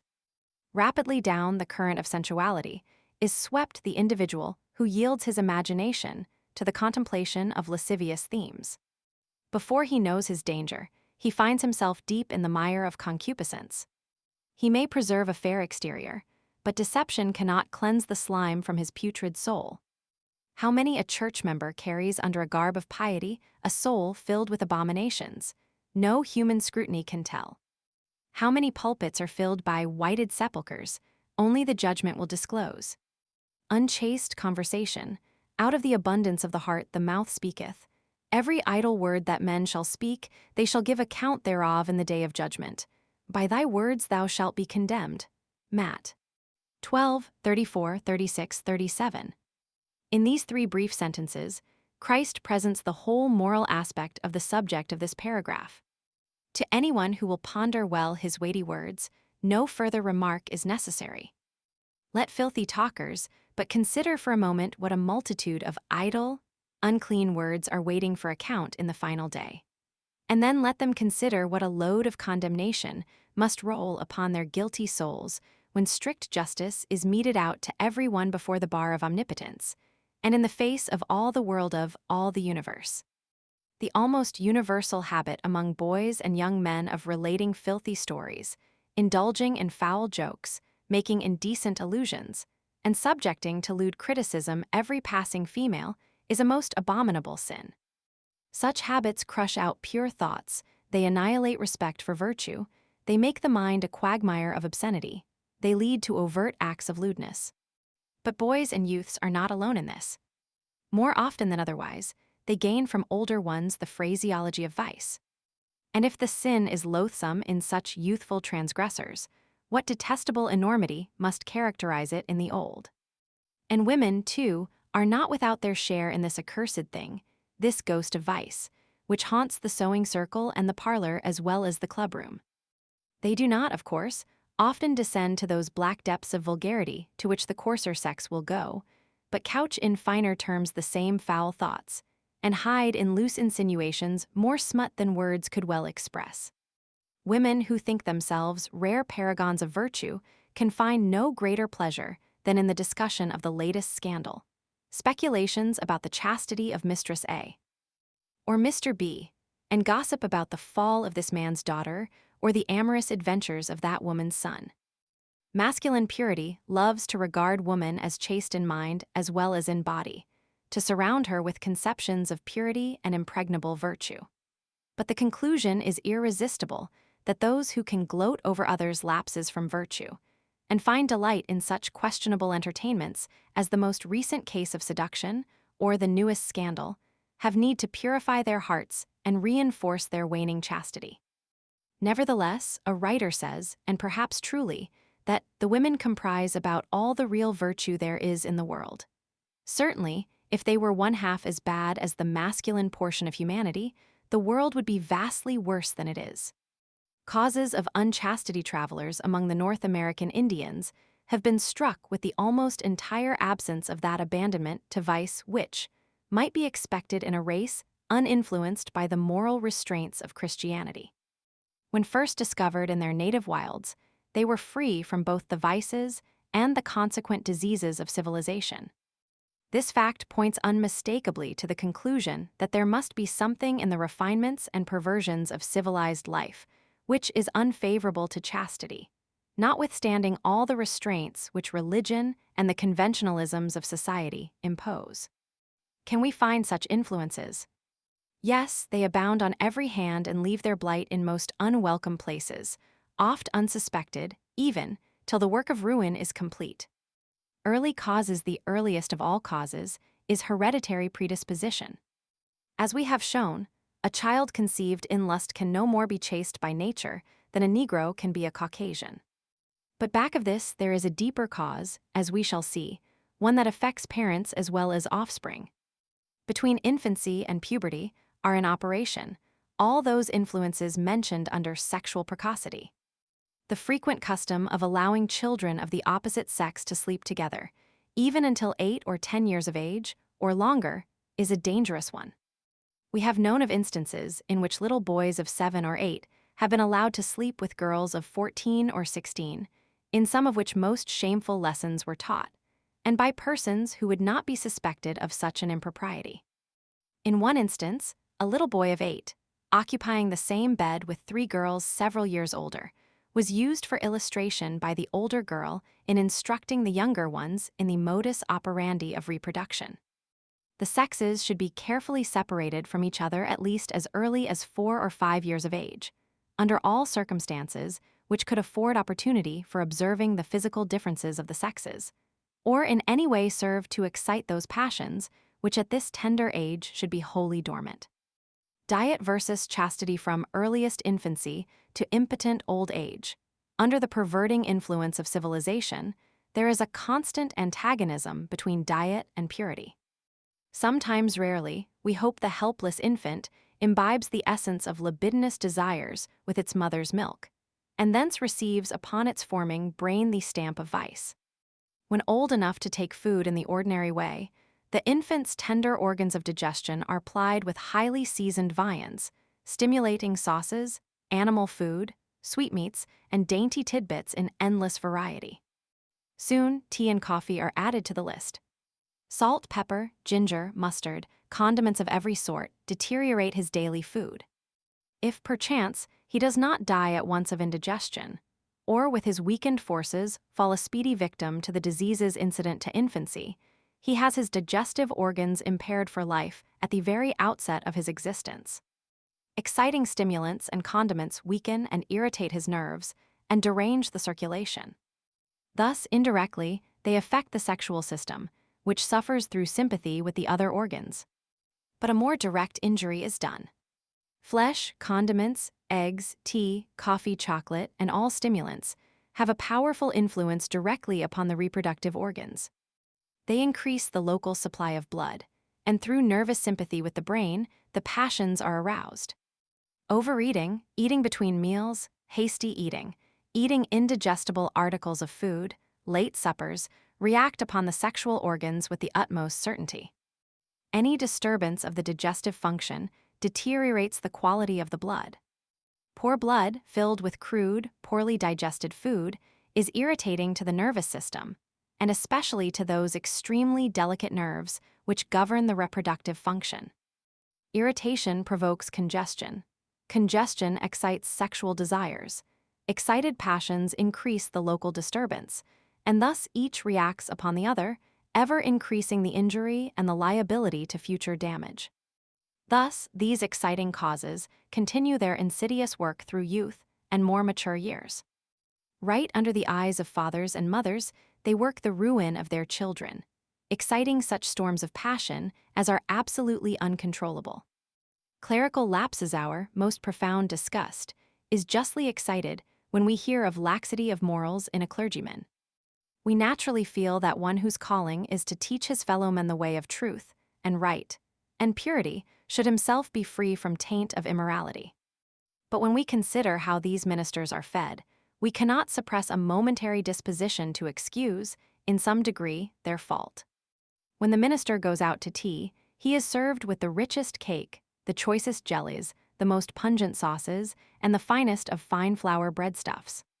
Little does the indulgent hostess dream that she is ministering to the inflammation of passions, which may imperil the virtue of her daughter, or even her own. Salacity once aroused, even in a minister, allows no room for reason or for conscience. If women wish to preserve the virtue of their ministers, let them feed them more in accordance with the laws of health. Ministers are not immaculate. The remedy for the dangers to chastity arising from this source is pointed out in the article on Continence. Tobacco and vice few are aware of the influence upon morals exerted by that filthy habit, tobacco using. When acquired early, it excites the undeveloped organs, arouses the passions, and in a few years converts the once chaste and pure youth into a veritable volcano of lust, belching out from its inner fires of passion torrents of obscenity and the sulphurous fumes of lasciviousness. If long continued, the final effect of tobacco is emasculation, but this is only the necessary consequence of previous superexcitation. The lecherous daydreams in which many smokers indulge are a species of fornication for which even a brute ought to blush, if such a crime were possible for a brute. The mental libertine does not confine himself to bagnios and women of the town. In the foulness of his imagination, he invades the sanctity of virtue wherever his erotic fancy leads him. We are aware that we have made a grave charge against tobacco, and we have not hesitated to state the naked truth. Yet we do not think we have exaggerated, in the least, the pernicious influence of this foul drug. As much, or nearly as much, might be said against the use of liquor, on the same grounds. Bad books. Another potent enemy of virtue is the obscene literature which has flooded the land for many years. Circulated by secret agencies, these books have found their way into the most secluded districts. Nearly every large school contains one of these emissaries of evil men and their satanic master. Some idea of the enormity and extent of this evil may be gained from the following quotations from a published letter of Mr. Anthony Comstock, who has been for some time employed by the Young Men's Christian Association in suppressing the traffic by arresting the publishers and destroying their goods. I have succeeded in unearthing this hydra-headed monster in part, as you will see by the following statement, which, in many respects, might be truthfully increased in quantity. These I have seized and destroyed. Obscene photographs, stereoscopic and other pictures, more than 182,000. Obscene books and pamphlets, more than 5 tons. Obscene letterpress in sheets, more than 2 tons. Sheets of impure songs, catalogs, handbills, etc., more than 21,000. Obscene microscopic watch and knife charms and fingerings, more than 5,000. Obscene negative plates for printing photographs and stereoscopic views, about 625. Obscene engraved steel and copper plates, 350. Obscene lithographic stones destroyed, 20. Obscene woodcut engravings, more than 500. Stereotype plates for printing obscene books, more than 5 tons. Obscene transparent playing cards, nearly 6,000. Obscene and immoral rubber articles, over 30,000. Lead molds for manufacturing rubber goods, 12 sets, or more than 700 pounds. Newspapers seized, about 4,600. Letters from all parts of the country ordering these goods, about 15,000. Names of dealers in account books seized, about 6,000. Lists of names in the hands of dealers that are sold as merchandise to forward circulars or catalogs to, independent of letters and account books seized, more than 7,000. Arrest of dealers since Oct. 9, 1871, more than 50. These abominations are disseminated by these men, first obtaining the names and addresses of scholars and students in our schools and colleges, and then forwarding circulars. They secure thousands of names in this way, either by sending for a catalog of schools, seminaries, and colleges, under a pretense of sending a child to attend these places, or else by sending out a circular purporting to be getting up a directory of all the scholars and students in schools and colleges in the United States, or of taking the census of all the unmarried people, and offering to pay 5 cents per name for lists so sent.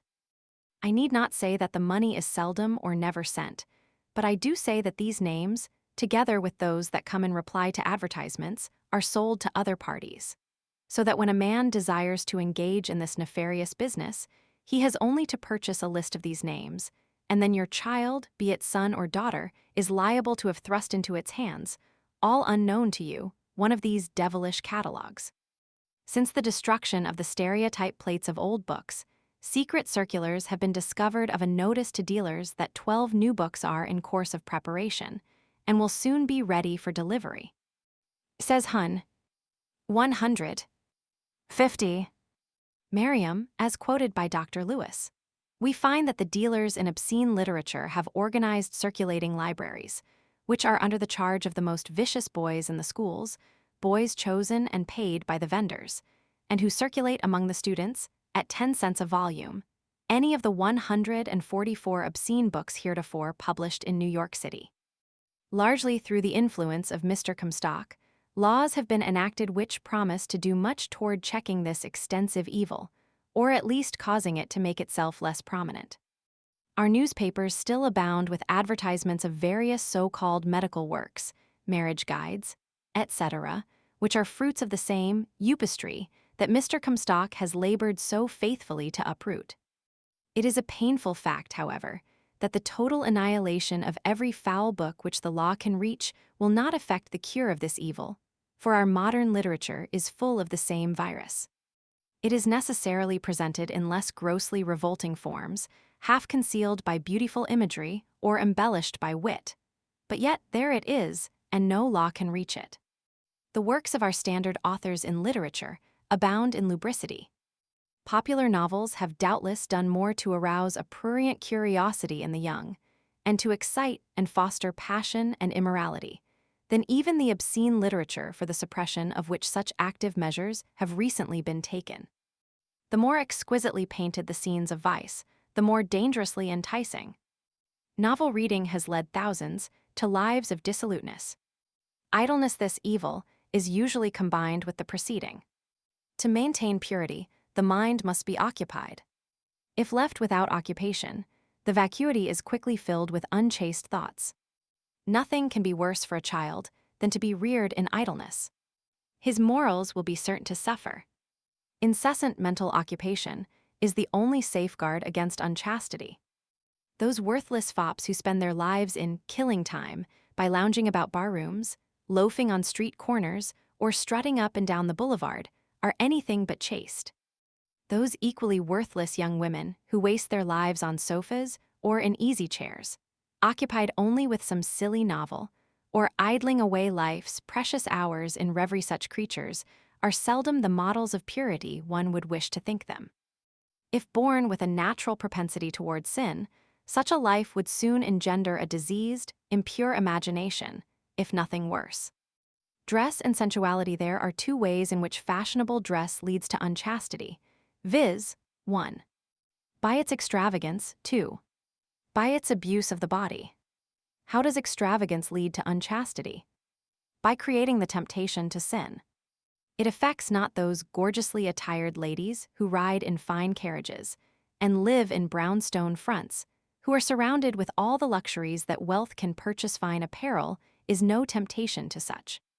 But to less favored, though not less worthy ones, these magnificent displays of millinery goods and fine trappings are most powerful temptations. The poor seamstress, who can earn by diligent toil hardly enough to pay her board bill, has no legitimate way by which to deck herself with the finery she admires. Plainly dressed as she must be if she remains honest and retains her virtue, she is scornfully ignored by her proud sisters. Everywhere she finds it a generally recognized fact that dress makes the lady. On the street, no one steps aside to let her pass, no one stoops to regain for her the package that slips from her weary hands. Does she enter a crowded car, no one offers her a seat, though she is trembling with fatigue, while the showily dressed woman who follows her is accommodated at once. She marks the difference. She does not pause to count the cost, but barters away her self-respect to gain the respect or deference of strangers. How young women fall it has been authoritatively stated that there are, in our large cities, hundreds of young women who, being able to earn barely enough to buy food and fuel and pay the rent of a dismal attic, take the advice offered by their employers. Get some gentleman friend to dress you for your company. Others spend all their small earnings to keep themselves, respectably dressed, and share the board and lodgings of some young row as heartless as incontinent. Persons unaccustomed to city life, and thousands of people in the very heart of our great metropolis, have no conception of the frightful prevalence of this kind of prostitution.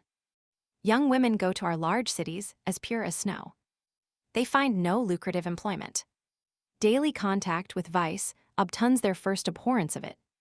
Gradually, it becomes familiar. A fancied life of ease presents allurements to a hard-worked sewing girl. Fine clothes and comfortable lodgings increase the temptation. She yields and barters her body for a home without the trouble of a marriage ceremony. Wealthy women could do more to cure the social evil by adopting plain attire than all the civil authorities, by passing license laws or regulating ordinances. Have not Christian women a duty here? A few years ago, some Nashville ladies made a slight move in the right direction, as indicated in the following paragraph. But we have not heard that their example has been followed.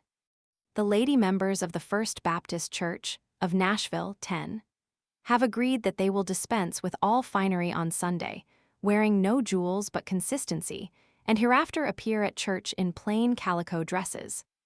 A more radical reform would have been an extension of the salutary measure to all other days of the week as well as Sunday. Though we see no reason for restricting the material of clothing to calico, which might, indeed, be rather insufficient for some seasons of the year. Fashion and vice let us glance at the second manner in which dress lends its influence to vice, by obstructing the normal functions of the body. 1. Fashion requires a woman to compress her waist with bands or corsets. In consequence, the circulation of the blood toward the heart is obstructed. The venous blood is crowded back into the delicate organs of generation. Congestion ensues, and with it, through reflex action, the unnatural excitement of the animal propensities. 2. The manner of wearing the clothing, suspending several heavy garments from the hips, increases the same difficulty by bringing too large a share of clothing where it is least needed, thus generating unnatural local heat. 3. The custom of clothing the feet and limbs so thinly that they are exposed to constant chilling, by still further unbalancing the circulation, adds another element to increase the local mischief. All of these causes combined, operating almost constantly, with others that might be mentioned, produce permanent local congestions with ovarian and uterine derangements. The latter affections have long been recognized as the chief pathological condition in hysteria, and especially in that peculiar form of disease known as nymphomania, under the excitement of which a young woman, naturally chaste and modest, may be impelled to the commission of the most wanton acts. The pernicious influence of fashionable dress in occasioning this disorder cannot be doubted. Reform in dress needed the remedy for these evils. The only way to escape them is reformation. The dress must be so adjusted to the body that every organ will be allowed free movement. No corset, band, belt, or other means of constriction should impede the circulation. Garments should be suspended from the shoulders by means of a waist or proper suspenders. The limbs should be as warmly clad as any other portion of the body. How best to secure these requirements of health may be learned from several excellent works on dress reform, any of which can be readily obtained of the publishers of this work or their agents. Fashionable dissipation. The influence of so important an agent for evil in this direction as fashionable dissipation cannot be ignored. By fashionable dissipation, we mean that class of excesses in the indulgence in which certain classes, usually the more wealthy or aristocratic, pride themselves. Among this class of persons, a man who is known to be a common drunkard would not be recognized. Such a person would be carefully shunned. Yet a total abstainer would be avoided with almost equal care and would be regarded as a fanatic or an extremist at least. With persons of this class, wine drinking is considered necessary as a matter of propriety. Along with wine are taken the great variety of highly seasoned foods, spices, and condiments in profusion, with rich meats and all sorts of delicacies, rich desserts, etc., which can hardly be considered much less harmful than stimulants of a more generally recognized character. These indulgences excite that part of the system, which generally needs restraint rather than stimulation. A participant, an ex-governor, recently described to us a grand political dinner given in honor of a noted American citizen, which began at 5 p. 1000, and continued until nearly midnight, continuous courses of foods, wines, etc., being served for nearly 6 hours. Similar scenes have been enacted in a score of our large cities for the same ostensible purpose. Knowing that public men are addicted to such gormandizing on numerous occasions, we do not wonder that so many of them are men of loose morals. The tendency of luxury is toward demoralization. Rome never became dissipated and corrupt until her citizens became wealthy and adopted luxurious modes of living. Nothing is much more conducive to sound morals than full occupation of the mind with useful labor. Fashionable idleness is a foe to virtue.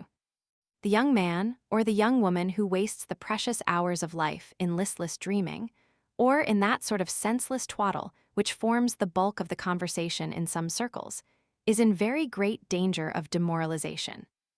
Many of the usages and customs of fashionable society seem to open the door to vice, and to insidiously, and at first unconsciously, lead the young and inexperienced away from the paths of purity and virtue. There is good evidence that the amount of immorality among what are known as the higher classes is every year increasing. Every now and then a scandal in high life comes to the surface, but the great mass of corruption is effectually hidden from the general public. Open profligacy is of course frowned upon in all respectable circles, and yet wealth and accomplishments will cover a multitude of sins. This freedom allowed to the vile and vicious is one of the worst features of fashionable society. Such persons carry about them a moral atmosphere more deadly than the dreaded Eupistry. Round dances, whatever apologies may be offered for other forms of the dance as means of exercise under certain restrictions, employed as a form of calisthenics, no such excuse can be framed in defense of round dances, especially of the waltz. In addition to the associated dissipation, late hours, fashionable dressing, midnight feasting, exposures through excessive exertions and improper dress, etc., it can be shown most clearly that dancing has a direct influence in stimulating the passions and provoking unchaste desires, which too often lead to unchaste acts, and are in themselves violations of the requirements of strict morality and productive of injury to both mind and body. Said the renowned Petrarch, "The dance is the spur of lust, a circle of which the devil himself is the center. Many women that use it have come dishonest home, most indifferent, none better." We cannot do better than to quote on this subject from a little work entitled The Dance of Death, the author of which has given a great amount of attention to this subject, and presents its evils in a very forcible light, as follows. A score of forms whirl swiftly before us under the softened gaslight. I say a score of forms, but each is double they would have made 20 before the dancing began. 20 floating visions, each male and female. 20 women, knit and growing to as many men, undulate, sway, and swirl giddily before us, keeping time with the delirious melody of piano, harp, and violin. But draw nearer, let us see how this miracle is accomplished. Do you mark yonder couple, who seem to excel the rest in grace and ardor? Let us take this couple for a sample. He is stalwart, agile, mighty. She is tall, supple, lithe, and how beautiful in form and feature. Her head rests upon his shoulder, her face is upturned to his. Her naked arm is almost around his neck. Her swelling breast heaves tumultuously against his. Face to face they whirl, his limbs interwoven with her limbs. With strong right arm about her yielding waist, he presses her to him till every curve in the contour of her lovely body thrills with the amorous contact. Her eyes look into his, but she sees nothing. The soft music fills the room, but she hears nothing. Swiftly he whirls her from the floor or bends her frail body to and fro in his embrace. With a last, low wail, the music ceases. Her swooning senses come back to life. Ah, must it be? Yes, her companion releases her from his embrace. Leaning wearily upon his arm, the rapture faded from her eye. The flush dying from her cheek, enervated, limp, listless, worn-out, she is led to a seat, there to recover from her delirium and gather her energies as best she may in the space of 5 minutes, after which she must yield her body to a new embrace. And now tell me, friend of mine, did you not recognize an old acquaintance in the lady we have been watching so closely? No. Then believe me, she is no other than the pure and lovely girl you so much admired earlier in the evening, the so desirable wife, the angel who was to haunt your dreams. The author just quoted publishes in his little work a letter from a woman of great ability and strength of mind, of unblemished character and national reputation, written in response to his request for her opinion of the dance. The statements made in this remarkable letter are so clear and convincing that every parent ought to read it. We quote the chief portions as follows. I will venture to lay bare a young girl's heart and mind by giving you my own experience in the days when I waltzed. In those times, I cared little for polka or Varsovian, and still less for the old-fashioned money musk or Virginia reel, and wondered what people could find to admire in those slow dances. But in the soft floating of the waltz, I found a strange pleasure, rather difficult to intelligibly describe. The mere anticipation fluttered my pulse, and when my partner approached to claim my promised hand for the dance, I felt my cheeks glow a little sometimes, and I could not look him in the eyes with the same frank gaiety as heretofore. But the climax of my confusion was reached when, folded in his warm embrace, and giddy with the whirl, a strange, sweet thrill would shake me from head to foot, leaving me weak and almost powerless, and really almost obliged to depend for support upon the arm which encircled me. If my partner failed from ignorance, lack of skill, or innocence to arouse these, to me, most pleasurable sensations, I did not dance with him the second time. I am speaking openly and frankly, and when I say that I did not understand what I felt, or what were the real and greatest pleasures I derived from this so-called dancing, I expect to be believed. But if my cheeks grew red with uncomprehended pleasure then, they grow pale with shame today when I think of it all. It was the physical emotions engendered by the contact of strong men that I was enamored of, not of the dance, nor even of the men themselves. Thus I became abnormally developed in my lowest nature. I grew bolder, and from being able to return shy glances at first, was soon able to meet more daring ones, until the waltz became to me and whomsoever danced with me, one lingering, sweet, and purely sensual pleasure, where heart beat against heart, hand was held in hand, and eyes looked burning words which lips dared not speak. All this while no one said to me, "You do wrong." So I dreamed of sweet words whispered during the dance, and often felt while alone a thrill of joy indescribable, yet overpowering, when my mind would turn from my studies to remember a piece of temerity of unusual grandeur on the part of one or another of my cavaliers. Girls talk to each other. I was still a schoolgirl, although mixing so much with the world. We talked together. We read romances that fed our romantic passions on seasoned food, and none but ourselves knew what subjects we discussed. Had our parents heard us, they would have considered us on the high road to ruin. Yet we had been taught that it was right to dance. Our parents did it, our friends did, and we were permitted. I will say also that all the girls with whom I associated, with the exception of one, had much the same experience in dancing, felt the same strangely sweet emotions, and felt that almost imperative necessity for a closer communion than that which even the freedom of a waltz permits, without knowing exactly why, or even comprehending what. Married now, with home and children around me, I can at least thank God for the experience which will assuredly be the means of preventing my little daughters from indulging in any such dangerous pleasure. But if a young girl, pure and innocent in the beginning, can be brought to feel what I have confessed to have felt, what must be the experience of a married woman? She knows what every glance of the eye, every bend of the head, every close clasp means, and knowing that, reciprocates it, and is led by swifter steps and a surer path down the dangerous, dishonorable road. I doubt if my experience will be of much service, but it is the candid truth from a woman who, in the cause of all the young girls who may be contaminated, desires to show just to what extent a young mind may be defiled by the injurious effects of round dances. I have not hesitated to lay bare what are a young girl's most secret thoughts in the hope that people will stop and consider, at least, before handing their lilies of purity over to the arms of anyone who may choose to blow the frosty breath of dishonor on their petals. Much more might be added on this important subject, would the limits of this work allow, but this must suffice.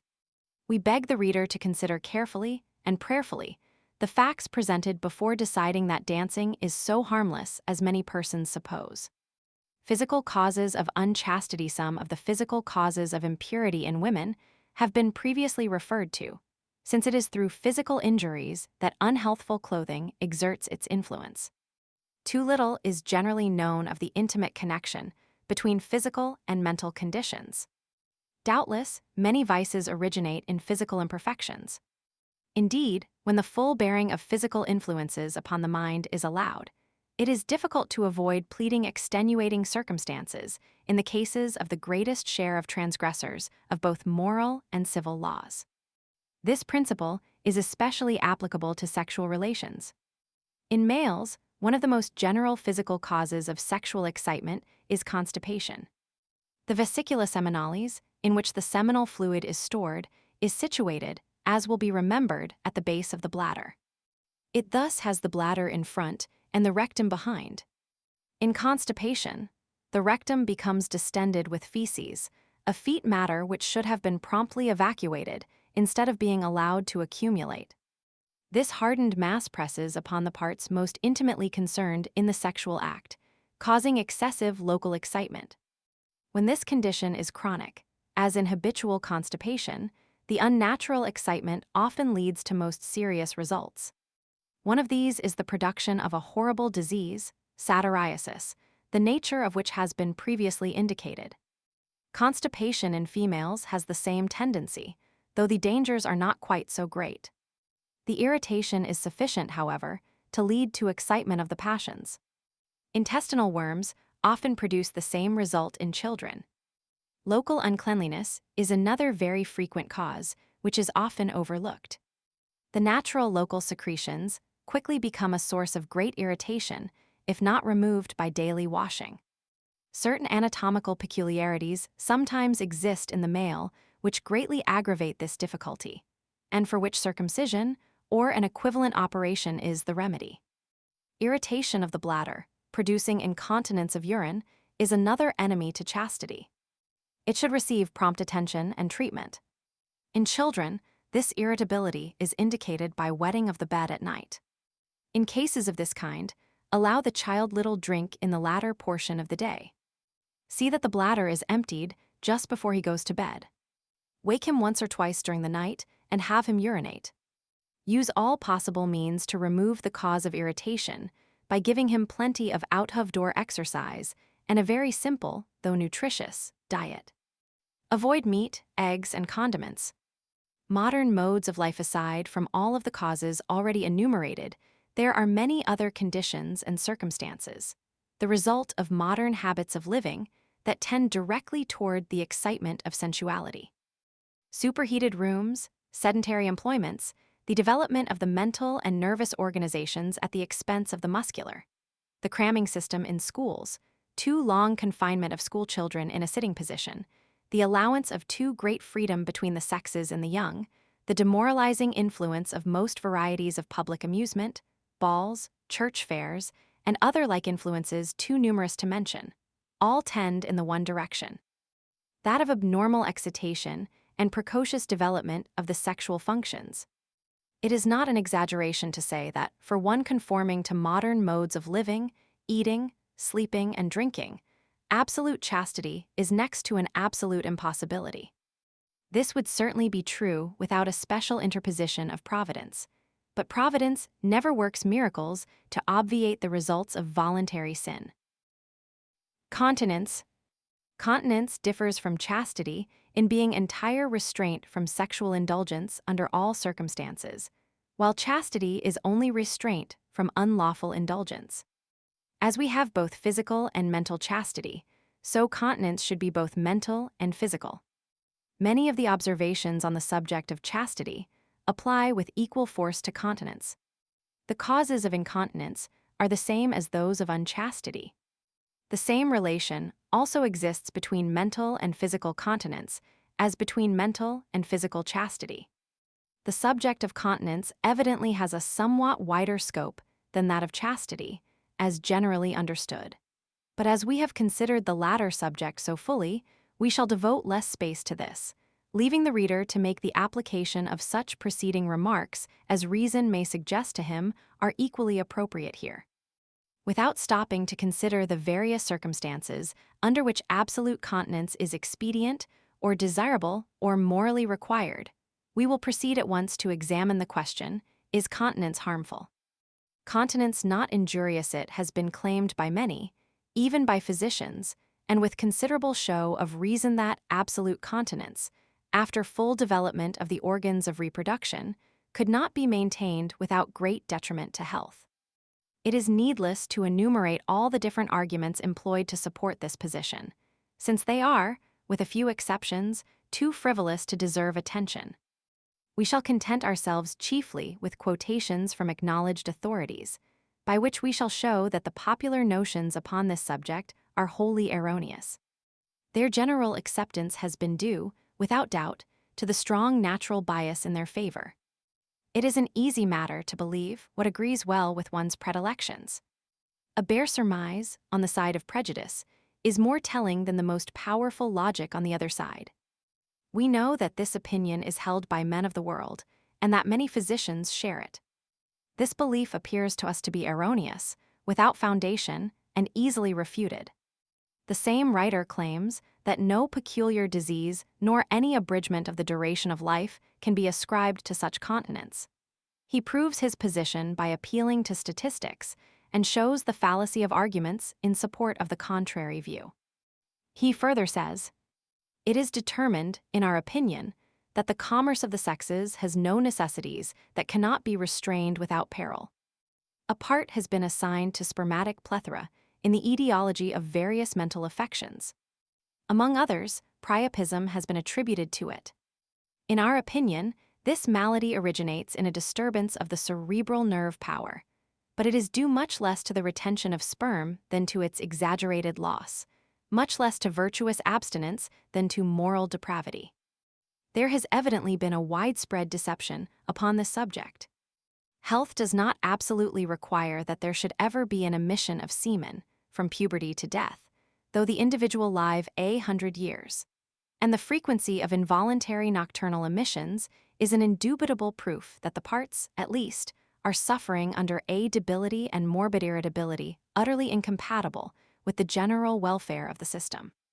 Does not produce impotence. It has been declared that strict continence would result in impotency. The falsity of this argument is clearly shown by the following observations. There exists no greater error than this, nor one more opposed to physiological truth. In the first place, I may state that I have, after many years' experience, never seen a single instance of atrophy of the generative organs from this cause. I have, it is true, met the complaint, but in what class of cases does it occur? It arises, in all instances, from the exactly opposite cause, abuse. The organs become worn out, and hence arises atrophy. Physiologically considered, it is not a fact that the power of secreting semen is annihilated in well-formed adults leading a healthy life, and yet remaining continent. No continent man need be deterred by this apocryphal fear of atrophy of the testes from living a chaste life. It is a device of the unchaste a lame excuse for their own incontinence, unfounded on any physiological law. The truth of this statement has been amply confirmed by experiments upon animals. The complaint is made by those whose lives have been far otherwise than continent, that abstinence occasions suffering, from which indulgence gives relief. The same writer further says that when such a patient consults a medical man, he should be told and the result would soon prove the correctness of the advice that attention to diet, gymnastic exercise, and self-control will most effectually relieve the symptoms. Difficulty of continence. Some There are who urge that self-denial is difficult, that the natural promptings are imperious. From this, they argue that it cannot but be right to gratify so strong a passion. The admitted fact that continence, even at the very beginning of manhood, is frequently productive of distress, is often a struggle hard to be borne still harder, to be completely victorious in is, not to be at all regarded as an argument that it is an evil. But if rigid continence is maintained from the first, the struggle with the passions will not be nearly so severe as after they have once been allowed to gain the ascendancy. On this point, the following remarks are very just. At the outset, the sexual necessities are not so uncontrollable as is generally supposed, and they can be put down by the exercise of a little energetic will. There is, therefore, as it appears to us, as much injustice in accusing nature of disorders which are dependent upon the genital senses, badly directed, as there would be in attributing to it a sprain or a fracture accidentally produced. Helps to continence as already indicated, and as every individual with strong passions knows, the warfare with passion is a serious one if one determines to lead a continent life. He needs the help of every aid that he can gain. Some of these may be named as follows. The will a firm determination must be formed to lead a life of purity, to quickly quench the first suggestions of impurity, to harbor no unchaste desire, to purge the mind of carnal thoughts. In short, to cleave fast to mental continence. Each triumph over vicious thoughts will strengthen virtue. Each victory won will make the next the easier. So strong a habit of continence may be formed that this alone will be a bulwark against vice. Diet he who would keep in subjection his animal nature must carefully guard the portal to his stomach. The blood is made of what is eaten. Irritating food will produce irritating blood. Stimulating foods or drinks will surely produce a corresponding quality of blood. Irritating, stimulating blood will irritate and stimulate the nervous system, and especially the delicate nerves of the reproductive system as previously explained. Only the most simple and wholesome food should be eaten, and that only in such moderate quantities as are required to replenish the tissues. The custom of making the food pungent and stimulating with condiments is the great, almost the sole, cause of gluttony. It is one of the greatest hindrances to virtue. Indeed, it may with truth be said that the devices of modern cookery are most powerful allies of unchastity and licentiousness. This subject is particularly deserving of careful, candid, and studious attention, and only needs such investigation to demonstrate its soundness. Exercise next to diet as an aid to continence, perhaps of equal importance with it, is exercise, both physical and mental. It is a trite proverb, the truth of which everyone acknowledges, that Satan finds some mischief still for idle hands to do. And it is equally true that he always has an evil thought in readiness, speaking figuratively, to instill into an unoccupied mind. A person who desires to be pure and continent in body and mind must flee idleness as he would the devil himself. For the latter is always ready to improve upon the advantages afforded by an idle moment, an hour given to reverie. We have the strongest testimony from the most eminent physicians in regard to the efficacy of exercise in overcoming abnormal sexual desires. Mr. Acton relates the following statement made to him by a gentleman who has become distinguished in his profession. "You may be surprised, Mr. Acton," said he, "by the statement I am about to make to you, that before my marriage I lived a perfectly continent life. During my university career, my passions were very strong, sometimes almost uncontrollable, but I have the satisfaction to think that I mastered them. It was, however, by great efforts. I obliged myself to take violent physical exertion. I was the best oar of my year, and when I felt particularly strong sexual desire, I sallied out to take my exercise. I was victorious always, and I never committed fornication. You see in what vigorous health I am. It was exercise alone that saved me." Says Carpenter, on the same subject, in a textbook for medical students, "Try the effect of close mental application to some of those ennobling pursuits to which your profession introduces you, in combination with vigorous bodily exercise, before you assert that the appetite is unrestrainable, and act upon that assertion. Walking, riding, rowing, and gymnastics are among the best modes of physical exercise for sedentary persons, but there is no better form of exercise than working in the garden. The cultivation of small fruits, flowers, and other occupations of like character really excel all other modes of physical exercise for one who can engage in them with real pleasure. Even though distasteful at first, they may become very attractive and interesting if there is an honest, persevering desire to make them so. The advantages of exercises of this kind are evident. 1. They are useful as well as healthful.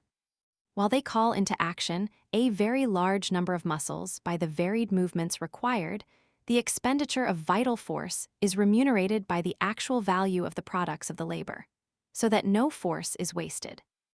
2. The tillage of the soil and the dressing of vines and plants bring one in constant contact with nature in a manner that is elevating and refining, or at least affords the most favorable opportunities for the cultivation of nobility and purity of mind, and elevated principles. Exercise carried to such excess as to produce exhaustion is always injurious. The same is true of mental labor as of physical exercise. Plenty of sleep and regular habits of retiring and rising are important.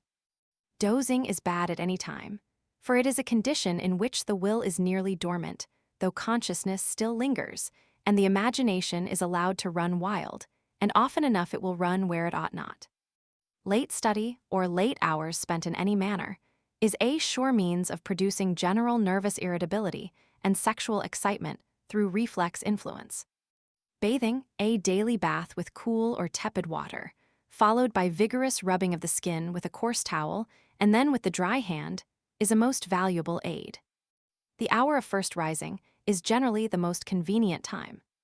How to take different kinds of baths is explained in other works devoted to the subject. General and local cleanliness are indispensable to general and local health. Religion after availing himself of all other aids to continence, if he wishes to maintain purity of mind as well as physical chastity, and one cannot exist long without the other, the individual must seek that most powerful and helpful of all aids, divine grace. If, in the conflict with his animal nature, man had only to contend with the degrading influences of his own propensities, the battle would be a serious one, and it is doubtful whether human nature alone, at least in any but rare cases, would be able to gain the victory. But, in addition to his own inherent tendencies to evil, man is assailed at every point by unseen agencies that seek to drag him down and spoil his soul with lust. These fiendish influences are only felt, not seen, from which some argue that they do not exist. Such casuists must find enormous depths for human depravity. But who has not felt the cruel power of these unseen foes? Against them there is but one safe, successful weapon, the blood of Christ, which cleanseth from all sin. The struggling soul, beset with evil thoughts, will find in prayer a salvation which all his force of will and dieting and exercising will not alone ensure him. Yet prayer alone will not avail. Faith and works must always be associated. All that one can do to work out his own salvation, he must do. Then he can safely trust in God to do the rest, even though the struggle seems almost a useless one. For when the soul has been long in bondage to concupiscence, the mind a hold of foul and lustful thoughts, a panorama of unchaste imagery, these hateful phantoms will even intrude themselves upon the sanctity of prayer and make their victim mentally unchaste upon his knees. But Christ can pity even such, and even these degraded minds may yet be pure if with the psalmist they continue to cry, with a true purpose and unwavering trust, "Create in me a clean heart, O God, and renew a right spirit within me. Purge me with hyssop, and I shall be clean, wash me, and I shall be whiter than snow." At the first suggestion of an evil thought, send up a mental prayer to him whose ear is always open. Prayer and impurity are as incompatible as oil and water. The pure thoughts that sincere prayer will bring displace the evil promptings of excited passion. But the desire for aid must be sincere. Prayer will be of no avail while the mind is half consenting to the evil thought. The evil must be loathed, spurned, detested. It would seem almost unnecessary to suggest the impropriety of resorting to prayer alone when sexual excitability has arisen from a culpable neglect to remove the physical conditions of local excitement by the means already mentioned. Such physical causes must be well looked after, or every attempt to reform will be fruitless. God requires of every individual to do for himself all that he is capable of doing, to employ every available means for alleviating his sufferings. Marital excesses. It seems to be a generally prevalent opinion that the marriage ceremony removes all restraint from the exercise of the sexual functions. Few seem to even suspect that the seventh commandment has any bearing upon sexual conduct within the pale of matrimony. Yet if we may believe the confessions and statements of men and women, legalized prostitution is a more common crime than illicit commerce of the sexes.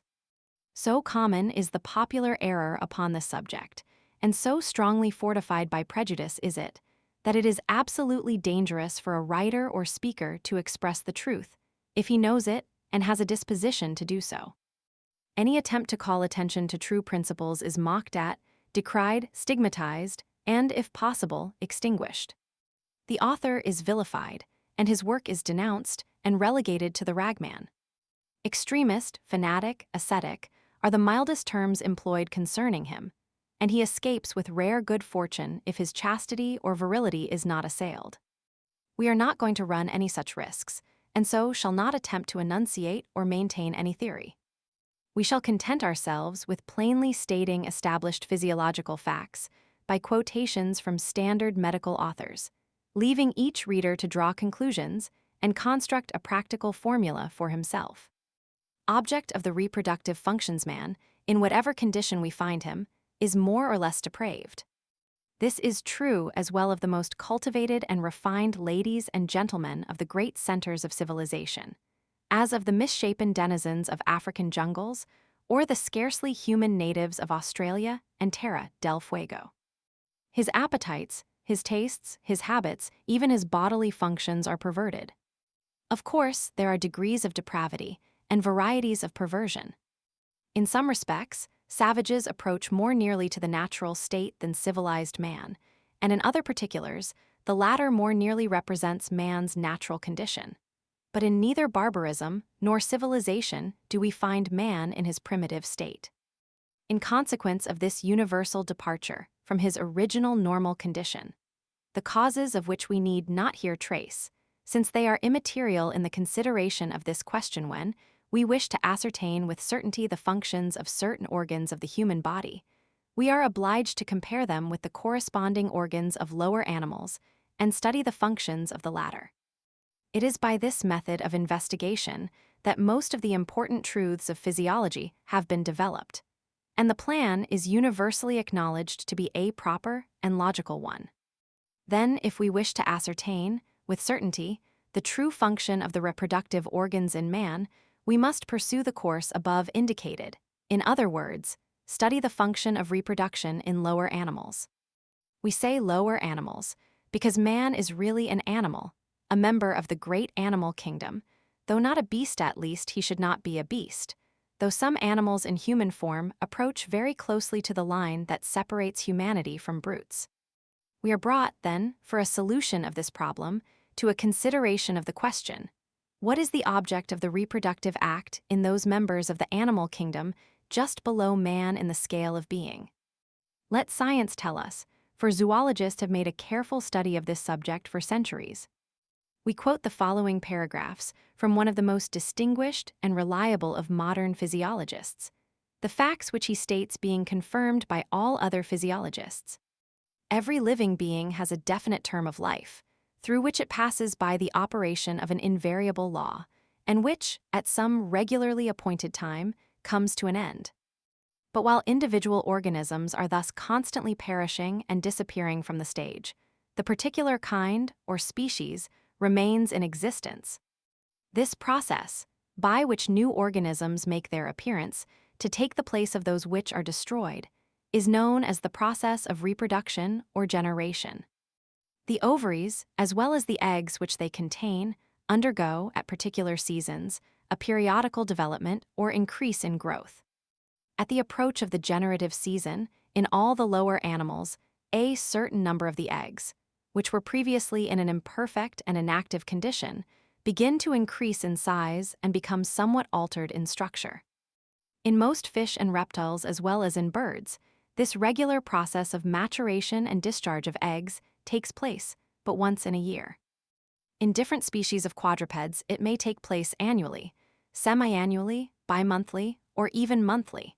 But in every instance it recurs at regular intervals and exhibits accordingly, in a marked degree, the periodic character which we have seen to belong to most of the other vital phenomena. In most of the lower orders of animals, there is a periodical development of the testicles in the male, corresponding in time with that of the ovaries in the female.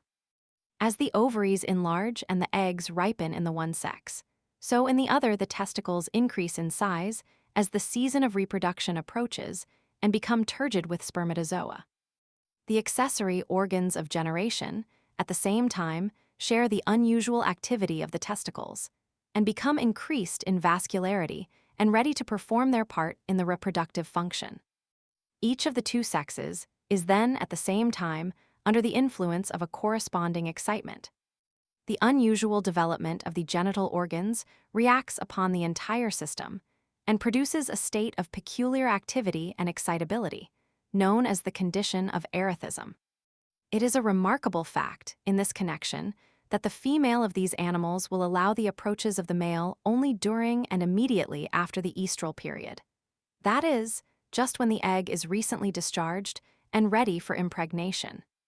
At other times, when sexual intercourse would be necessarily fruitless, the instinct of the animal leads her to avoid it, and the concourse of the sexes is accordingly made to correspond in time with the maturity of the egg and its aptitude for fecundation.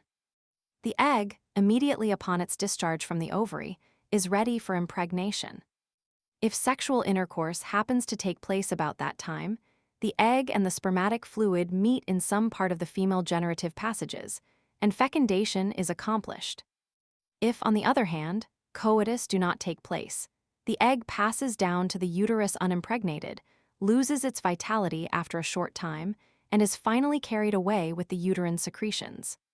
It is easily understood, therefore, why sexual intercourse should be more liable to be followed by pregnancy when it occurs about the menstrual epoch than at other times. Before its discharge, the egg is immature and unprepared for impregnation, and after the menstrual period has passed, it gradually loses its freshness and vitality.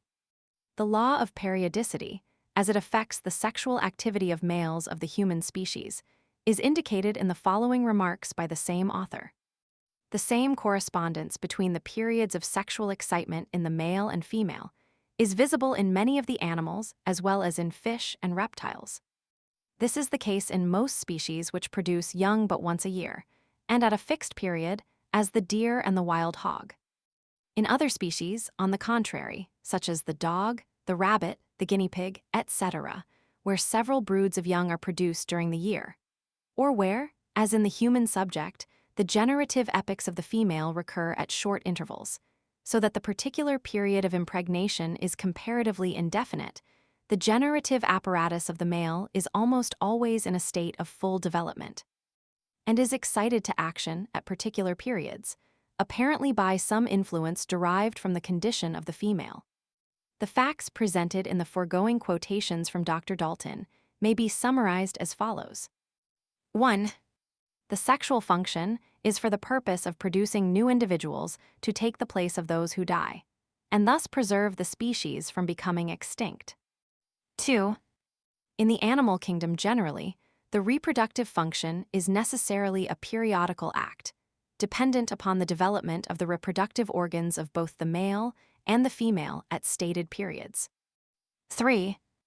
In those exceptional cases in which the organs of the male are in a state of constant development, sexual congress occurs, in lower animals, only at those periods when the periodical development occurs in the female. 4. Fecundation of the female element can only take place about the time of periodical development in the female. 5. The desire for sexual congress naturally exists in the female only at or immediately after the time of periodical development. 6. The constant development of the sexual organs in human males is a condition common to all animals in which development occurs in the female at short intervals, and is a provision of nature to secure a fruitful union when the female is in readiness, but not an indication for constant or frequent use. 7. The time of sexual congress is always determined by the condition and desires of the female. An additional fact, as stated by physiologists, is that, under normal conditions, the human female experiences sexual desire immediately after menstruation more than at any other time.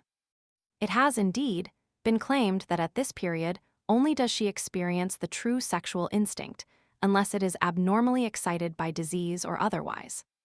From these facts, the following conclusions must evidently be drawn. 1. The fact that in all animals, but the human species, the act can be performed only when reproduction is possible, proves that in the animal kingdom in general, the sole object of the function is reproduction. Whether man is an exception must be determined from other considerations. 2. The fact that the males of other animals, besides man, in which the sexual organs are in a state of constant development, do not exercise those organs except for the purpose of reproduction, is proof of the position that the constant development in man is not a warrant for their constant use. 3. The general law that the reproductive act is performed only when desired by the female is sufficient ground for supposing that such should be the case with the human species also. The opinions of writers of note are given in the following quotations. The approach of the sexes is, in its purest condition, the result of a natural instinct, the end of which is the reproduction of the species. Still, however, we are far from saying that this ultimate result is, in any proportion of cases, the actual thought in the minds of the parties engaged. The very lively solicitations which spring from the genital sense have no other end than to ensure the perpetuity of the race. Observation fully confirms the views of inductive philosophy, for it proves to us that coitus, exercised otherwise than under the inspirations of honest instinct, is a cause of disease in both sexes and of danger to the social order. It is incredible that the act of bringing men into life, that act of humanity, without contradiction of the most importance, should be the one of which there should have been the least supposed necessity for regulation, or which has been regulated the least beneficially. But it may be said that the demands of nature are, in the married state, not only legal, but should be physically right. So they are, when our physical life is right, but it must not be forgotten that few live in a truly physical rectitude. Among cattle, the sexes meet by common instinct and common will. It is reserved for the human animal to treat the female as a mere victim to his lust. He is an ill husband that uses his wife as a man treats a harlot, having no other end but pleasure. Concerning which our best rule is, that although in this, as in eating and drinking, there is an appetite to be satisfied, which cannot be done without pleasing that desire, yet since that desire and satisfaction were intended by nature for other ends, they should never be separated from those ends. It is a sad truth that many married persons, thinking that the floodgates of liberty are set wide open, without measures or restraints, so they sail in the channel, have felt the final rewards of intemperance and lust by their unlawful using of lawful permissions. Only let each of them be temperate, and both of them modest. Says another writer very emphatically, it is a common belief that a man and woman, because they are legally united in marriage, are privileged to the unbridled exercises of amativeness. This is wrong. Nature, in the exercise of her laws, recognizes no human enactments, and is as prompt to punish any infringement of her laws in those who are legally married, as in those out of the bonds. Excessive indulgence between the married produces as great and lasting evil effects as in the single man or woman, and is nothing more or less than legalized prostitution. Results of excesses, the sad results of excessive indulgences, are seen on every hand. Numerous ailments attributed to overwork, constitutional disease, or hereditary predisposition know no other cause and need no other explanation. Effects upon husbands, no doubt the principal blame in this matter properly falls upon the husband, but it cannot be said that he is the greatest sufferer. However, his punishment is severe enough to clearly indicate the enormity of the transgression and to warn him to a reformation of his habits. The following is a quotation from an eminent medical authority. But any warning against sexual dangers would be very incomplete if it did not extend to the excesses so often committed by married persons in ignorance of their ill effects. Too frequent emissions of the life-giving fluid and too frequent excitement of the nervous system are, as we have seen, in themselves most destructive. The result is the same within the marriage bond as without it. The married man who thinks that because he is a married man he can commit no excess, however often the act of sexual congress is repeated, will suffer as certainly and as seriously as the unmarried debauchee who acts on the same principle in his indulgences, perhaps more certainly from his very ignorance, and from his not taking those precautions and following those rules which a career of vice is apt to teach the sensualist. Many a man has, until his marriage, lived a most continent life, so has his wife. As soon as they are wedded, intercourse is indulged in night after night, neither party having any idea that these repeated sexual acts are excesses which the system of neither can bear, and which to the man, at least, are absolute ruin. The practice is continued till health is impaired, sometimes permanently, and when a patient is at last obliged to seek medical advice, he is thunderstruck at learning that his sufferings arise from excesses unwittingly committed. Married people often appear to think that connection may be repeated as regularly and almost as often as their meals. Till they are told of the danger, the idea never enters their heads that they are guilty of great and almost criminal excess. Nor is this to be wondered at, since the possibility of such a cause of disease is seldom hinted at by the medical man they consult. Some go so far as to believe that indulgence may increase these powers, just as gymnastic exercises augment the force of the muscles. This is a popular error and requires correction. Such patients should be told that the shock on the system each time connection is indulged in is very powerful, and that the expenditure of seminal fluid must be particularly injurious to organs previously debilitated. It is by this and similar excesses that premature old age and complaints of the generative organs are brought on. The length to which married people carry excesses is perfectly astonishing. Since my attention has been particularly called to this class of ailments, I feel confident that many of the forms of indigestion, general ill health, hypochondriasis, etc., so often met with in adults, depend upon sexual excesses. That this cause of illness is not more generally acknowledged and acted on arises from the natural delicacy which medical men must feel in putting such questions to their patients as are necessary to elicit the facts. It is not the body alone which suffers from excesses committed in married life. Experience every day convinces me that much of the languor of mind, confusion of ideas, and inability to control the thoughts, of which some married men complain, arise from this cause. The debilitating effects of excessive sexual indulgence arise from two causes, viz., the loss of the seminal fluid and the nervous excitement. With reference to the value of the spermatic fluid, Dr. Gardner remarks, "The sperm is the purest extract of the blood. Nature, in creating it, has intended it not only to communicate life, but also to nourish the individual life. In fact, the reabsorption of the fecundating liquid impresses upon the entire economy new energy, and a virility which contributes to the prolongation of life." Testimony of a French physician, a French author of considerable note, remarks on the same subject. Nothing costs the economy so much as the production of semen and its forced ejaculation. It has been calculated that an ounce of semen was equivalent to 40 ounces of blood. Semen is the essence of the whole individual. Hence Fernald has said, totus homo semen est, it is the balm of life. That which gives life is intended for its preservation. It may be questioned, perhaps, whether physiology will sustain to the fullest extent all the statements made in the last quotation. But perhaps physiology does not appreciate so fully as does pathology the worth of the most vital of all fluids, and the fearful results which follow its useless expenditure. Continence of trainers. The moderns who are training are well aware that sexual indulgence wholly unfits them for great feats of strength, and the captain of a boat strictly forbids his crew anything of the sort just previous to a match. Some trainers have gone so far as to assure me that they can discover by a man's style of pulling whether he has committed such a breach of discipline overnight, and have not scrupled to attribute the occasional loss of matches to this cause.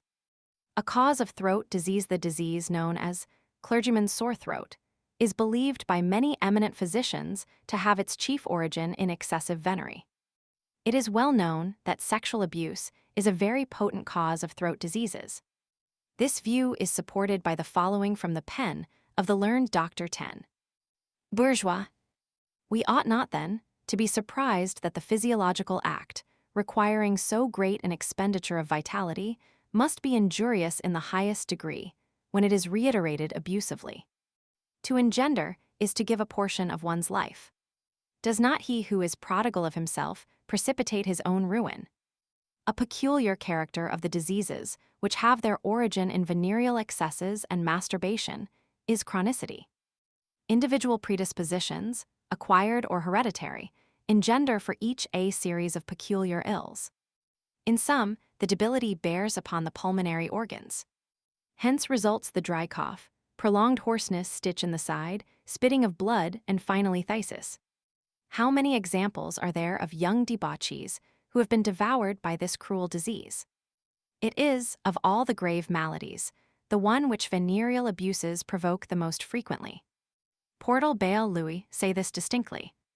A cause of consumption, this fatal disease finds a large share of its victims among those addicted to sexual excesses, either of an illicit nature or within the marriage pale, for the physical effects are essentially identical.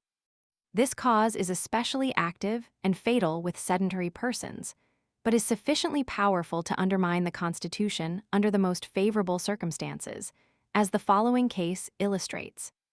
The patient was a young man of 22, large, muscular, and well-developed, having uncommonly broad shoulders and a full chest.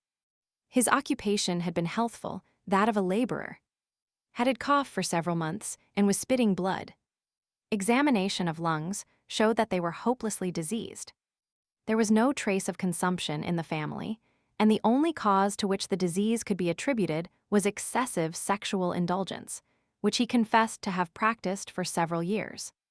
Effects on wives. If husbands are great sufferers, as we have seen, wives suffer still more terribly, being of feebler constitution, and hence less able to bear the frequent shock which is suffered by the nervous system.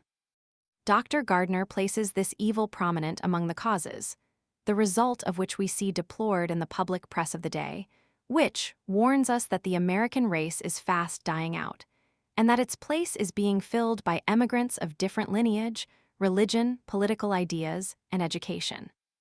The same author remarks further on the results of this with other causes which largely grow out of it. It has been a matter of common observation that the physical status of the women of Christendom has been gradually deteriorating, that their mental energies were uncertain and spasmodic, that they were prematurely careworn, wrinkled, and enervated, that they became subject to a host of diseases scarcely ever known to the professional men of past times, but now familiar to, and the common talk of, the matrons, and often, indeed, of the youngest females in the community. So prevalent are these maladies that Michelet says with truth that the present is the age of womb diseases. Every physician of observation and experience has met many cases illustrative of the serious effects of the evil named. Some years ago, when acting as assistant physician in a large dispensary in an eastern city, a young woman applied for examination and treatment. She presented a great variety of nervous symptoms, prominent among which were those of mild hysteria and nervous exhaustion, together with impaired digestion and violent palpitation of the heart. In our inquiries respecting the cause of these difficulties, we learned that she had been married but about 6 months. A little careful questioning elicited the fact that sexual indulgence was invariably practiced every night, and often 2 or 3 times, occasionally as many as 4 times a night. We had the key to her troubles at once, and ordered entire continence for a month. From her subsequent reports, I learned that her husband would not allow her to comply with the request, but that indulgence was much less frequent than before. The result was not all that could be desired, but there was marked improvement. If the husband had been willing to do right, entire recovery would have taken place with rapidity. Another case came under our observation in which the patient, a man, confessed to having indulged every night for 20 years. We did not wonder that at 40, he was a complete physical wreck. The greatest cause of uterine disease. Dr. J. R. Black remarks as follows on this subject. Medical writers agree that one of the most common causes of the many forms of derangement to which woman is subject consists in excessive cohabitation. The diseases known as menorrhagia, dysmenorrhea, leukorrhea, amenorrhea, abortions, prolapsus, chronic inflammations, and ulcerations of the womb, with a yet greater variety of sympathetic nervous disorders, are some of the distressing forms of these derangements. The popular way of accounting for many of these ills is that they come from colds or from straining lifts. But if colds and great strain upon the parts in question develop such diseases, why are they not seen among the inferior animals?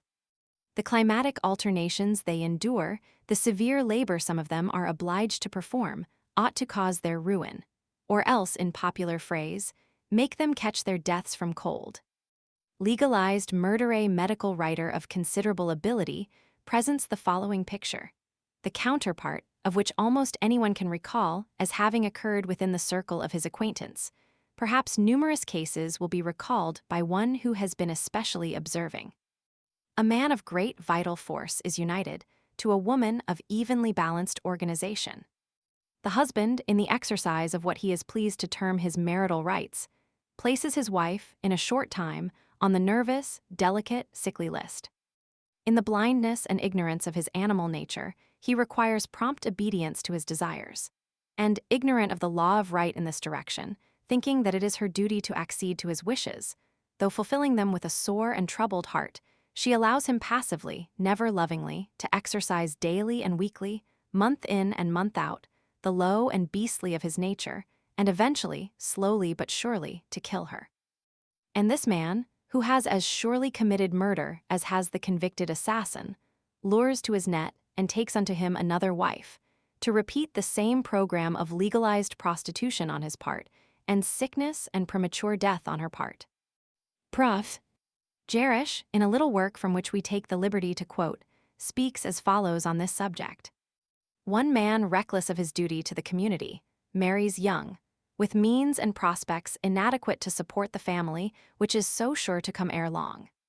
His ostensible excuse is love, his real reason the gratification of his carnal instincts. Another man, in exactly similar circumstances, but too conscientious to assume responsibilities which he cannot carry, and in which failure must compromise the comfort and tax the purses of people from whom he has no right to extort luxuries, forbears to marry. But, feeling the passions of his sex, and being imbued with the prevalent errors on such matters, resorts for relief to unlawful coition. At the wedding of the former, pious friends assemble with their presents and congratulations, and bid the legalized prostitution Godspeed. Love shields the crime, all the more easily because so many of the rejoicing guests have sinned in precisely the same way. The other man has no festival gathering. Society applauds the first and frowns on the second, but, to my mind, the difference between them is not markedly in favor of the former. We hear a good deal said about certain crimes against nature, such as pederasty and sodomy, and they meet with the indignant condemnation of all right-minded persons. The statutes are especially severe on offenders of this class, the penalty being imprisonment between 1 and 10 years, whereas fornication is punished by imprisonment for not more than 60 days and a fine of less than $100. But the query very pertinently arises just here as to whether the use of the condom and defertilizing injections is not equally a crime against nature, and quite as worthy of our detestation and contempt. And further, when we consider the brute creation, and see that they, guided by instinct, copulate only when the female is in proper physiological condition and yields a willing consent, it may be suggested that congress between men and women may, in certain circumstances, be a crime against nature, and one far worse in its results than any other? Is it probable that a child born of a connection to which the woman objects will possess that felicitous organization which every parent should earnestly desire and endeavor to bestow on his offspring? Can the unwelcome fruit of a rape be considered, what every child has a right to be, a pledge of affection? Poor little Pip, in great expectations, spoke as the representative of a numerous class when he said, "I was always treated as if I had insisted on being born, in opposition to the dictates of reason, religion, and morality, and against the dissuading arguments of my best friends. We enjoin the young to honor father and mother, never thinking how undeserving of respect are those whose children suffer from inherited ills, the result of the selfishness and carelessness of their parents in begetting them. These accidental pregnancies are the great immediate cause of the enormously common crime of abortion, concerning which the morals of the people are amazingly blunted. The extent of the practice may be roughly estimated by the number of standing advertisements in the family newspapers, in which feticide is warranted safe and secret. It is not the poor only who take advantage of such nefarious opportunities, but the rich shamelessly patronize these professional and cowardly murderers of defenseless infancy. Madame Ristel, who recently died by her own hand in New York, left a fortune of $1 million, which she had accumulated by producing abortions. A husband who has not sunk in his carnality too far below the brute creation will certainly pause a moment, in the face of such terrible facts, before he continues his sensual, selfish, murderous course. Indulgence during menstruation. The following remarks, which our own professional experience has several times confirmed, reveal a still more heinous violation of nature's laws. To many, it may seem that it is unnecessary to caution against contracting relationships at the period of the monthly flow, thinking that the instinctive laws of cleanliness and delicacy were sufficient to refrain the indulgence of the appetites, but they are little cognizant of the true condition of things in this world. Often have I had husbands inform me that they had not missed having sexual relations with their wives once or more times a day for several years, and scores of women with delicate frames and broken-down health have revealed to me similar facts, and I have been compelled to make personal appeals to the husbands. The following is an important testimony by an eminent physician upon the same point. Females whose health is in a weak state become liable, in transgressing this law, to an infectious disorder, which, it is commonly supposed, can only originate or prevail among disreputable characters. But Dr. Bumstead and a number of other eminent authorities believe and teach that gonorrhea may originate among women entirely virtuous in the ordinary sense of the term. That excessive venery is the chief cause that originates this peculiar form of inflammation, has long been the settled opinion of medical men. It seems scarcely possible that such enormity could be committed by any human being, at least by civilized men, and in the face of the injunctions of Moses to the Jews, to say nothing of the evident indecency of the act. The Jews still maintain their integrity to the observance of this command of their ancient lawgiver. Reason and experience both show that sexual relations at the menstrual period are very dangerous to both man and woman, and perhaps also for the offspring, should there chance to be conception. The woman suffers from the congestion and nervous excitement, which occur at the most inopportune moment possible. Man may suffer physical injury, though there are no grounds for the assertions of Pliny that the menstrual blood is so potent for evil that it will, by a mere touch, rust iron, render a tree sterile, make dogs mad, etc., or that of Paracelsus that, of it the devil makes spiders, fleas, caterpillars, and all the other insects that people the air. Effects upon offspring that those guilty of the transgression should suffer, seems only just. But that an innocent being who had no part in the sin, no voice in the time or manner of its advent into the world, that such a one should suffer equally, if not more bitterly, with the transgressors themselves, seems anything but just. But such is nature's inexorable law, that the iniquities of the parents shall be visited upon the children. And this fact should be a most powerful influence to prevent parental transgression, especially in this direction, in which the dire consequences fall so heavily and so immediately upon an innocent being. Says Acton, the ill effects of marital excesses are not confined to offending parties. No doubt can exist that many of the obscure cases of sickly children, born of apparently healthy parents, arise from this cause, and this is borne out by investigations amongst animals.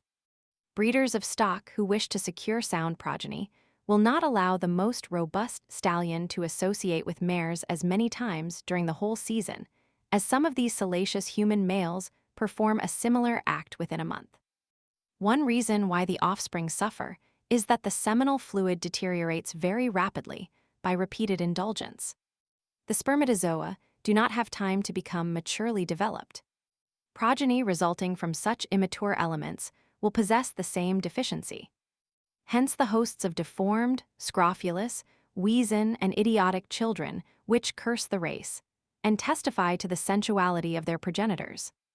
Another reason is the physical and nervous exhaustion which the parents bring upon themselves, and which totally unfits them to beget sound, healthy offspring.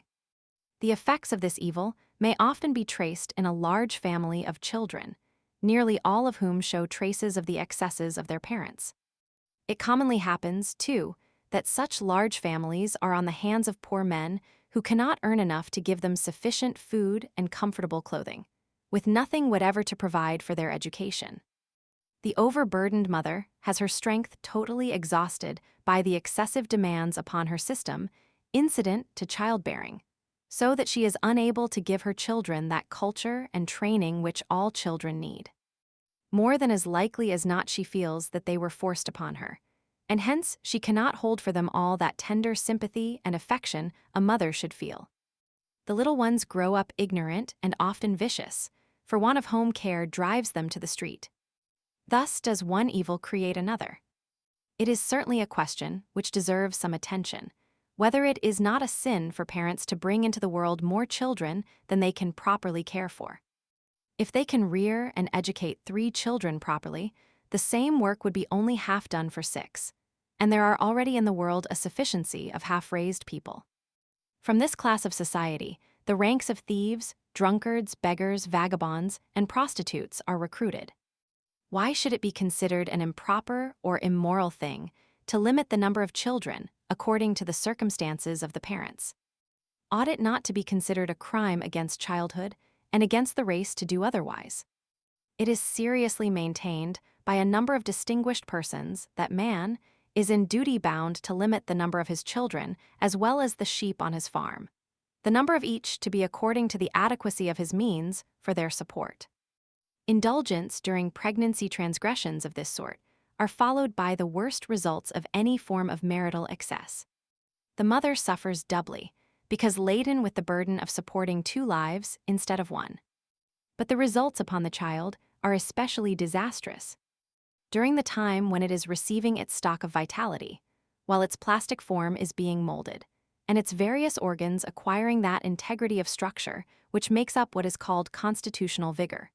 During this most critical of all periods in the life of the new being, its resources are exhausted, and its structure depraved and thus constitutional tendencies to disease produced by the unnatural demands made upon the mother.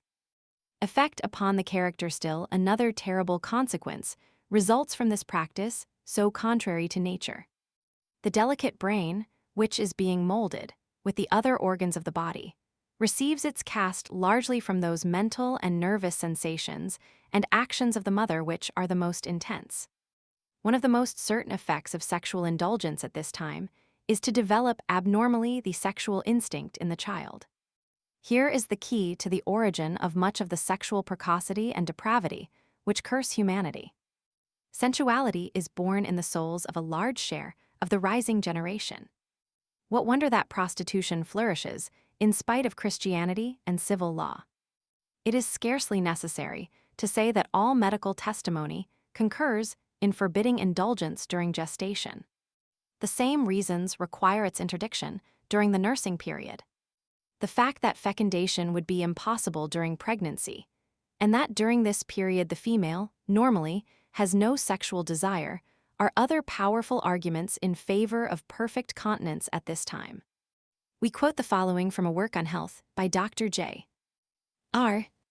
Black, Coition during pregnancy is one of the ways in which the predisposition is laid for that terrible disease in children, epilepsy. The unnatural excitement of the nervous system in the mother by such a cause cannot operate otherwise than by inflicting injury upon the tender germ in her womb. This germ, it must be remembered, derives every quality it possesses from the parents, as well as every particle of matter of which it is composed. The old notion of anything like spontaneity in the development of the qualities of a new being is at variance with all the latest facts and inductions concerning reproduction. And so is that of a creative fiat. The smallest organic cell, as well as the most complicated organism, in form and quality, is wholly dependent upon the laws of derivation. These laws are competent to explain, however subtle the ultimate process may be, the great diversities of human organization and character. Impressions from without, the emotions, conduct, and play of the organic processes within are never alike from day to day or from hour to hour. And it is from the aggregate of these in the parents, but especially of those in the mother immediately before and after conception, that the quality of the offspring is determined. Suppose, then, that there is every now and then an unnatural, excited, and exhausted state of the nervous system produced in the mother by excessive cohabitation. Is it any wonder that the child's nervous system, which derives its qualities from those of its parents, should take its peculiar stamp from that of the parent in whom it lives, moves, and has its being? In the adult, epilepsy is frequently developed by excessive venery, and the child born with such a predisposition will be exceedingly liable to the disease during its early years, when the nervous system is notoriously prone to deranged action from very slight disturbing causes. The infringement of this law-regulating intercourse during pregnancy also reacts injuriously upon the mental capacity of the child, tending to give it a stupid, animalized look. And there is also good reason to believe aids in developing the idiotic condition. A selfish objection the married man will raise the plea that indulgence is to him a necessity. He has only to practice the principles laid down for the maintenance of continence to entirely remove any such necessity, should there be the slightest semblance of a real demand. Again, what many mistake for an indication of the necessity for indulgence to relieve an accumulation of semen is in fact, to state the exact truth, but a call of nature for a movement of the bowels. How this may occur has already been explained, as being due to the pressure of the distended rectum upon the internal organs of generation situated at the base of the bladder. It is for this reason, chiefly, that a good share of sexual excesses occur in the morning. But aside from all other considerations, is it not the most supreme selfishness for a man to consider only himself in his sexual relations, making his wife wholly subservient to his own desires? As a learned professor remarks, in speaking of woman, who has a right to regard her as a therapeutic agent, brutes and savages more considerate it is only the civilized, Christianized, male human being who complains of the restraint imposed upon him by the laws of nature. The untutored barbarian, even some of the lowest of those who wear the human form, together with nearly all of the various classes of lower animals, abstain from sexual indulgence during pregnancy. The natives of the Gold Coast and many other African tribes regard it as a shameful offense to cohabit during gestation. In the case of lower animals, even when the male desires indulgence, the female resents any attempt of the sort by the most vigorous resistance. Are not these wholesome lessons for that portion of the human race, which professes to represent the accumulated wisdom, intelligence, and refinement of the world? Those who need reproof on this point may reflect that by a continuance of the evil practice, they are placing themselves on a plane even below the uncouth Negro who haunts the jungles of southern Africa. We quote the following from the pen of a talented professor in a well-known medical college. I believe we cannot too strenuously insist upon this point that sexual intercourse should never be undertaken with any other object than procreation, and never then unless the conditions are favorable to the production of a new being who will be likely to have cause to thankfully bless his parents for the gift of life. If this rule were generally observed, we should have no broken-nosed Tristram Shandies complaining of the carelessness of their fathers in begetting them. What may be done, but what is the practical conclusion to be drawn from all the foregoing? What should people do? What may they do? Dr. Gardner offers the following remarks, which partially answer the questions. We have shown that we can do right, without prejudice to health, by the exercise of continence. Self-restraint, the ruling of the passions, is a virtue, and is within the power of all well-regulated minds. Nor is this necessarily perpetual or absolute. The passions may be restrained within proper limitations. He who indulges in lascivious thoughts may stimulate himself to frenzy, but if his mind were under proper control, he would find other employment for it, and his body, obedient to its potent sway, would not become the master of the man. What are the proper limitations? Every person must decide for himself in view of the facts which have been presented. If he find that the animal in his nature is too strong to allow him to comply with what seems to be the requirements of natural law, let him approximate as nearly to the truth as possible. Let every man be fully persuaded in his own mind, and act accordingly, not forgetting that this is a matter with serious moral bearings, and hence one in which conscience should be on the alert. It is of no use to reject truth, because it is unpalatable. There can be nothing worse for a man than to know the truth and do it not. It is but fair to say that there is a wide diversity of opinion among medical men on this subject. A very few hold that the sexual act should never be indulged except for the purpose of reproduction, and then only at periods when reproduction will be possible. Others, while equally opposed to the excesses, the effects of which have been described, limit indulgence to the number of months in the year. Read, reflect, weigh well the matter, then fix upon a plan of action, and, if it be in accordance with the dictates of better judgment, do not swerve from it. If the suggestion made near the outset of these remarks, in comparing the reproductive function in man and animals, viz., that the seasons of sexual approach should be governed by the inclination of the female, were conscientiously followed, it would undoubtedly do away with at least 3/4 of the excesses which have been under consideration. Before rejecting the hint so plainly offered by nature, let every man consider for a moment whether he has any other than purely selfish arguments to produce against it. Early moderation, the time of all others when moderation is most imperatively demanded, yet least likely to be practiced, is at the beginning of matrimonial life.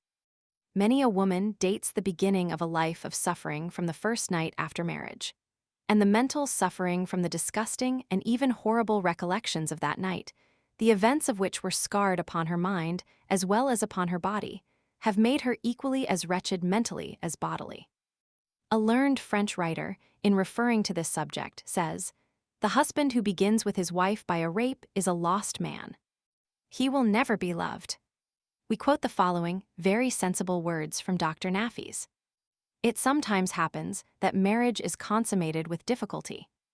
To overcome this, care, management, and forbearance should always be employed, and anything like precipitation and violence avoided. Cases have come under our care of young wives who have required months of careful treatment to repair the damage inflicted on their wedding night. A medical writer has reported a case in which he was called upon to testify in a suit for divorce, which is an illustration of so gross a degree of sensuality that the perpetrator certainly deserved most severe punishment. The victim, a beautiful and accomplished young lady to please her parents, was married to a man much older than herself, riches being the chief attraction. She at once began to pine, and in a very few months was a complete wreck. Emaciated, spiritless, haggard, she was scarcely a shadow of her former self. The physician who was called in, upon making a local examination, found those delicate organs in a state of most terrible laceration and inflammation. The bladder, rectum, and other adjacent organs were highly inflamed and sensitive in the highest degree. Upon inquiring respecting the cause, he found that from the initial night she had been subjected to the most excessive demands by her husband, day and night. The tortures she had undergone had been terrific, and her mind trembled upon the verge of insanity. She entered suit for divorce on the charge of cruelty, but was defeated, the judge ruling that the law has no jurisdiction in matters of that sort. In another somewhat similar case, which came to our knowledge, a young wife was delivered from the lecherous assaults of her husband for they were no better by the common sense of her neighbor friends, who gathered in force and insisted upon their discontinuance. It is only now and then that cases of this sort come to the surface. The majority of them are hidden deep down in the heart of the poor, heartbroken wife, and too often they are hidden along with the victim in an early grave. Prevention of conception, its evils and dangers. The evil considered in the preceding section is by far the greatest cause of those which will be dwelt upon in this. Excesses are habitually practiced through ignorance or carelessness of their direct results. And then, to prevent the legitimate result of the reproductive act, innumerable devices are employed to render it fruitless. To even mention all of these would be too great a breach of propriety, even in this plain-spoken work. But accurate description is unnecessary, since those who need this warning are perfectly familiar with all the foul accessories of evil thus employed. We cannot do better than to quote from the writings of several of the most eminent authors upon this subject. The following paragraphs are from the distinguished Mayer, who has already been frequently quoted. The numerous stratagems invented by debauch to annihilate the natural consequences of coition have all the same end in view. Conjugal onanism. The soiling of the conjugal bed by the shameful maneuvers to which we have made allusion is mentioned for the first time in Gen. 38:6 and following verses. And it came to pass, when he went in unto his brother's wife, that he spilled it on the ground, lest that he should give seed to his brother. And the thing which he did displeased the Lord, wherefore he slew him. Hence the name of conjugal onanism. One cannot tell to what great extent this vice is practiced, except by observing its consequences, even among people who fear to commit the slightest sin. To such a degree is the public conscience perverted upon this point. Still, many husbands know that nature often succeeds in rendering nugatory the most subtle calculations, and reconquers the rights which they have striven to frustrate. No matter, they persevere none the less, and by the force of habit they poison the most blissful moments of life, with no surety of averting the result that they fear. So, who knows if the infants, too often feeble and weazen, are not the fruit of these in themselves incomplete procreations, and disturbed by preoccupations foreign to the generic act. Is it not reasonable to suppose that the creative power, not meeting in its disturbed functions the conditions necessary for the elaboration of a normal product, the conception might be from its origin imperfect, and the being which proceeded therefrom, one of those monsters which are described in treatises on teratology? Let us see now, what are the consequences to those given to this practice of conjugal onanism? We have at our disposition numerous facts which rigorously prove the disastrous influence of abnormal coitus to the woman, but we think it useless to publish them. All practitioners have more or less observed them, and it will only be necessary for them to call upon their memories to supply what our silence leaves. However, it is not difficult to conceive, says Dr. Francis Devey, the degree of perturbation that a like practice should exert upon the genital system of woman by provoking desires which are not gratified. A profound stimulation is felt through the entire apparatus. The uterus, fallopian tubes, and ovaries enter into a state of orgasm, a storm which is not appeased by the natural crisis. A nervous superexcitation persists. There occurs, then, what would take place if, presenting food to a famished man, one should snatch it from his mouth after having thus violently excited his appetite. The sensibilities of the womb and the entire reproductive system are teased for no purpose. It is to this cause, too often repeated, that we should attribute the multiple neuroses, those strange affections which originate in the genital system of woman. Our conviction respecting them is based upon a great number of observations. Furthermore, the normal relations existing between the married couple undergo unfortunate changes. This affection, founded upon reciprocal esteem, is little by little effaced by the repetition of an act which pollutes the marriage bed. From thence proceed certain hard feelings, certain deep impressions which, gradually growing, eventuate in the scandalous ruptures of which the community rarely know the real motive. If the good harmony of families and their reciprocal relations are seriously menaced by the invasion of these detestable practices, the health of women, as we have already intimated, is fearfully injured. A great number of neuralgias appear to us to have no other cause. Many women that we have interrogated on this matter have fortified this opinion. But that which to us has passed to the condition of incontestable proof is the prevalence of uterine troubles, of enervation among the married, hysterical symptoms which are met with in the conjugal relation as often as among young virgins, arising from the vicious habits of the husbands in their conjugal intercourse. Still more, there is a graver affection, which is daily increasing, and which, if nothing arrests its invasion, will soon have attained the proportions of a scourge. We speak of the degeneration of the womb. We do not hesitate to place in the foremost rank, among the causes of this redoubtable disease, the refinements of civilization, and especially the artifices introduced in our day in the generic act. When there is no procreation, although the procreative faculties are excited, we see these pseudomorphoses arise.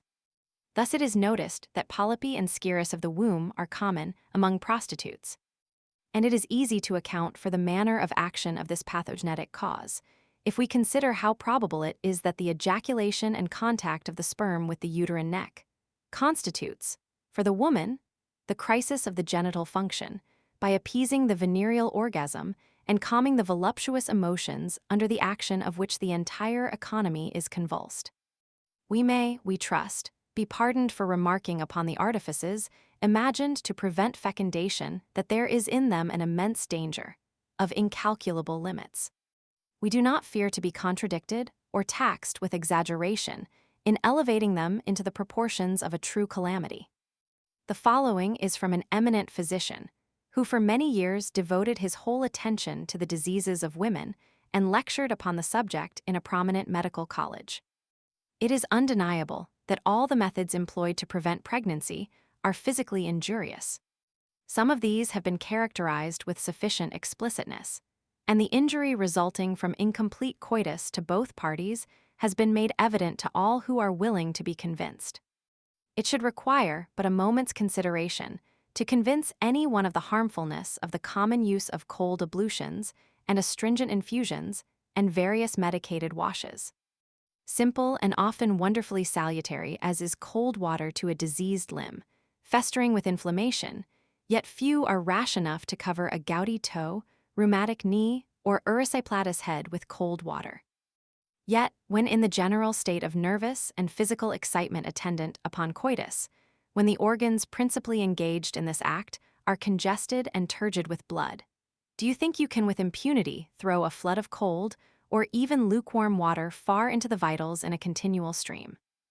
Often, too, women add strong medicinal agents, intended to destroy by dissolution the spermatic germs, ere they have time to fulfill their natural destiny. These powerful astringents suddenly corrugate and close the glandular structure of the parts, and this is followed necessarily by a corresponding reaction, and the final result is debility and exhaustion, signalized by leucorrhea, prolapsus, and other diseases. Finally, of the use of intermediate tegumentary coverings, made of thin rubber or gold beater skin, and so often relied upon as absolute preventives, Madame de Staël is reputed to have said, "They are cobwebs for protection and bulwarks against love." Their employment certainly must produce a feeling of shame and disgust utterly destructive of the true delight of pure hearts and refined sensibilities. They are suggestive of licentiousness and the brothel, and their employment degrades to bestiality the true feelings of manhood and the holy state of matrimony. Neither do they give, except in a very limited degree, the protection desired. Furthermore, they produce, as alleged by the best modern French writers, who are more familiar with the effect of their use than we are in the United States, certain physical lesions from their irritating presence as foreign bodies, and also from the chemicals employed in their fabrication and other effects inseparable from their employment, oft-times of a really serious nature. I will not further enlarge upon these instrumentalities. Sufficient has been said to convince anyone that to trifle with the grand functions of our organism, to attempt to deceive and thwart nature in her highly ordained prerogatives no matter, how simple seem to be the means employed is to incur a heavy responsibility and run a fearful risk. It matters little whether a railroad train is thrown from the track by a frozen drop of rain or a huge boulder lying in the way. The result is the same, the injuries is great. Moral degradation, physical disability, premature exhaustion, and decrepitude are the result of these physical frauds, and force upon our conviction the adage, which the history of every day confirms, that honesty is the best policy. Within the last 10 years, we have had under treatment many hundred cases of ladies suffering from ailments of a character peculiar to the sex. And in becoming acquainted with the history of individual cases, we have, in many instances, found that the real cause of the disease which had sapped the vitality and undermined the constitution slowly, but surely until cheerful health and freshness had given place to suffering, debility, and, in many cases, most deplorable melancholy, was the very crime against nature mentioned in the preceding paragraphs. The effects of these sins against nature are frequently not felt for years after the cause has been at work, and even then are seldom attributed to the true cause.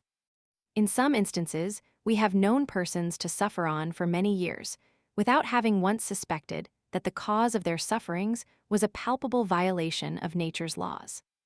Uterine diseases thus induced are among the most obstinate of diseases of this class, being often of long standing, and hence of a very serious character. Dr. W.M. Goodell of Philadelphia has recently called attention to the fact that the prevention of conception is one of the most common causes of prolapsus of the ovaries, a very common and painful disease. Not infrequently, too, other organs, particularly the bladder, become affected, either through sympathy or in consequence of the congested condition of the contiguous parts. A difficulty which we have often met with has been the inability to convince those who have been guilty of the practices referred to, of the enormity of the sin against both soul and body. In spite of all warnings, perhaps supplemented by sufferings, the practice will often be continued, producing in the end the most lamentable results. Too often it is the case that this reluctance to obey the dictates of nature's laws is the result of the unfeeling and unreasonable demands of a selfish husband. Shaker views the Shakers do not, as many suppose, believe wholly in celibacy. They believe in marriage and reproduction, regulated by the natural law. They also would limit population, but not by interfering with nature, rather by following nature's indications to the very letter. They believe that no animals should use their reproductive powers and organs for any other than the simple purpose of procreation. Recognizing the fact that this is the law among lower animals, they insist upon applying it to man. Thus, they find no necessity for the employment of those abominable contrivances, so common among those who disregard the laws of nature, who will not respect the purity which must characterize sexual relations so governed. Such a method for regulating the number of offspring is in immense contrast with that of the Oneida community, which opens the door to the unstinted gratification of lust, separates the reproductive act entirely from its original purpose, and makes it the means of mere selfish, sensual, beastly worse than brutish gratification. Those who are acquainted with the history of the founder of this community are obliged to look upon him as a scheming sensualist who well knows the truth, but deliberately chooses a course of evil, and beguiles into his snares others as sensual as himself. The abominations practiced among the members of the community which he has founded are represented by those who have had an inside view of its workings as too foul to mention. It seems almost wonderful that Providence does not lay upon this gigantic brothel his hand of vengeance as in ancient times he did upon Sodom, which could hardly have been more sunken in infamy than is this den of licentiousness. It is, indeed, astonishing that it should be tolerated in the midst of a country which professes to regard virtue and respect the marriage institution. We are glad to note that popular opinion is calling loudly for the eradication of this foul ulcer. Only a short time ago, a convention of more than 50 ministers met at Syracuse, N. Y, for the express purpose of considering ways and means for the removal of this blot, by legal measures or otherwise. We sincerely wish them success, and it appears to us that the people in that vicinity would be justified should they rise en masse and purge their community of an evil so heinous, in case no civil authority can be induced to do the work of expurgation.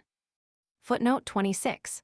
Just as this edition is going to press, we receive the gratifying information that the younger members of the community have become disgusted with their sensual life and announced that their former vile practices will be discontinued. Mr. Noyes, with a few followers, has sought refuge in Canada. K. Moral bearings of the question. Most of the considerations presented thus far have been of a physical character, though occasional references to the moral aspect of the question have been made. In a certain sense and a true one, the question is wholly a moral one.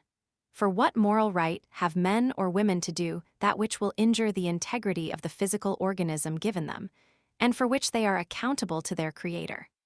Surely none, for the man who destroys himself by degrees is no less a murderer than he who cuts his throat or puts a bullet through his brain.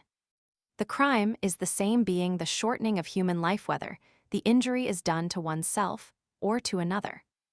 In this matter, there are at least three sufferers: the husband, the wife, and the offspring, though in most cases, doubtless, the husband is the one to whom the sin almost exclusively belongs. Unconsidered murders, but there is a more startling phase of this moral question. It is not impossible to show that actual violence is done to a human life. It has been previously shown that in the two elements, the ovum of the female and the spermatozoon of the male, are, in rudimentary form, all the elements which go to make up the human form divine. Alone, neither of these elements can become anything more than it already is, but the instant that the two elements come in contact, fecundation takes place, and the individual life begins. From that moment until maturity is reached, years subsequently, the whole process is only one of development. Nothing absolutely new is added at any subsequent moment. In view of these facts, it is evident that at the very instant of conception, the embryonic human being possesses all the right to life it ever can possess.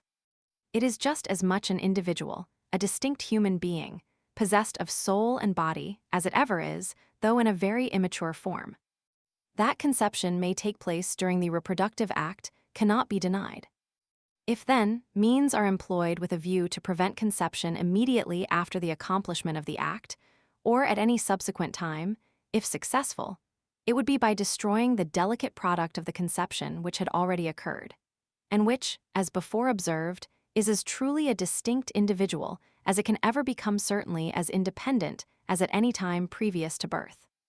Is it immoral to take human life? Is it a sin to kill a child? Is it a crime to strangle an infant at birth? Is it a murderous act to destroy a half-formed human being in its mother's womb?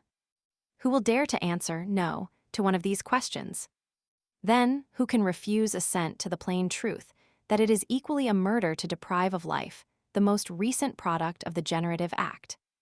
Who can number the myriads of murders that have been perpetrated at this early period of existence? Who can estimate the load of guilt that weighs upon some human souls? And who knows how many brilliant lights have been thus early extinguished? How many promising human plantlets thus ruthlessly destroyed in the very act of germinating?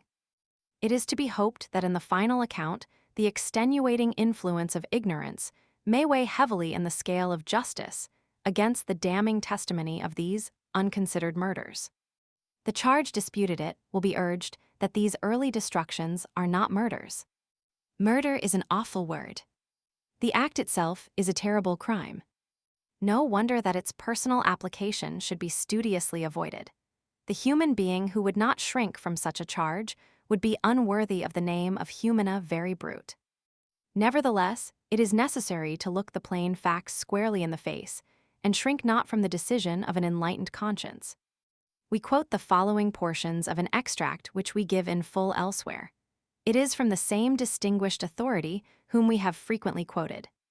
There is, in fact, no moment after conception when it can be said that the child has not life, and the crime of destroying human life is as heinous and as sure before the period of quickening has been attained as afterward. But you still defend your horrible deed by saying, well, if there be, as you say, this mere animal life, equivalent at the most to simple vitality, there is no mind, no soul destroyed, and therefore there is no crime committed. Just so surely as one would destroy and root out of existence all the fowls in the world by destroying all the eggs in existence, so certain is it that you do by your act destroy the animal man in the egg and the soul which animates it. Murder is always sinful, and murder is the willful destruction of a human being at any period of its existence, from its earliest germinal embryo to its final, simple, animal existence in aged decrepitude and complete mental imbecility. Difficulties married people will exclaim, "What shall we do?" Delicate mothers who have already more children on their hands than they can care for, whose health is insufficient to longer endure the pains and burdens of pregnancy, but whose sensual husbands continue to demand indulgence, will echo in despairing tones, while acknowledging the truth, "What shall we do?" We will answer the question for the latter first. Mr. Mill, the distinguished English logician, in his work on The Subjection of Woman, thus represents the erroneous view which is popularly held of the sexual relations of the wife to the husband. The wife, however brutal a tyrant she may be chained to, though she may know that he hates her, though it may be his daily pleasure to torture her, and though she may feel it impossible not to loathe him he can claim from her and enforce the lowest degradation of a human being, that of being made the instrument of an animal function contrary to her inclinations. Woman's right say woman does not, upon the performance of the marriage ceremony, surrender all her personal rights. The law recognizes this fact if her husband beats her, or in any way injures her by physical force or even by neglect. Why may she not claim protection from other maltreatment as well? Or, at least, why may she not refuse to lend herself to beastly lust? She remains the proprietor of her own body, though married, and who is so lost to all sense of justice, equity, and even morality as to claim that she is under any moral obligation to allow her body to be abused. Since the first edition of this work was published, we have many times been appealed to by suffering wives in the most pathetic terms. In many instances, the poor wife was suffering with local disease of a serious character, making sexual approaches in the highest degree painful as well as repugnant. Yet, notwithstanding this, the demands of the husband for the gratification of his bestial passions were, in many instances, in no degree lessened by a knowledge of the facts in the case. In cases like these, it is often a very delicate and exceedingly difficult task to point out the duty of the suffering wife and mother. The duty of the husband is very plain, and to him, the wise physician will appeal in a manner which cannot fail to arouse him to a sense of his duty, if there is yet left unconsumed by the fires of lust even a vestige of genuine manhood. What to do now to the question, as asked by the first parties married people who together seek for a solution of the difficulties arising from an abandonment of all protectives against fecundation. The true remedy, and the natural one, is doubtless to be found in the suggestion made under the heads of continence and marital excesses. By a course of life in accordance with the principles there indicated, all of these evils and 1,000 more would be avoided. There would be less sensual enjoyment, but more elevated joy. There would be less animal love, but more spiritual communion, less grossness, more purity, less development of the animal, and a more fruitful soil for the culture of virtue, holiness, and all the Christian graces. But such a life would be impossible this side of heaven. A few who claim to have tried the experiment think not. The Shakers claim to practice, as well as teach, such principles, and with the potent aids to continence previously specified, it might be found less difficult in realization than in thought. A compromise there will be many, the vast majority, perhaps, who will not bring their minds to accept the truth which nature seems to teach, which would confine sexual acts to reproduction wholly. Others, acknowledging the truth, declare the spirit willing, though the flesh is weak. Such will inquire, is there not some compromise by means of which we may escape the greater evils of our present mode of life? Such may find in the following facts suggestions for a better way, if not the best way, though it cannot be recommended as wholly free from dangers, and though it cannot be said of it that it is not an unnatural way. Menstruation in woman indicates an aptitude for impregnation, and this condition remains for a period of 6 or 8 days after the entire completion of the flow. During this time, only can most women conceive. Allow 12 days for the onset of the menses to pass by, and the probabilities of impregnation are very slight. This act of continence is healthful, moral, and irreproachable. It should be added to the above that the plan suggested is not absolutely certain to secure immunity from conception.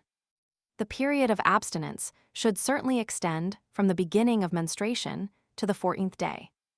To secure even reasonable safety, it is necessary to practice further abstinence for 3 or 4 days previous to the beginning of the flow. Many writers make another suggestion which would certainly be beneficial to individual health, viz., that the husband and wife should habitually occupy separate beds. Such a practice would undoubtedly serve to keep the sexual instincts in abeyance.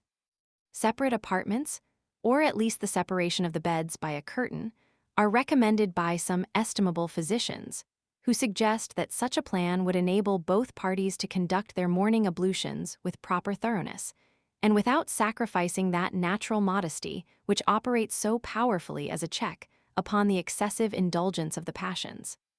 Many will think the suggestion a good one and will make a practical application of it. Sleeping in single beds is reputed to be a European custom of long standing among the higher classes. This subject cannot be concluded better than by the following quotations from an excellent and able work entitled The 10 Laws of Health. The obvious design of the sexual desire is the reproduction of the species.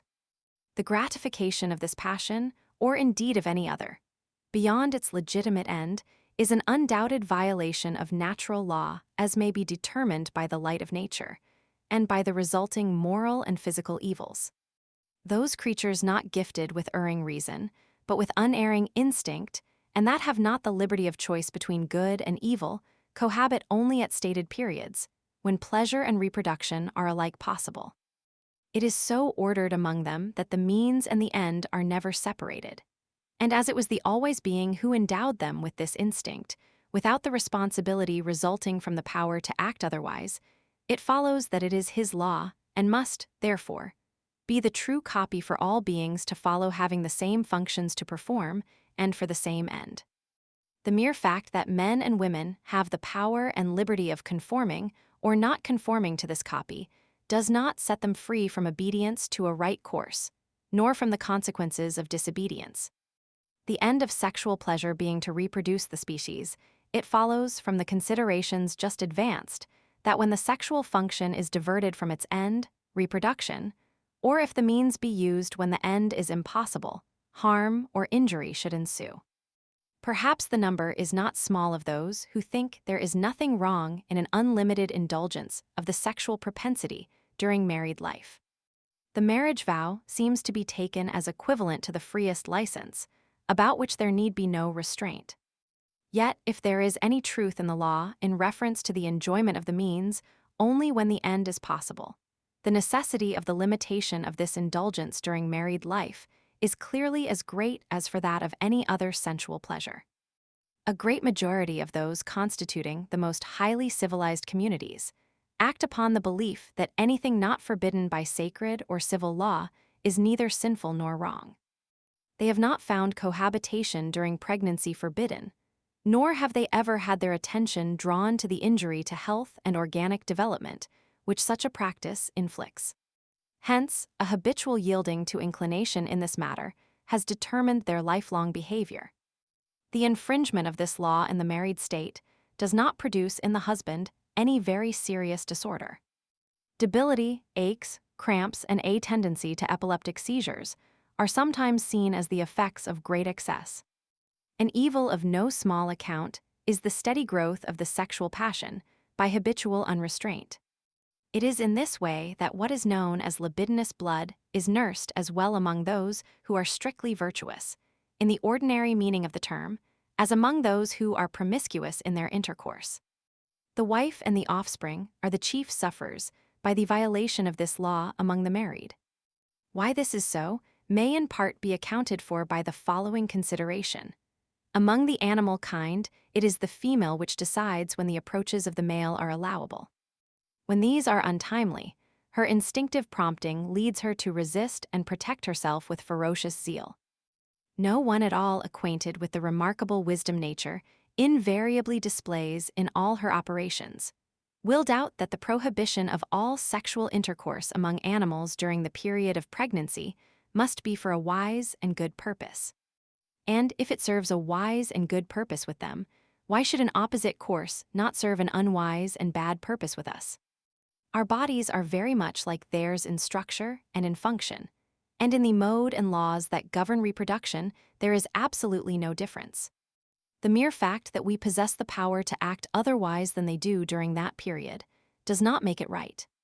Human beings having no instinctive prompting as to what is right and what is wrong, cohabitation, like many other points of the behavior, is left for reason or the will to determine, or, rather, as things now are to unreason. For reason is neither consulted nor enlightened as to what is proper and allowable in the matter. Nature's rule, by instinct, makes it devolve upon the female to determine when the approaches of the male are allowable. But some may say that she is helpless in the matter. No one dare to approach her without consent before marriage, and why should man not be educated up to the point of doing the same after marriage? She is neither his slave, nor his property, nor does the tie of marriage bind her to carry out any unnatural requirement. Infanticide and abortion. Few but medical men are aware of the enormous proportions which have been assumed by these terrible crimes during the present century. That they are increasing with fearful rapidity and have really reached such a magnitude as to seriously affect the growth of civilized nations, and to threaten their very existence, has become a patent fact to observing physicians. The crime itself differs little, in reality, from that considered in the last section, the prevention of conception. It is, in fact, the same crime postponed till a later period. We quote the following eloquent words on this subject. Of all the sins, physical and moral against man and God, I know of none so utterly to be condemned as the very common one of the destruction of the child, while yet in the womb of the mother. So utterly repugnant is it, that I can scarcely express the loathing with which I approach the subject. Murder in cold blood without cause of an unknown child, one's nearest relative, in fact, part of one's very being, actually having not only one's own blood in its being, but that blood momentarily interchanging. Good God! Does it seem possible that such depravity can exist in a parent's breastin, a mother's heart? 'Tis for no wrong that it has committed that its sweet life is so cruelly taken away. Its coming is no disgrace. Its creation was not in sin, but its mother don't want to be bothered with any more brats, can hardly take care of what she has got, is going to Europe in the spring. We can forgive the poor deluded girl seduced, betrayed, abandoned who, in her wild frenzy, destroys the mute evidence of her guilt. We have only sympathy and sorrow for her. But for the married shirk who disregards her divinely ordained duty, we have nothing but contempt, even if she be the lordly woman of fashion, clothed in purple and fine linen. If glittering gems adorn her person, within there is foulness and squalor. Not a modern crime, although this crime has attained remarkable proportions in modern times. It is not a new one by any means, as the following paragraph will suffice to show. Infanticide and exposure were also the custom among the Romans, Medes, Canaanites, Babylonians, and other Eastern nations, with the exception of the Israelites and Egyptians. The Scandinavians killed their offspring from pure fantasy. The Norwegians, after having carefully swaddled their children, put some food into their mouths, placed them under the roots of trees or under the rocks to preserve them from ferocious beasts. Infanticide was also permitted among the Chinese, and we saw, during the last century, vehicles going round the streets of Pekin daily to collect the bodies of the dead infants. Today there exist foundling hospitals to receive children abandoned by their parents. The same custom is also observed in Japan, in the Isles of the Southern Ocean, at Otaheite, and among several savage nations of North America. It is related of the Jaggers of Guinea that they devour their own children. The Greeks practiced infanticide systematically, their laws at one time requiring the destruction of crippled or weakly children. Among all the various nations, the general object of the crime seems to have been to avoid the trouble of rearing the children, or to avoid a surplus objects not far different from those had in view by those who practice the same crimes at the present time. The destruction of the child after the mother has felt its movements is termed infanticide. Before that time, it is commonly known as abortion. It is a modern notion that the child possesses no soul or individual life until the period of quickening, an error which we have already sufficiently exposed. The ancients, with just as much reason, contended that no distinct life was present until after birth. Hence it was that they could practice without scruple the crime of infanticide to prevent too great increase of population. Plato and Aristotle were advocates of this practice, and these Stoics justified this monstrous practice by alleging that the child only acquired a soul at the moment when it ceased to have uterine life and commenced to respire. From hence it resulted that, the child not being animated, its destruction was no murder. The prevalence of this crime will be indicated by the following observations from the most reliable sources.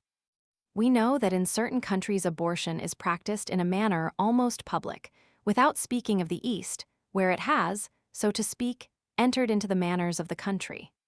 We see it in America, in a great city like New York, constituting a regular business and not prevented, where it has enriched more than one midwife. England does not yield to Germany or France in the frequency of the crime of infanticide. Any statistics attainable are very incomplete. False certificates are daily given by attending physicians. Men, if they are only rich enough, die of congestion of the brain, not delirium tremens, and women, similarly situated, do not die from the effects of abortion, but of inflammation of the bowels, etc. Infanticide, as it is generally considered, destroying a child after quickening, is a very rare occurrence in New York, whereas abortions, destroying the embryo before quickening, are of daily habit in the families of the best informed and most religious, among those abounding in wealth, as well as among the poor and needy. Perhaps only medical men will credit the assertion that the frequency of this form of destroying human life exceeds all others by at least 50%, and that not more than 1 in 1,000 of the guilty parties receive any punishment by the hand of civil law. But there is a surer mode of punishment for the guilty mother in the self-executing laws of nature. From a very large verbal and written correspondence in this and other states, I am satisfied that we have become a nation of murderers. Said a distinguished clergyman of Brooklyn in a sermon, "Why send missionaries to India when child murder is here of daily, almost hourly, occurrence? When the hand that puts money into the contribution box today, yesterday, or a month ago, or tomorrow, will murder her own unborn offspring."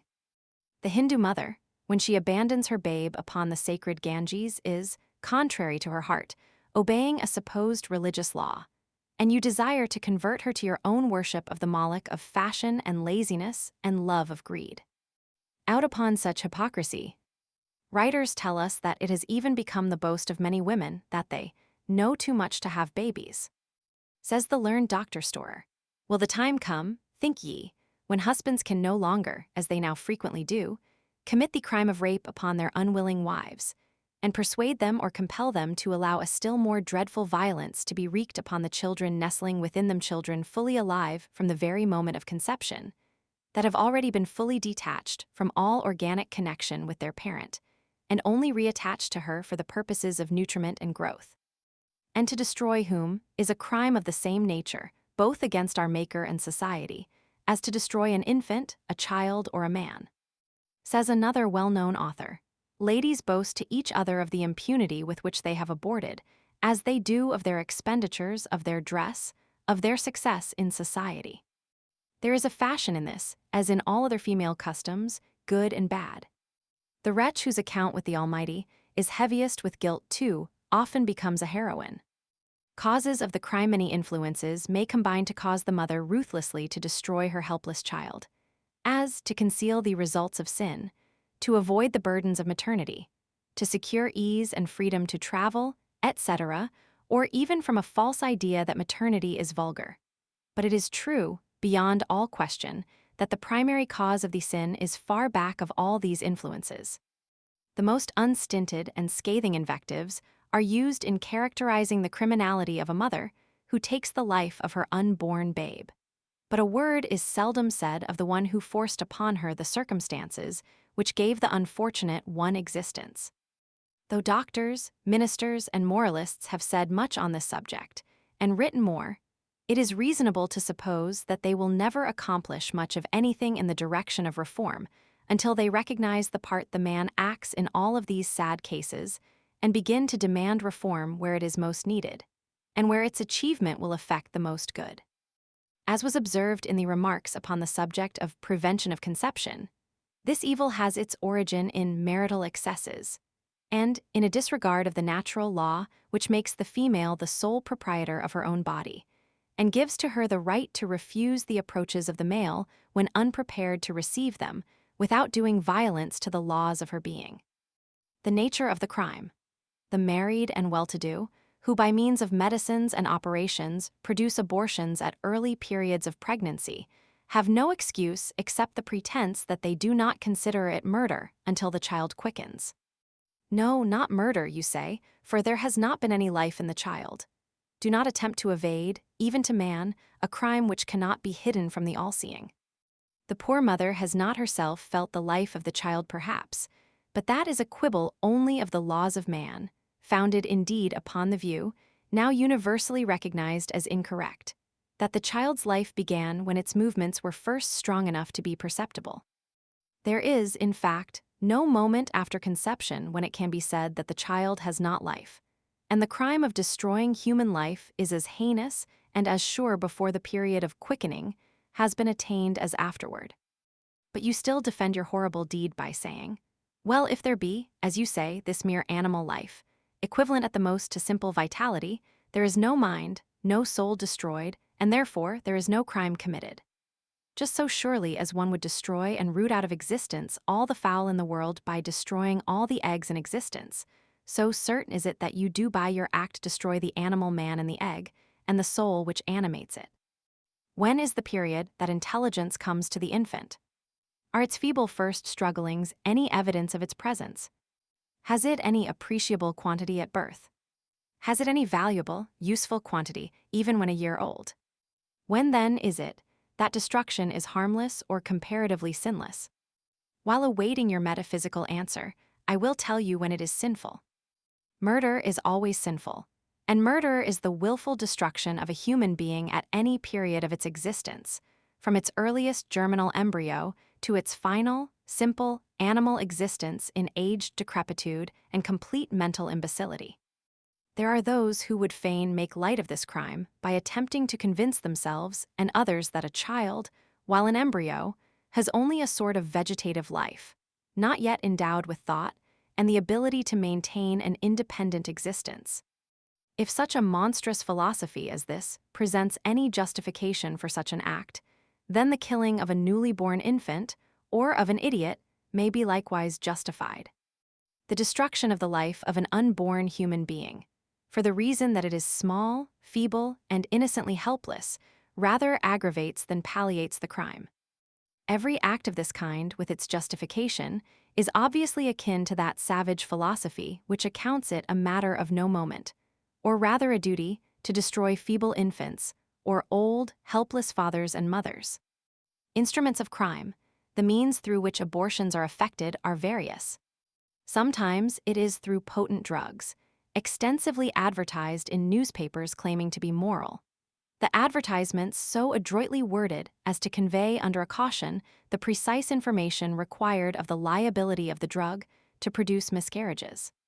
Sometimes the information is conveyed through secret circulars, but more commonly the deed is consummated by professed abortionists, who advertise themselves as such through innuendo, or through gaining this kind of repute by the frequent commission of the act. Not a few women, deterred by lingering modesty or some sense of shame, attempt and execute it upon themselves, and then volunteer to instruct and encourage others to go and do likewise. Results of this unnatural climate is the universal testimony of physicians that the effects of abortion are almost as deadly upon the mother as upon the child. The amount of suffering is vastly greater for that of the child if it suffer at all, is only momentary in general, while the mother is doomed to a life of suffering, of misery, if she survives the shock of the terrible outrage against her nature. It has been proved by statistics that the danger of immediate death is 15 times as great as in natural childbirth. A medical author of note asserts that a woman suffers more injury from one abortion than she would from 20 normal births. Says Dr. Gardner on this point, "We know that the popular idea is that women are worn out by the toil and we're connected with the raising of large families, and we can willingly concede something to this statement. But it is certainly far more observable that the efforts at the present day, made to avoid propagation, are 10,000-fold more disastrous to the health and constitution, to say nothing of the demoralization of mind and heart, which cannot be estimated by red cheeks or physical vigor. An unwelcome child. But suppose the mother does not succeed in her attempts against the life of her child, as she may not, what fearful results may follow? Who can doubt that the murderous intent of the mother will be stamped indelibly upon the character of the unwelcome child, giving it a natural propensity for the commission of murderous deeds? Then again, sickening thought, suppose the attempts to destroy the child are unsuccessful, resulting only in horrid mutilation of its tender form. When such a child is born, what terrible evidences may it bear in its crippled and misshapen body of the cruel outrage perpetrated upon it? That such cases do occur is certain from the following narrative, which we might confirm by others similar in character. A lady, determined not to have any more children, went to a professed abortionist, and he attempted to effect the desired end by violence. With a pointed instrument, the attempt was again and again made, but without the looked-for result. So vigorously was the effort made that, astonished at no result being obtained, the individual stated that there must be some mistake, that the lady could not be pregnant, and refused to perform any further operations. Partially from doubt and partially from fear, nothing further was attempted, and in due process of time, the woman was delivered of an infant, shockingly mutilated, with one eye entirely put out, and the brain so injured that this otherwise robust child was entirely wanting in ordinary sense. This poor mother, it would seem, needs no future punishment for her sin. 10 years face to face with this poor idiot, whose imbecility was her direct work, has it not punished her sufficiently? The remedy whether this gigantic evil can ever be eradicated is exceedingly doubtful. To effect its cure would be to make refined Christians out of brutal sensualists, to emancipate woman from the enticing, alluring slavery of fashion, to uproot false ideas of life and its duties, in short, to revolutionize society. The crime is perpetrated in secret. Many times no one, but the criminal herself, is cognizant of the evil deed. Only occasionally do cases come near enough to the surface to be dimly discernible, hence the evident inefficiency of any civil legislation. But the evil is a desperate one, and is increasing. Shall no attempt be made to check the tide of crime and save the sufferers from both physical and spiritual perdition? An effort should be made, at least. Let every Christian raise the note of warning. From every Christian pulpit, let the truth be spoken in terms too plain for misapprehension. Let those who are known to be guilty of this most revolting crime be looked upon as murderers, as they are, and let their real moral status be distinctly shown. All of these means will do something to effect a reform, but the radical cure of the evil will only be found in the principles suggested in the section devoted to the consideration of marital excesses. The adoption of those principles and strict adherence to them would effectually prevent the occurrence of circumstances which are the occasion of abortions and infanticides. Murder by proxy. There is, at the present time, a kind of infanticide, which, although it is not so well known, is even more dangerous because done with impunity. There are parents who recoil with horror at the idea of destroying their offspring, although they would greatly desire to be disembarrassed of them, who yet place them without remorse with nurses who enjoy the sinister reputation of never returning the children to those who have entrusted them to their care. These unfortunate little beings are condemned to perish from inanition and bad treatment. The number of these innocent victims is greater than would be imagined, and very certainly exceeds that of the marked infanticides sent by the public prosecutor to the court of the assizes.